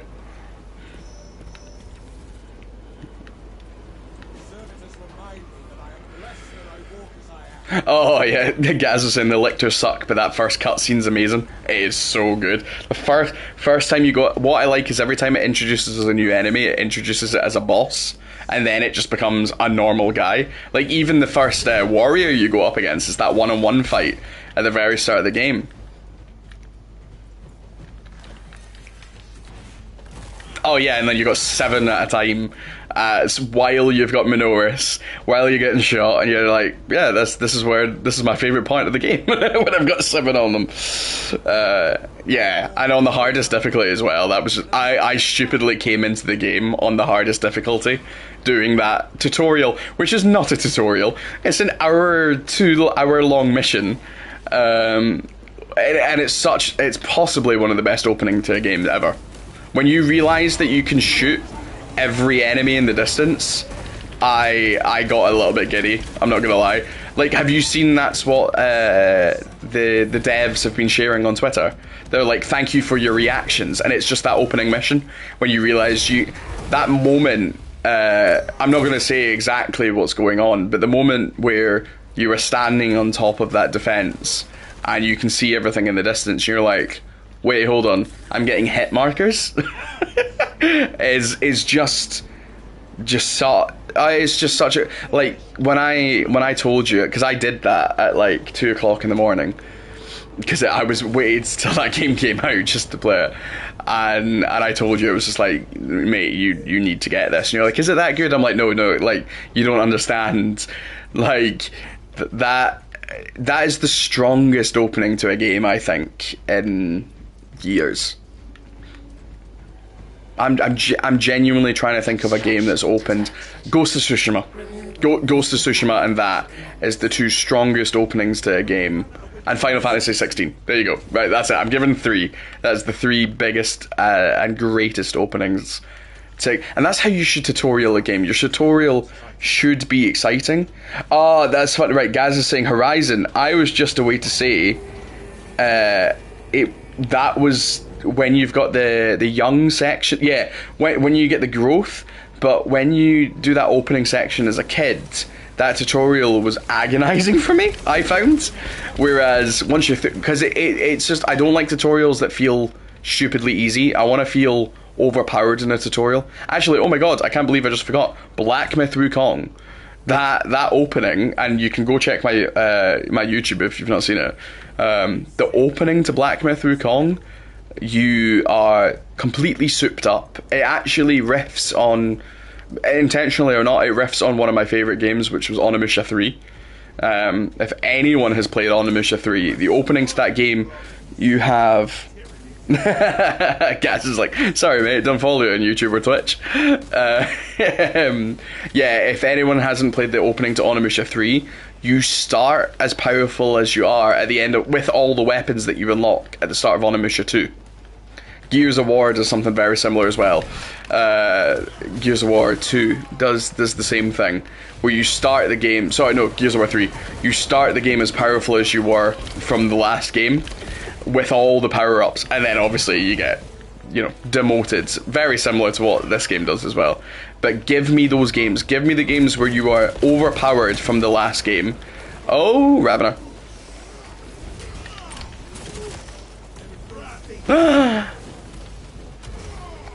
And we've also got, this is normally where we got a boss, but we've done the boss, haven't we? That's fine. Oh, Spider-Man 1 and 2. That's fantastic. Yeah, Spider-Man 1 going up against Kingpin, Spider-Man 2 going up against Sandman. Ah, incredible opening. Yeah, I hate to say it, it's Sony games. I think Sony know how to open it. I know this isn't a Sony game, but I think Sony games, for me, do know how to do good openings.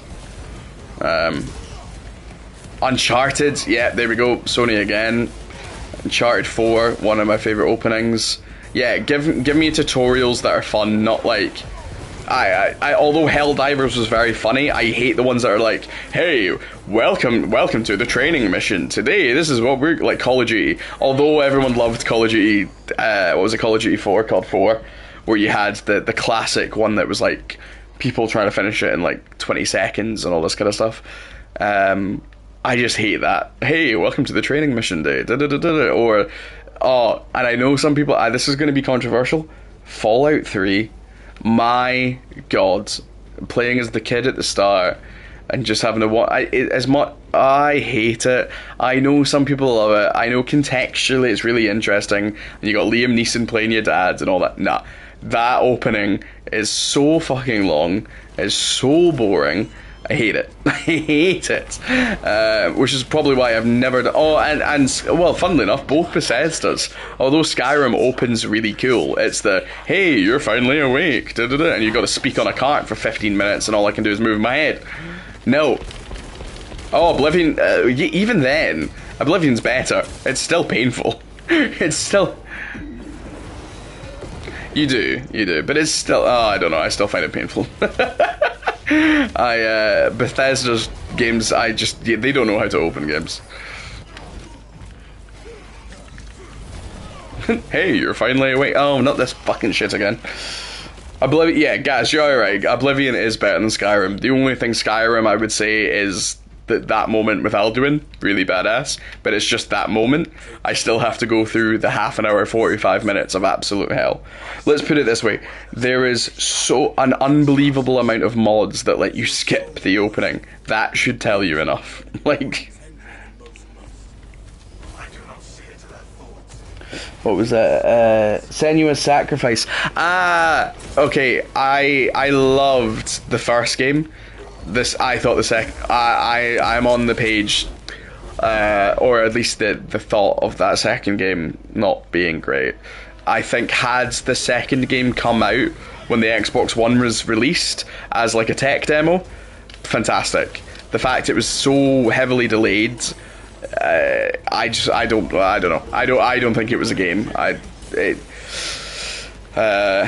think it's cool. I love it because you know me. I love Norse mythology. Yeah, it just wasn't for me. Which it would, you know.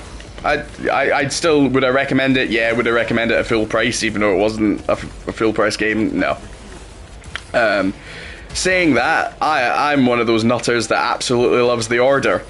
If anyone's 1886, The Order. I love that game. That's one of my favourite games, and that's just a tech demo. And I'd also say Rise Son of Rome. That was also just a tech. Yeah, no, guys, I know you agree with me because I remember us talking about that on tour. I was just like, no, this game's amazing. But yeah, no, The Order and Rise Son of Rome were two games that are actually two of my favourite gaming memories. Not my favourite gaming memories, but two of my favourite gaming memories. So I think they're underrated gems, but yeah. Oh, I'm psychotic enough. Yeah, The Order was great, deserved a sequel, but like you say, bad reviews just stopped it from ever getting a sequel. It's a game that if I somehow became a game dev, I'd try to get the rights for. Oh yeah, Vampire is an amazing game. Yeah, bad reviews again. It's the problem with the game industry nowadays is the fact that we've released broken games. Like, Vampire released horrifically broken. It's an incredible game. Jedi Survivor, incredible game, released horrifically broken. The fact when games have been given the time to stew, Star Wars Battlefront 2, I still think is the best multiplayer game. Like, one of the best massive multiplayer, not MMOs, but just like massive Battlefield games where you have, 64 players. It was incredible. It's a phenomenal game. It released horrifically bad. It's one of the worst games when it released. I stood by it and I'm glad I did because it's probably my favourite Star Wars game. But yeah, that was not good. Okay. I'm trying to look at Gaz's reply and realising this is the hardest part of the mission and it has a fails. Oh, I'll also tell you why this is such a horrific mission, is it's got a fail state. Because, and it's not clear that it's got a fail state. because this train, so that warhead there and this train can both get destroyed, and it doesn't show its health. So yeah, there you go. So defend the warhead. It doesn't show you that it has health. It's got a sneaky thing that you can do here. You can call a train to smash them all. But if you don't know that, it's crap. And I've had this mission failed. That's the thing. Like I say, I've never been able to finish this mission because people don't know that. There you go. There's the train coming past that you can spawn the train in, and you can have 4 opportunities to do that. And if you don't do it, it's just a pain. Utter pain. Mate, I think this is going to be 6 for 6. I don't want to jinx it. I know I shouldn't have said that, but I think this is going to be 6 for 6, man.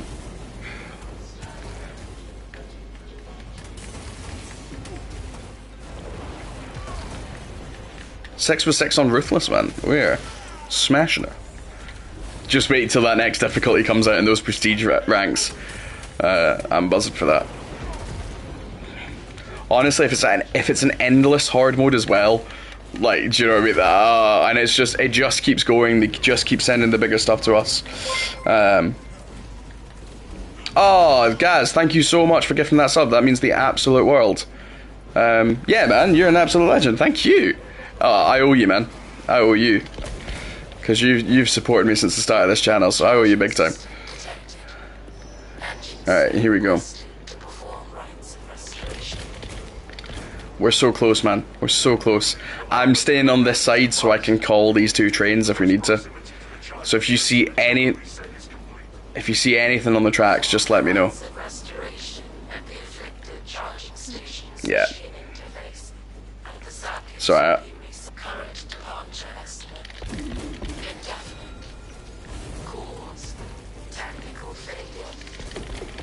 Yeah, broke it. Just got it.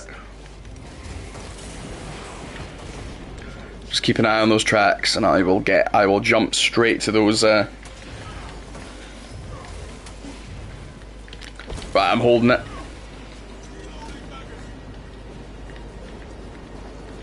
Yeah, if anything comes, we'll just call on those trains. Yeah, guys, it absolutely does. There is an ad. Oh no, Gaz can't see because of the ads. I'll tell him as soon as it's finished. Almost there. 95. Good shot, man. That was in a heartbeat.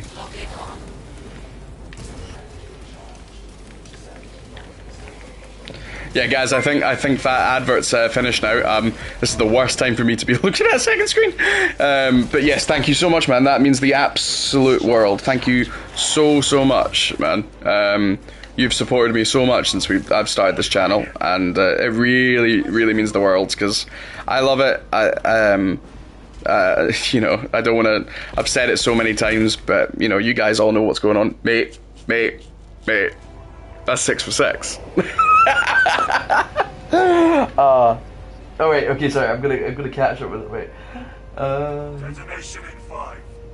Brace for shockwave. Yeah, guys, honestly, thank you so much, man. It means so much. Thank you. You guys all know what's going on right now, and that support is unbelievable. So thank you so much, man. So much love to you. So much love to you.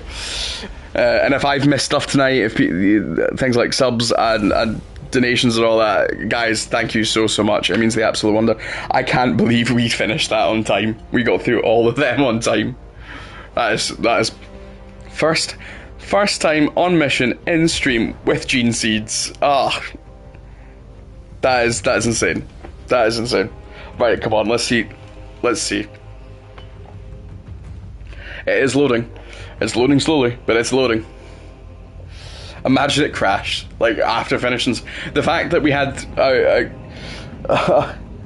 oh, dude, no, thank you so much, man. No, honestly, it's an absolute pleasure, and if you need anything else, I'm absolutely there for you, man. Like I say, we'll start getting some joint streams on the go. Yeah, melee damage, items found at incapacity. We both never died in that. We never died in that. That is insane.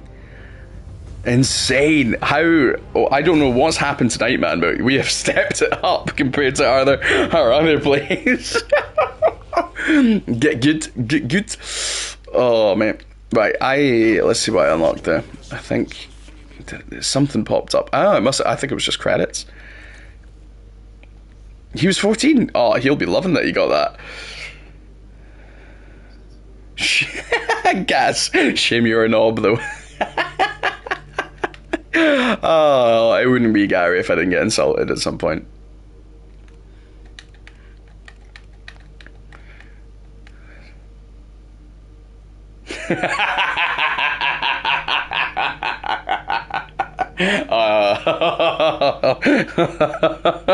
I'm not saying anything in response to that. I'll get in trouble. Oh, mate, I can't believe that. That was a flawless victory. Full clear. Yeah. I am so looking forward to that 7th mission coming out. I'm actually absolutely buzzing for that. Because it's... those 6 missions, I mean, like, that's a story within itself. It's the fact the campaign's not overly long. I think it's long enough. It doesn't overstay its welcome. It hits some awesome moments. I don't think it lulls at any point. It wouldn't be good for his confidence. That's what the drugs are for, mate. Oh, thanks. Yeah, we're finishing the podcast. We're finishing the stream on a high for sure. Or a low for me. Gaming wise, a high for my self confidence. I've been shattered. But mate, Sam, we smashed that. We absolutely smashed that. I cannot believe we got through them all flawlessly. So yes, I have the weekend off. Not that I've been very consistent lately. Again, as you guys have all seen on Instagram and such, health has just been really tough. I didn't get the surgery I was meant to on the 4th. There's been a big delay with that. It will eventually happen. There's a whole politics, and if you are following the kind of the cancer journey that I'm going through at the moment, you can see that over on Instagram. I don't want to. I want to kind of try to separate it. I don't want to go on about it too much in these podcasts. I keep saying it in these streams, but yeah. It's been rough. It's been a really rough time. So thank you for being patient with me. It's Sam giving me a wee hug on screen. Thank you for being patient with me. Thank you for waiting for me and still jumping on. It's so lovely to see you all again. But yes, I've got the weekend off. It's my wife's birthday Monday, so we're going to have a lovely weekend together.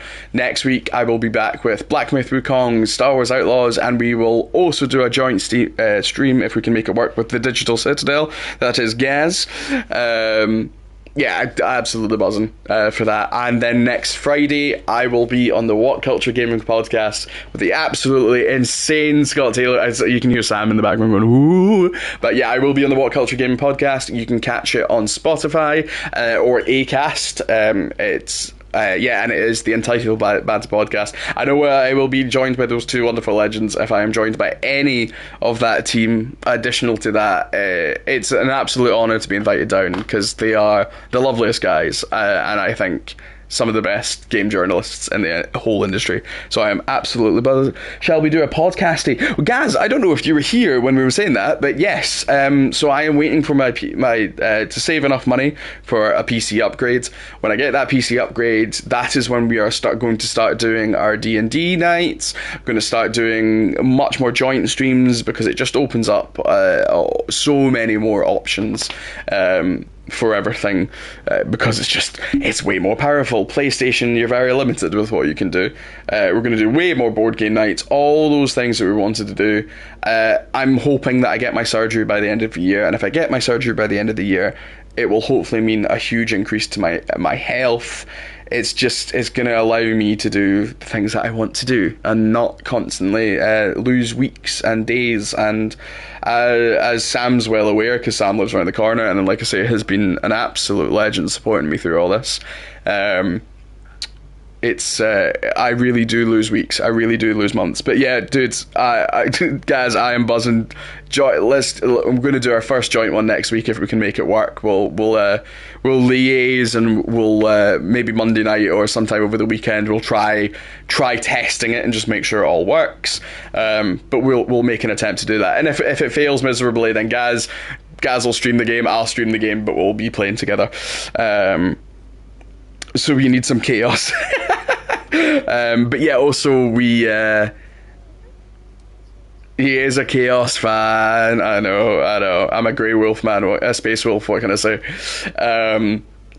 But yeah, I'm buzzing, looking forward to kind of what the future holds in this. I'm going back to try and do some singing teaching on top, to try and work again, because it has really been tough. But the fact that you guys are dipping in and out as much as I am dipping in and out with the streams, it means the absolute world. The fact I'm an affiliate, the fact I can do this as in some way a living is absolutely phenomenal. But like I say, the next step, joint streams, if we manage to hit that £1,500 goal, as a reminder, 10% of everything, every donation given is always given to the UK Brain Tumour Support Charity. So we're kind of looking for 1650. If we manage to hit that 1500, we get to upgrade to a PC that the PlayStation will run through. That's going to allow us to do far more better camera angles and everything when it comes to doing our board game nights. It's going to allow us to do virtual board game nights. It's going to allow us to do virtual D&D nights with the like of Gaz, with the like of Sam. We're just going to have a fantastic time with that. And as we've kind of hinted at, to maybe start a little bit of a podcast. So my painting nights can be joined by others. So while I'm painting away, we're actually kind of doing a podcast as well. Because Sam, I think you'll agree, we've had some fantastic gaming inside nights where you and I are just chatting away. But Gaz, you're smashing it as well. And guys, anyone watching, please check out the Digital Citadel. Gaz is hysterical, a fantastic gamer, and he's having a really, really good time there over on the channel. So please check that out. But also, it looks like we'll hopefully do a joint stream next week. But until then, I'm going to have a lovely weekend with my wonderful, wonderful wife, as it is her birthday on Monday. And I will be back on Tuesday with, again, Gaz will liaise. We'll make sure it all makes sense. Whatever nights Gary is free, we'll get some Space Marine again next week, where Sam, I think we'll make sure you're there too. Sam and I are going to support Gary through the rest of the campaign, so you guys get to see some of the campaign. And yeah. Oh, yeah. Yes, Gaz, you're absolutely right. Get the Elgato. That is exactly. So Sam has been amazing. Sam and I sat through. Sam has essentially built me a PC, because Sam is the PC mastermind. I am not. I even got a lesson in how PCs work, because I am useless in that respect. I mean, I know how to work a PC. I mean, all the like technical jargon and stuff. Sam's like a proper physicist. I am an actor. I can't do shit. I am like that moment in the Truman Show when they're like, the actor doesn't know how to get the bus started. That's me with anything outside acting and driving. And gaming. So yeah, Sam's helped me build that. The Elgato's there, so it means that yes, I will still be a PlayStation fanboy, but we can do way more powerful things and some really, really exciting stuff. And like I say, a little paint. What did you call it, Sam? A paint cast? Was it a paint cast you called it? A paint cast. A paint podcast. A paint cast. Yeah, so we will start doing some paint casts.